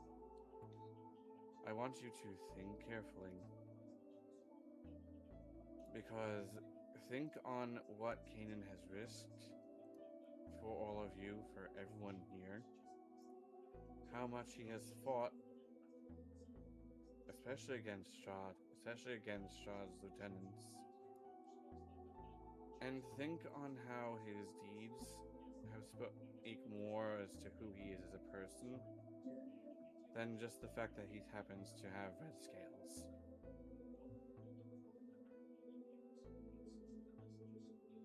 Because I could very easily have been born with green scales, as my sister was.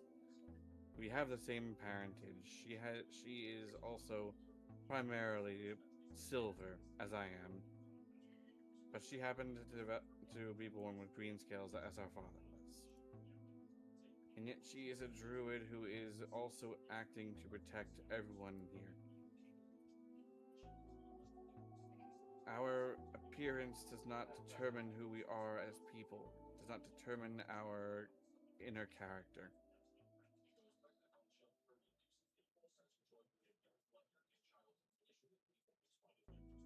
You see, they sit in silence at the thought. You see, Rice and the Bean says, "It's getting dark, sir, but we will watch over them." If there are those among you who are still not satisfied by my words, then you may, of course, take out your frustrations on me, just as you might have done with Beatrice. I can take a hit.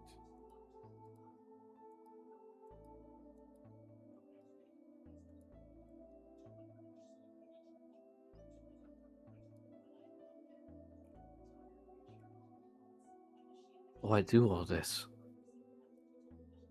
Why stand in defense of someone who should be your greatest enemy? Because I have seen who he is as a person. I have fought alongside him, bled alongside him, seen him bleed for me and for others. If not for him,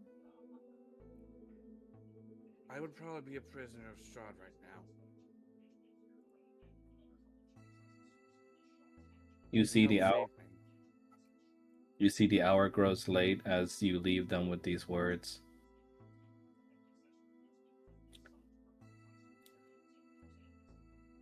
You see, Arnaud comes out from inside. They hold on to your shoulders protectively and kiss the top of your head. Dr. Schaefer took care of Kyle and took him to the infirmary. I'm glad. Thank you for stopping the disturbance. I'll go take a look if anyone's still injured. Maybe you should go visit Kyle? I should. I wish I'd gotten here sooner.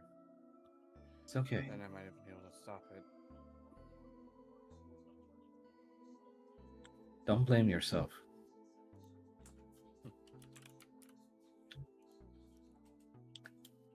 You see, Bryson and Bean gives you a salute as you leave. Lizard. Did someone add that in? The salute is lizard. Yeah, who added that? Lizard. Oh, what? Was that Mel? I'm gonna guess that was Will. Of course it's Mel. Lizard.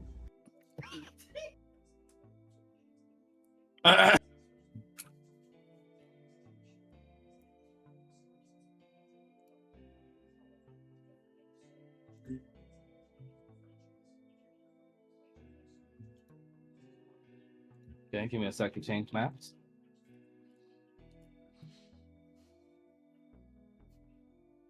Time do you have to be in bed by, Blaze? Lizard. Like Lizard. 30 minutes. Don't worry. We'll be done soon. He's lying.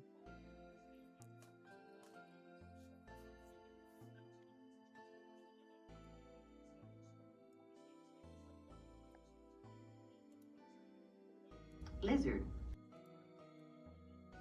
Oh, double fall miss. Wait, double full myth? Where?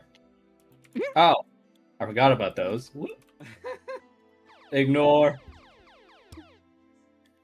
It was when we were going out to deal with the false Hydra.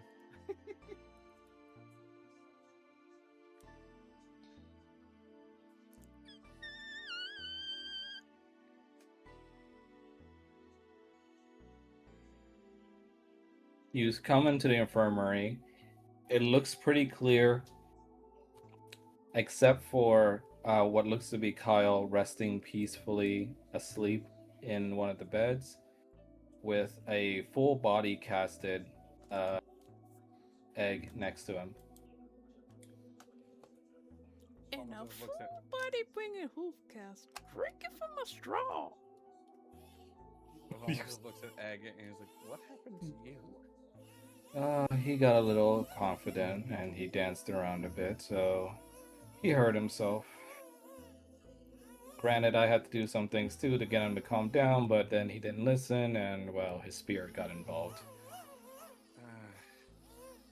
It's alright. He's okay. He just gotta rest it off. How are you, though? Now, let me take a look. I'm uninjured. Still, you never know. I worked with these people too. They can be a lot, I know.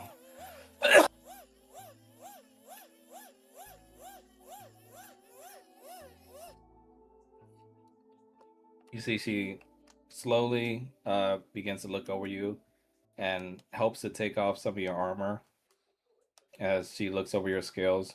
Lots of scars, it seems, a little bit from your days in battle, I assume. Yes, though those can always be removed with magic. Arno and I have done so before. I'm hoping there's no metal left in you, pun intended. So we're gonna look around just for shrapnel and any excess stabs. So soldiers like you are off to leave those in for lack of funds to go to doctors or to, well, sometimes they just don't have time. How's Kyle doing?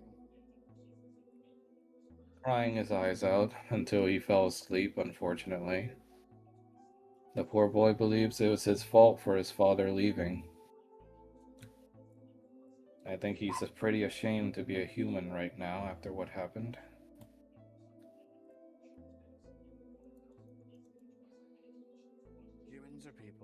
people can be stupid. It's not just a human thing.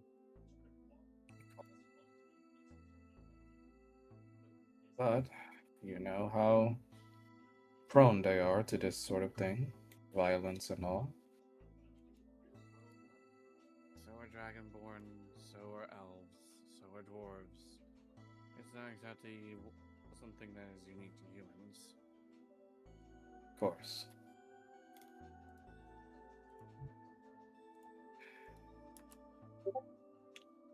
To be honest, it makes me feel a little bit of shame at times to look upon them and their behavior. But I'd like to think that the worse that they keep doing, the better it is they'll feel once they finally redeem themselves. I hope so. I hope they think on what I told them. Yes, you're quite good as an inspirational speaker, you know. I didn't listen to all of it, but I heard enough to know that you're good at what you do.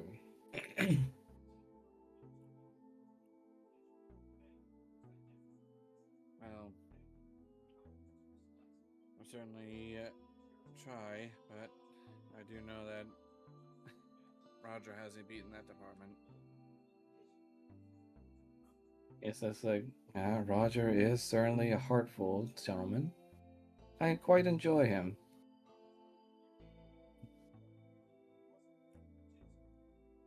I just hope that his positivity doesn't bite him in the butt one day. There are always going to be people who take advantage of kindness. Don't we know it? And you see, or hear rather, a human coming through, and you say, I like, thank you again for your words, Dr. Schaefer. They made me realize a lot about who I am. Dr. Schaefer is like, no thank yous necessary. Just faith is enough. Lizard. And you hear the human bow and say, for he is the land.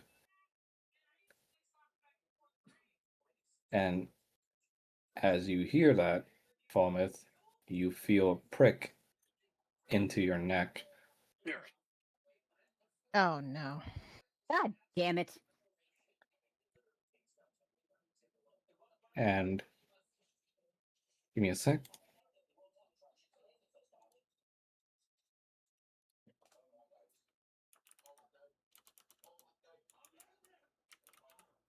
Lizard.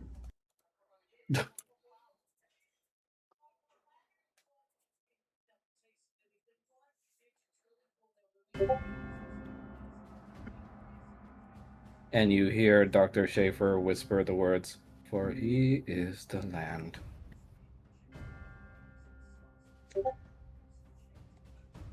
You try to resist, but the immediate prick is followed by a complete sense of paralysis. As, in an almost gentle way, Dr. Schaefer holds your back and guides you onto the bed. And she just says, shh, shh, it's all right, it's all right. Traitor. Well, I suppose I deserve that, don't I? You see, Era tries to come out, but when they do, they immediately fall flat onto the floor. And Era says, what? Dr. said, good to know the pack partner thing still applies. I wouldn't try to struggle too much. The venom will take its course. Any more struggling will only spread it further, and, well, I don't think you'll be moving or saying much soon once it takes full effect. Thomas is going to try and place a hand on himself. You see, they take away your hand and it goes, none of that now. We wouldn't want to ruin the story. You see, Eris says, Who are you? Just a humble doctor. I went by a different name back in the past, but I suppose you can just call me the Shepherd.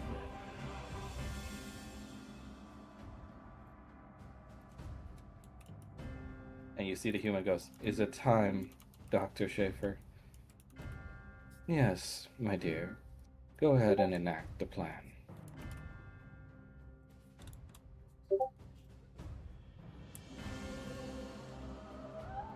I will admit, though, you and your group have gone farther than any others before you. Inspiring, really. You give me newfound hope.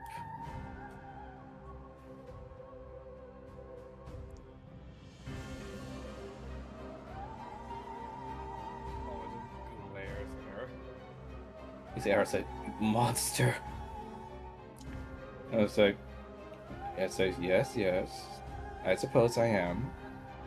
But I am a monster of God, young knight." That vampire is no god.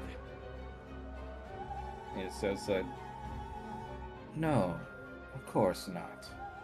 I would not deign to be so blasphemous as to say as such." And she leans closer. "But it is what the people believe. And faith, as you know, can be quite powerful. Such as the paladins did in their castle long ago. It doesn't take much, you know. Some words here and there, and, well, the human mind does the rest. Your friend already did quite the work for me. A story of a red dragon flying overhead, endangering all of their children, their lives, to take away their livelihood once more as they did back in Valaki. What's a kindly doctor / pastor to do?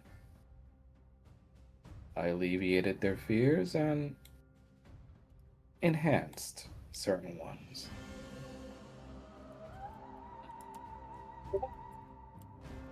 I will say, poor Egg, though.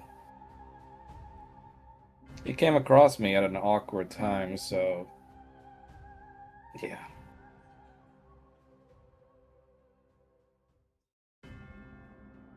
Though, do not look at me with such crossness, Mr. Falmouth.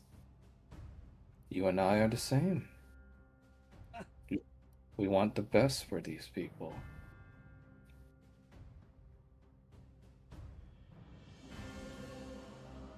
Is that what you tell yourself?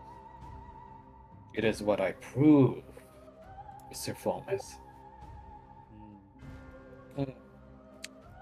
I suppose we have some time to kill, so how's about a little story? You like those, right?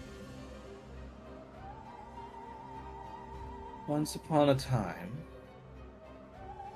one of the gods above on Celestia grew impatient of the vampire learning his lesson in this gilded cage, and therefore they sent an angel of punishment down here to smite this shroud.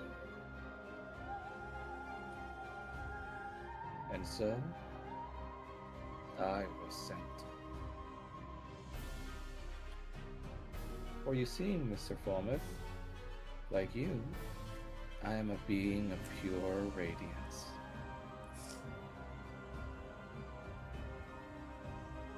So, this angel was sent to do this utmost sacred task. But, lo and behold, there was no happy ending to be had. The angel was swiftly felled by the vampire and his dark master. And when the angel beckoned high above for safety and for the god they served to save him, no one answered.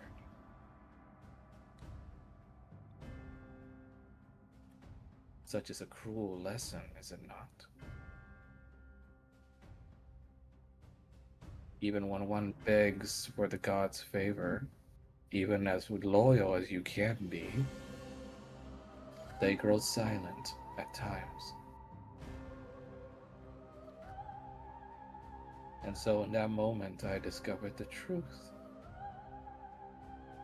'Twas not my God that abandoned me. 'Twas simply that my task was misunderstood.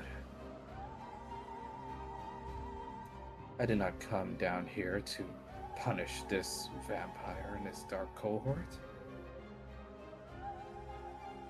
I came here in order to fill their darkness of these humans' hearts.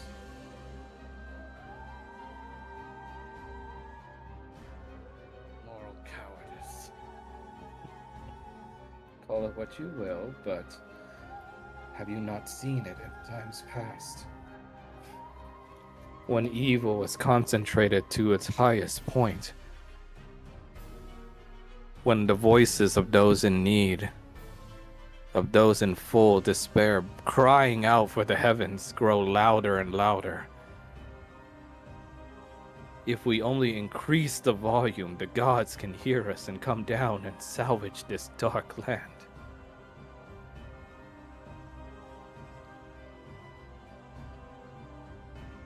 And so, even though Strahd is not my god, he is more than appropriate, for it is he who showed me the truth of my being and the truth of the gods above. So One. seconds, Ariel. And then they continued, one pair of outstretched hands won't be enough. This whole land must suffer. That's why I'm a doctor, you see, and a shepherd. Souls, as misguided as they are, must be properly shown the way. They can't die just yet. Not only till they have suffered the full amount they can suffer, until they have suffered every tragedy and atrocity known to man. Only then, when the gods' bellies are full of sickness, of abhorrence for what they see, will they take action. You're insane. Perhaps. But I am a being made by God. Funny, isn't it?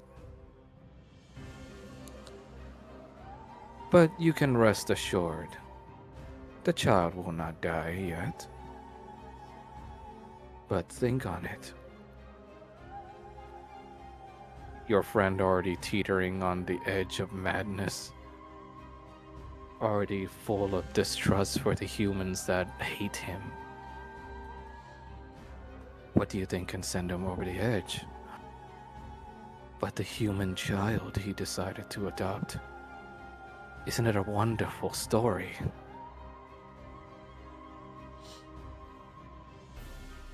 The one beam of light in his life that gave him his hope back will be the instrument that destroys every last bit of goodness in him.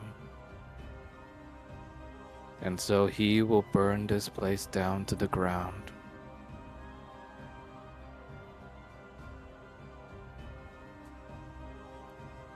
Just in time for your friend to finally think about coming back, eh?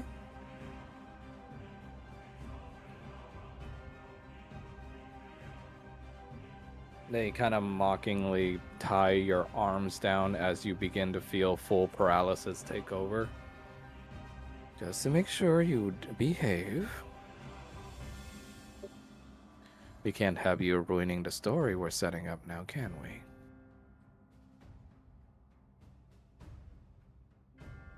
And you see they tap your shoulder. I feel for you, Formeth. I do. To sit here helplessly while everything is taken away from you again.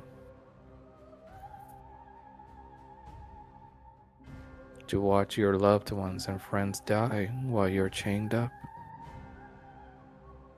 He smiles.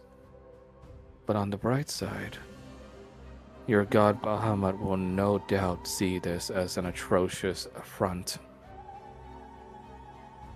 Think of how beautiful it will be when he descends down finally to deliver this land.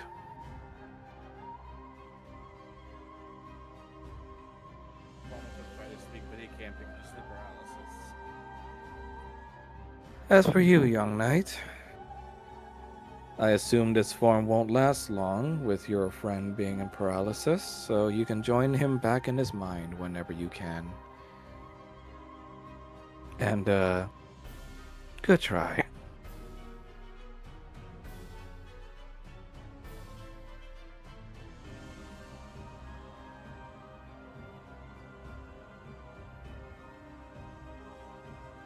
You see, they put out the candlelight in the room and just say that, and don't worry, Mr. Falmouth. As Barovia's Hope's new pastor, I will give them the faith they deserve.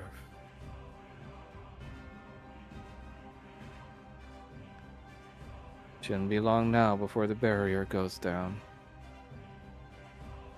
I wish you sweet contemplation. You hear the door being locked.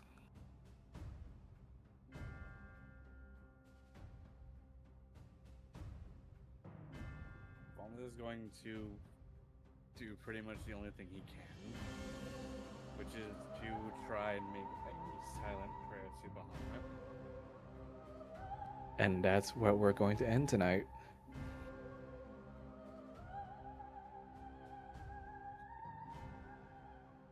How we doing, folks? You. Oh, you. You say fuck you. Yes. Roger Time- Roger is just like, all right, bet. At And I'm this- like, oh, okay. Hey, and Paul's gonna come back and just be like, at this point, being in the hills is a vacation.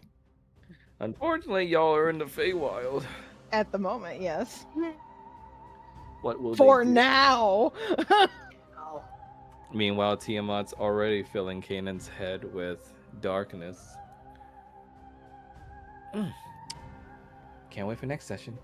Roger's And when just is like, that? Roger, how many times are we gonna have to teach you this lesson? Oh man. But the Tiamat. I forgot to describe it yet, but the whole time that Dr. Schaefer is saying their words to you, you don't sense any lies. And like, it's like a mad level of like zealot, like belief in their eyes that what they're doing is the right thing.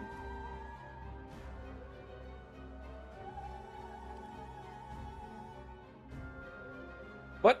How about the 27th, gang? Are we available? The 27th works for me. Yes. Mel? Yeah, because I work morning shift that day, so. Sure. Okay. Then we will see each other on the 27th, where we will further see where this plot goes, as Barovia's Hope is basically under attack from within. But, good job today, gang. Did we have fun? Mm-hmm. Yeah. Mm-hmm. I'm glad. All right. In that Everybody case- will remember that. Oh. Hey, I had to make it juicy, all right? We've had relative safety, okay? There was Everybody will remember Relative that. safety. I don't